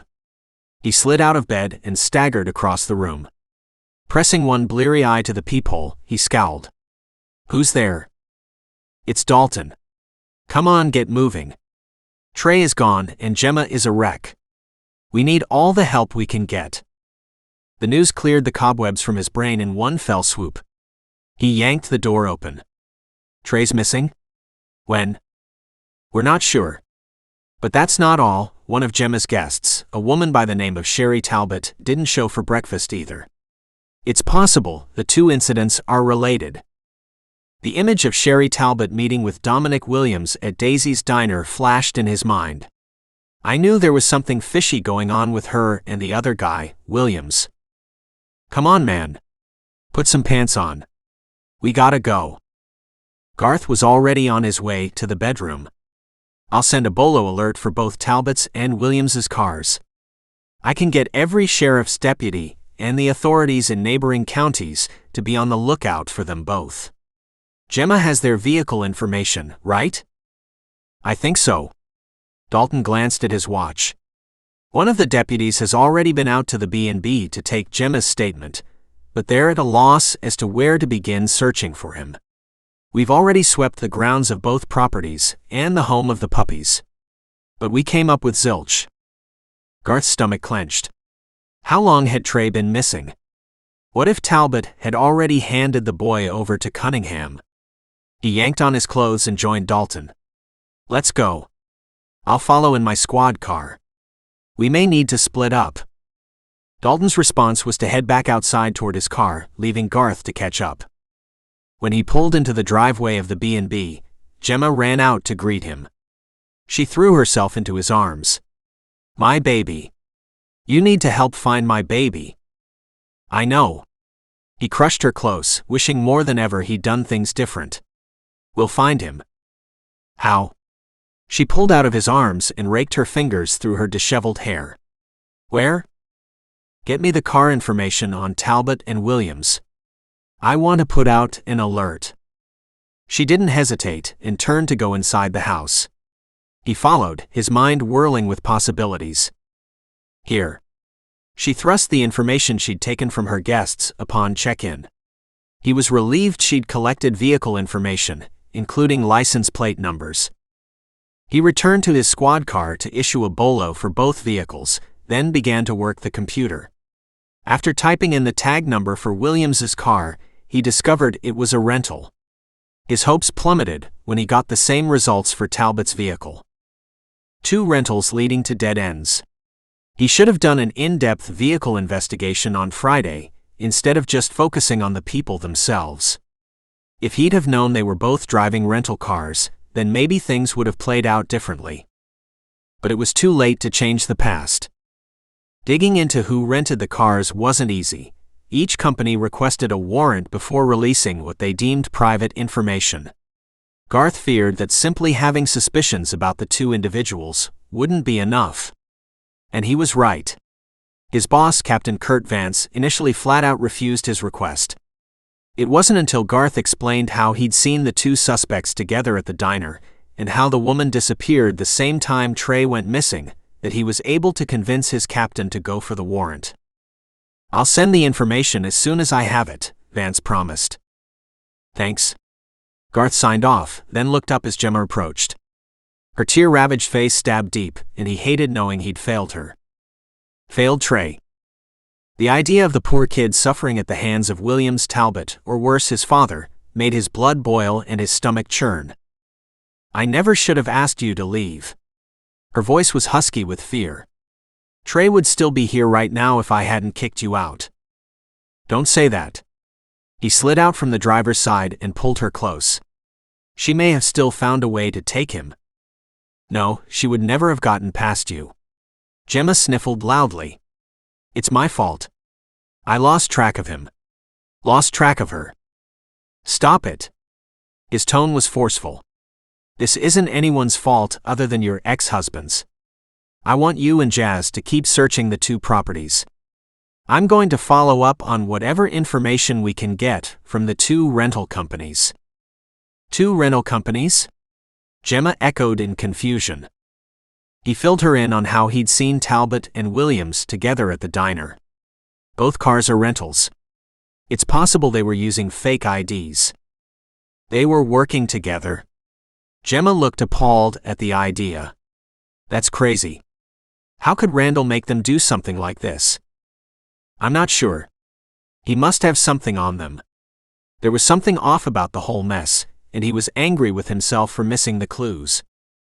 His radio squawked, and he reluctantly let her go to get the call. "Lewis. The information you requested has been sent over," Captain Vance said. "Appears both vehicles were rented by the same guy, David Graves."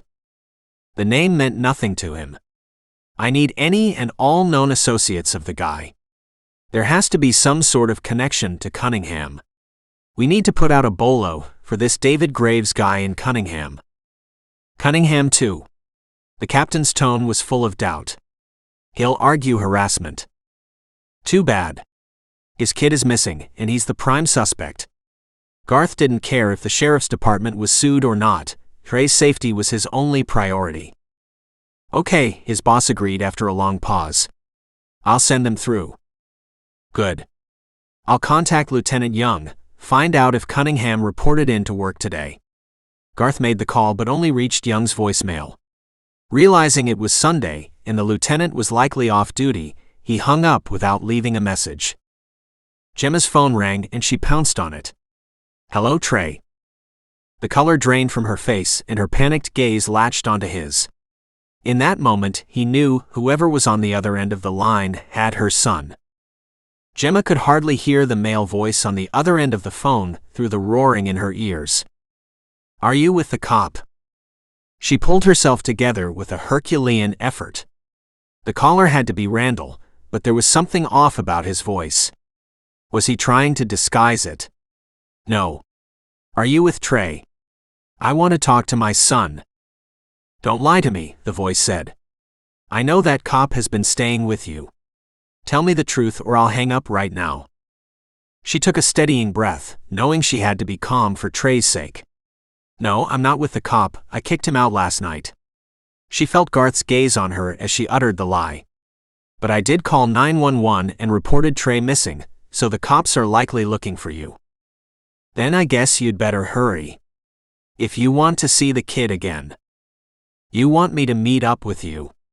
She didn't hesitate, even though she still couldn't be 100% sure that the caller was Randall. I'll come right now. Where?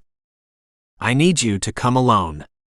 If I see the cop, or anyone from the sheriff's department, I'll disappear and you'll never see Trey again. No. Please. She couldn't stand it. I'll come alone, she rashly promised, avoiding Garth's gaze. Tell me where you want to meet. I'm at the Pinecone campsite, in Area 23. There was a brief pause. I'm warning you, Gemma. One hint of your cop buddy, or anyone else from the sheriff's department, and I'm gone. I believe you. I'll be there. But I have to drive Jazz's truck because my van has 4 flat tires and hasn't been repaired yet. What kind of truck? She glanced at Garth, who subtly shook his head. For some reason, he didn't want her using his vehicle. Jazz drives a cherry red pickup truck. Fine. No cops, or you'll regret it.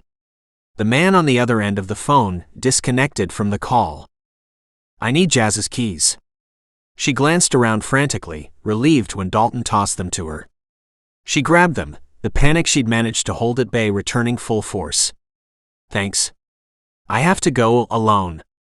Gemma, you can't do this. I need to be there. No. She tried to sidestep him. You don't understand. I'm not even sure the caller was Randall. It may be one of his friends. And if so, that means Randall could be spying from somewhere close by and will know if I disobey him. I can't risk him taking Trey or worse, hurting him. Garth lightly grasped her by the shoulders. Gemma, listen to me. I know the Pinecone campsite better than he does. I'll be there. You won't see me, and neither will he. She shook her head, battling a wave of helplessness. Please don't. He tightened his grip on her upper arms. I need you to trust me. How could she? How could she trust anyone with Trey's life? Tears pricked her eyes. She knew Randall. The man was a monster, and she feared Garth and the others may underestimate him. But then again, if she had trusted Garth's instincts on Friday night, Randall or whomever he sent may not have gotten to her son. She reluctantly nodded. Fine, but if anything happens to Trey. She couldn't finish the thought. I know. Garth released her. He won't see me. Where's the campground? It hit her that she'd never been there. Just off Highway ZZ. It's on the right or north side of the street. She'd find it. She headed over to the driveway next door where Jazz had left her truck. Moments later, she was heading west on Highway ZZ. The signs to the Pinecone campsite were easy to see. But once she was inside, the site markings were difficult to find. Some were on one side of the dirt road, and some were on the other, seemingly at random. She abruptly came upon site number 23. The area was fairly open, not a lot of places for anyone to hide. There also wasn't a tent, only a large black cargo van. The thought that Trey may be stuck inside the back of the van had her heart thumping wildly in her chest. Sliding out of the driver's side seat, she put her hands up in the air and cautiously approached along the passenger side of the van. Hello? Is anyone here? I've come alone as promised. For several seconds there was no sound, no movement, then suddenly a man stepped out from the front of the cargo van holding a gun in his hand. He was dressed in jeans and a t-shirt that stretched tightly over his chest. She stared in horror as she realized the guy wasn't Randall. It was Stefan Ahern. Stop right there and get inside the back, he ordered. Hurry. Reeling from the fact that her ex-husband could still be out there somewhere, she did her best to remain calm. Her instincts were screaming at her to stay out in the open. No, Stefan. Not until I see Trey. I need to know he's all right. Ahern sneered. I'm the one calling the shots here. You took my son, so it's only fair that you understand what it's like to be without yours. Her stomach knotted painfully as she realized she was dealing with a seriously unbalanced man. All this because she reported Daniel's abuse. She could hardly wrap her mind around it. But Trey was the only thing that mattered. "Stefan, if you don't show me Trey, then I'm leaving. You could have already hurt or killed him." Ahern stared at her for a long moment before gesturing toward the cargo van with his gun. "Open the back door of the van." With trepidation, she stepped forward and pulled on the handle. The door swung open, and she could see Trey curled up in a ball, still wearing his Pokémon pajamas. Several baseball cards were scattered around him. "Mommy." His tear-streaked face ravaged her heart. "The lady said she was taking me to see Goldie, but she brought me here instead." His lower lip trembled, and his eyes filled with fresh tears. "I want to go home." "I know you do." Her relief in finding him unharmed was short-lived. She turned back to Ahern. "I'll go with you, but I want you to leave Trey here. You're upset with me, right, Stefan? I'm the one who caused you to lose your son, no one else. This is just between the two of us. Leave the child out of it." Surprisingly, Ahern appeared to consider her request. But then he shook his head. "Nope. I don't think you understand what I've been going through. What my life has been like since you took my son away from me." The wild look in his eyes made her fear he wouldn't hesitate to shoot her. "Your son has only been missing for a few hours. I haven't seen Danny in 5 months. I know, Stefan, and I'm sorry about that." She tried to stay focused on Ahern, but couldn't help wondering if Randall was lurking somewhere nearby. "Let's talk about it." "No." Ahern waved the gun and she froze, fearing the worst. "Get in the van. Now." Gemma hesitated, knowing that getting into this van was the absolute worst thing she could do. Was there another option? For the life of her, she couldn't figure it out if there was. She had the feeling that Ahern didn't want to hurt them here in the campground, but would take them someplace else to do his dirty work. Hoping that Garth would follow the cargo van, she took a step forward and lifted her foot to rest on the bumper so she could jump inside. She heard a shout. "Drop your weapon." She threw herself inside the van, covering Trey's body with hers. A gunshot echoed through the clearing. Her heart jammed in her throat, and she wondered if Ahern had managed to kill Garth. Then there was nothing but silence. "Gemma? Trey? Are you okay?" "Garth?" Moving off Trey's body, she turned to look back. Garth had come around the van from the same side Ahern had been standing, and was reaching inside for her. "How? What?" She couldn't pull a coherent sentence together. "It's all over." He helped her out of the van, then reached for Trey. "Don't look back, okay, buddy? We're going to head over this way." Despite Garth's directive, Gemma couldn't resist glancing over her shoulder. Ahern was lying on the ground, not moving. His chest was awash with blood, and his gun had fallen out of his hand. "Randall might be somewhere nearby," she said fearfully. "He's not, don't worry. Come with me, Gemma." She tore her gaze away from the dead man lying on the ground. Stefan Ahern had been the one behind everything that she'd blamed on Randall. And now he was dead. She couldn't suppress a shiver. Deep down, she'd hoped Randall had been the kidnapper. That he'd end up in jail, forever. But she'd been wrong. With a sigh, she realized that it was her own fears that had kept her focused on her ex-husband as the man behind all the incidents.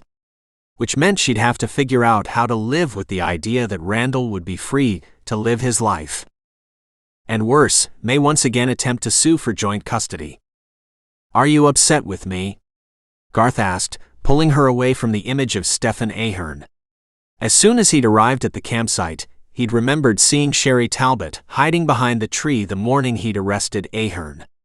The man with her must have been Williams, aka David Graves. He thought it was possible that Graves had also been the same guy who attempted to pick up Trey from his preschool. All this time, he and Gemma had assumed Randall was the guilty one. He stood protectively in front of the dead body, unwilling to cause Gemma or Trey to have nightmares. "He didn't listen when I told him to drop his weapon, and I worried if I didn't take the shot the moment you moved out of the way to jump inside the van, he'd fire at you. I'm not upset with you." She flashed a watery smile and stepped closer to his warmth. "Thank you for saving us. I'm glad you didn't let me come alone." "Never." Garth was holding Trey with one arm, but pulled her close with the other. He lightly pressed a kiss to her temple, willing his heart to return to normal. I'm sorry, but Ahern was clearly unbalanced. Gemma leaned back to look up at him. I owe you so much. No. He tightened his arm around her shoulders, knowing that most of this was his fault. He'd handled things badly, not exactly the way he had with Kate and Sophie, but the outcome had nearly been the same. I'm just glad that I was able to get here this time. This time? She frowned, confusion shadowing her gaze. What do you mean? There was another woman and child who I promised to keep safe. Unfortunately, her ex got to her. I was too late to prevent the crash. He shook his head, wondering if the guilt would ever go away. They survived, but not because of anything I did. I see. This is your way of making up for whatever mistakes you feel you made in the past. Is that the real motivation here? Disappointment shimmered in her tone. That was the original plan. He closed his eyes and buried his face against her hair. Unfortunately, I became too emotionally involved. And as a result, I almost failed you. No. I'm the one who lost faith in you. She rested her head against his shoulder, her voice dropping to a whisper. I should never have doubted you, Garth. Never. You knew something was up with Williams, but I didn't listen. I could have handled things better, he countered. Don't let me off the hook that easily. There was a long silence before she whispered, It seems so crazy that Stefan Ahern would go to such lengths to get back at me. All this time, I thought for sure Randall was the one. He tightened his hold on her, never wanting to let go. I know. I did the same thing. But looking back, I think Cunningham came here not just to complain but to size up the situation. He knows we're watching over you. I don't think he'll be much of a threat anymore. Maybe not, but he never loved me. He hated hearing the self-doubt in her tone. Gemma, he doesn't know anything about true love. If I had a wife and son like you and Trey, I would love and cherish you for the rest of my life. Oh, Garth, that's the sweetest thing anyone has ever said to me. Her voice was muffled against his shirt. Will you please take us home? There was so much more he wanted to say, but he held his tongue. The deputies would need their statements, but no reason they couldn't find them at the B&B. He caught Trina's gaze and gestured her over. I'm taking them to the B&B. You can't just leave after. Trina's voice trailed off as she realized Trey was listening. I need to take your statement. Take it now or catch up with me at the B&B, your choice. His tone didn't allow for an argument. Now, Trina agreed. After handing Trey over to Gemma, he walked a short distance away so they couldn't overhear. The last thing he wanted was for Trey to understand he'd shot a man. Garth started with his suspicions about Talbot and Williams, how they'd both been seen together at Daisy's diner and had obtained rental cars that were paid for by David Graves. It seems Graves is engaged to Sherry Talbot, and Talbot is also Ahern's sister. If you look closely, you'll see the resemblance. The three of them got together and decided to torment Gemma, making her pay for ruining Ahern's life. I bet you'll find the cargo van was leased by Graves too. Go on, Trina encouraged. He explained about Ahern's call to Gemma and the threats. He held a gun on them, and I feared for their lives. When Gemma moved to get into the back of the van, I had a clear shot. I ordered him to drop his gun, he didn't comply, so I fired. You didn't give him a chance to surrender? No. Time was of the essence. He was close to escaping with Gemma and Trey. He ignored my command, leaving me no choice but to stop him. She stared at him for a long moment, and he knew what she was thinking. Every officer involved shooting was dissected under a microscope. But he didn't care. Given the same exact set of circumstances, he'd handle it the same way. Trina, the guy was standing 5 feet from Gemma with a gun in his hand. He was clearly mentally unstable, and even a lousy marksman could hit the target at that distance. He kidnapped a child, that has to work in my favor. Okay, fine. Trina slapped her notebook shut. I'm sure you'll be hearing from Captain Vance, and you know there will be a full investigation. I know the rules. He turned toward Gemma and Trey. I'll be at the B&B if Vance wants to find me. He drove Jemma and Trey back in his truck, telling Dalton that he'd drive him over to pick up Jazz's vehicle later. Jazz surprised him by throwing her arms around his neck and giving him a huge hug. "Thank you for saving my sister and nephew." "Anytime." He awkwardly patted her back. "Don't let her chase you away, you hear me?" Jazz stared deep into his eyes. "Jemma needs you. And so does Trey." He nodded, his heart swelling with hope. Apparently, he was close to being considered as one of the family. At least in Jazz's eyes. But Jemma was the only one who mattered. And he knew that the real source of her anxiety, Randall Cunningham, was still out there. An hour later, his captain arrived to hear Jemma's and Trey's side of the story. When they'd finished, Captain Vance pulled Garth aside. "We picked up Talbot. She confessed to helping her brother, Stephen Ahern, teach Jemma McNally a lesson about how it felt to lose custody of a child. She also admitted that David Graves was using the name Dominic Williams as an alias. She's willing to snitch on both her brother and her fiancé to save her own hide, so that's good. But we haven't found Graves yet." "I'm sure he's hiding out somewhere," Garth said. "Once he realizes Ahern is dead, they may turn themselves in. We'll get him, one way or the other. Although you know this also means we have to apologize to that jerk, Cunningham." "Yeah, I guess so." Garth didn't like it but understood the need, given the way things had turned out. Vance clapped him on the back. "Good shooting." "Ah, thank you, sir." Guess that meant he wasn't going to be found guilty of reckless homicide. "I'll put in a good word for you when they start the investigation." He nodded. "Appreciate it." Over the next couple of hours, Jazz and Dalton did their best to create a sense of normalcy. When Trey began asking about the puppy, they agreed to take him for a visit. Garth knew this was their way of leaving him and Gemma alone, yet he couldn't help thinking the timing could have been better. Gemma probably needed time to assimilate everything that had happened. "Let's go outside," Gemma said, tugging him by the hand toward the gazebo. "I want to watch the lake for a bit." The gazebo offered a spectacular view of the lake. He slipped his arm around her waist and held her close. For several long moments they simply stood in silence, listening to the waves. "I've wasted so much time, Garth," she said, breaking the silence. "Running from Randall, being afraid. Never looking to the future. All this time it wasn't Randall at all, but Stephen Ahern. It makes me realize how much I've let Randall get to me. Get inside my head. I need to stop thinking and worrying about him." "I'm sure it won't be easy," Garth said in a low voice. "But you're strong, Gemma. More courageous than you've given yourself credit for. And your ex is smart enough to know that you're surrounded by friends, one of which is a cop and family here. He'll stay away, I'm sure." She nodded. "Even though Randall wasn't involved, I still feel better. As if I really can do this. Be independent and run a successful business." She tilted her head to the side so she could look at him. "And you know what? A big part of that is because of you." He tightened his grip, afraid she'd slip away. "I promised to keep you safe, and it bothers me that I almost failed. Stop looking at the dark side. You did save us, and that's what matters." Tough to argue that one. He rested his cheek against her hair. "I've been alone for a long time, Gemma. But I don't want to live that way any longer.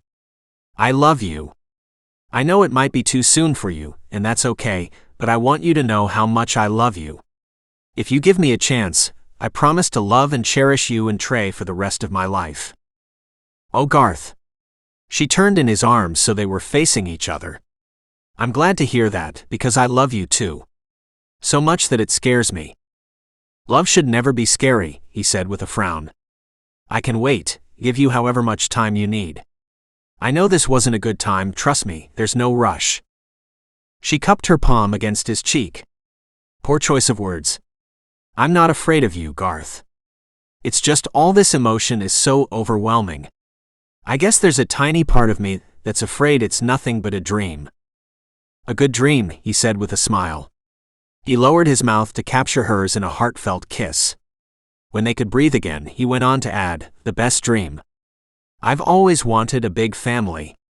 Are you okay with that?" She laughed. "Absolutely. A few kids and a golden doodle, right?" "Right." He couldn't think of anything more perfect. Epilogue. 3 weeks later. Gemma couldn't believe how quickly Garth had woven himself into the fabric of her and Trey's life.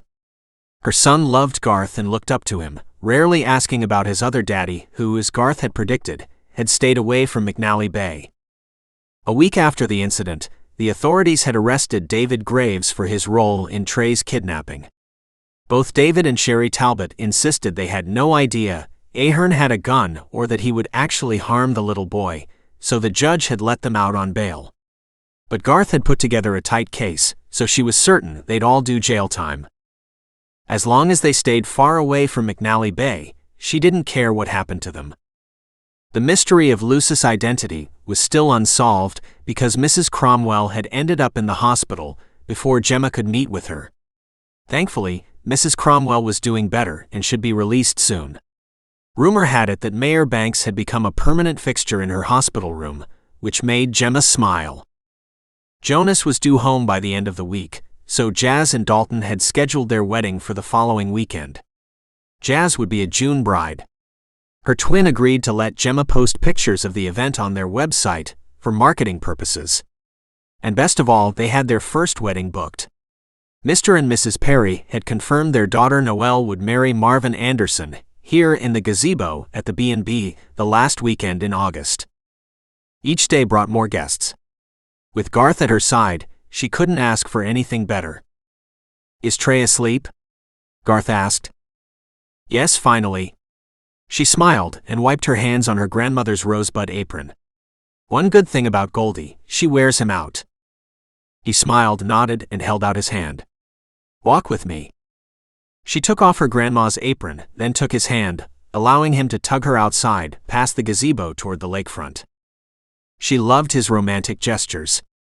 Not only was he great with Trey, but he always made her feel loved and cared for. So different than what she'd experienced with Randall. Outside, the June weather was balmy and peaceful, a faint breeze causing ripples across the water. The sun was just beginning to set on the horizon, the sky glowing with orange, pink, and purple rays of color. "It's so beautiful," she whispered. "You are," he agreed, making her smile. At the rocky shoreline, he gently turned her around to face him. Then he shocked her by going down on one knee and holding up an engagement ring. "Jemma McNally, will you please marry me?" He hesitated, then added, "It doesn't have to be this year if that's too soon. Any time in the future would work." That made her laugh, and she tugged on his hand until he was standing so she could throw her arms around him. "Yes, Garth. Yes, I'll marry you. And it can be this year, if you like. I'm pretty sure Trey would like you to become his stepdadda sooner than later." "I'd like that too." He crushed her close and kissed her. When they came up for air, he slipped the ring on the third finger of her left hand. "I love you both so much." "I love you too." She sighed and shook her head, gazing at the modest yet beautiful engagement ring that fit perfectly. "Let me guess. Jazz helped you pick out the size." "Yep." He grinned and threw his arm around her shoulders. "Your sister also told me not to let you push me away. Aren't you glad I listened to her infinite wisdom?" "Yes." She rested her head on his shoulder and watched as the sun made its final descent behind the lake. She couldn't imagine what she'd done to deserve a second chance at love with Garth, but she wasn't about to let him go. He was hers, now and forever. Dear reader, I hope you're enjoying my McNally series. Thank you for all the wonderful notes and emails. You have no idea how authors love hearing from our readers. Reviews are very important to authors, so if you enjoyed To Cherish, please leave a review at the platform from where you purchased the story. Also, if you want to be kept up to date on my newest releases, please stop by my website at www.laurascottbooks.com to sign up for my newsletter. I offer a free novella from my Crystal Lake series, starting over to all newsletter subscribers. Don't miss your chance to read this heartwarming story. Sincerely, Laura Scott.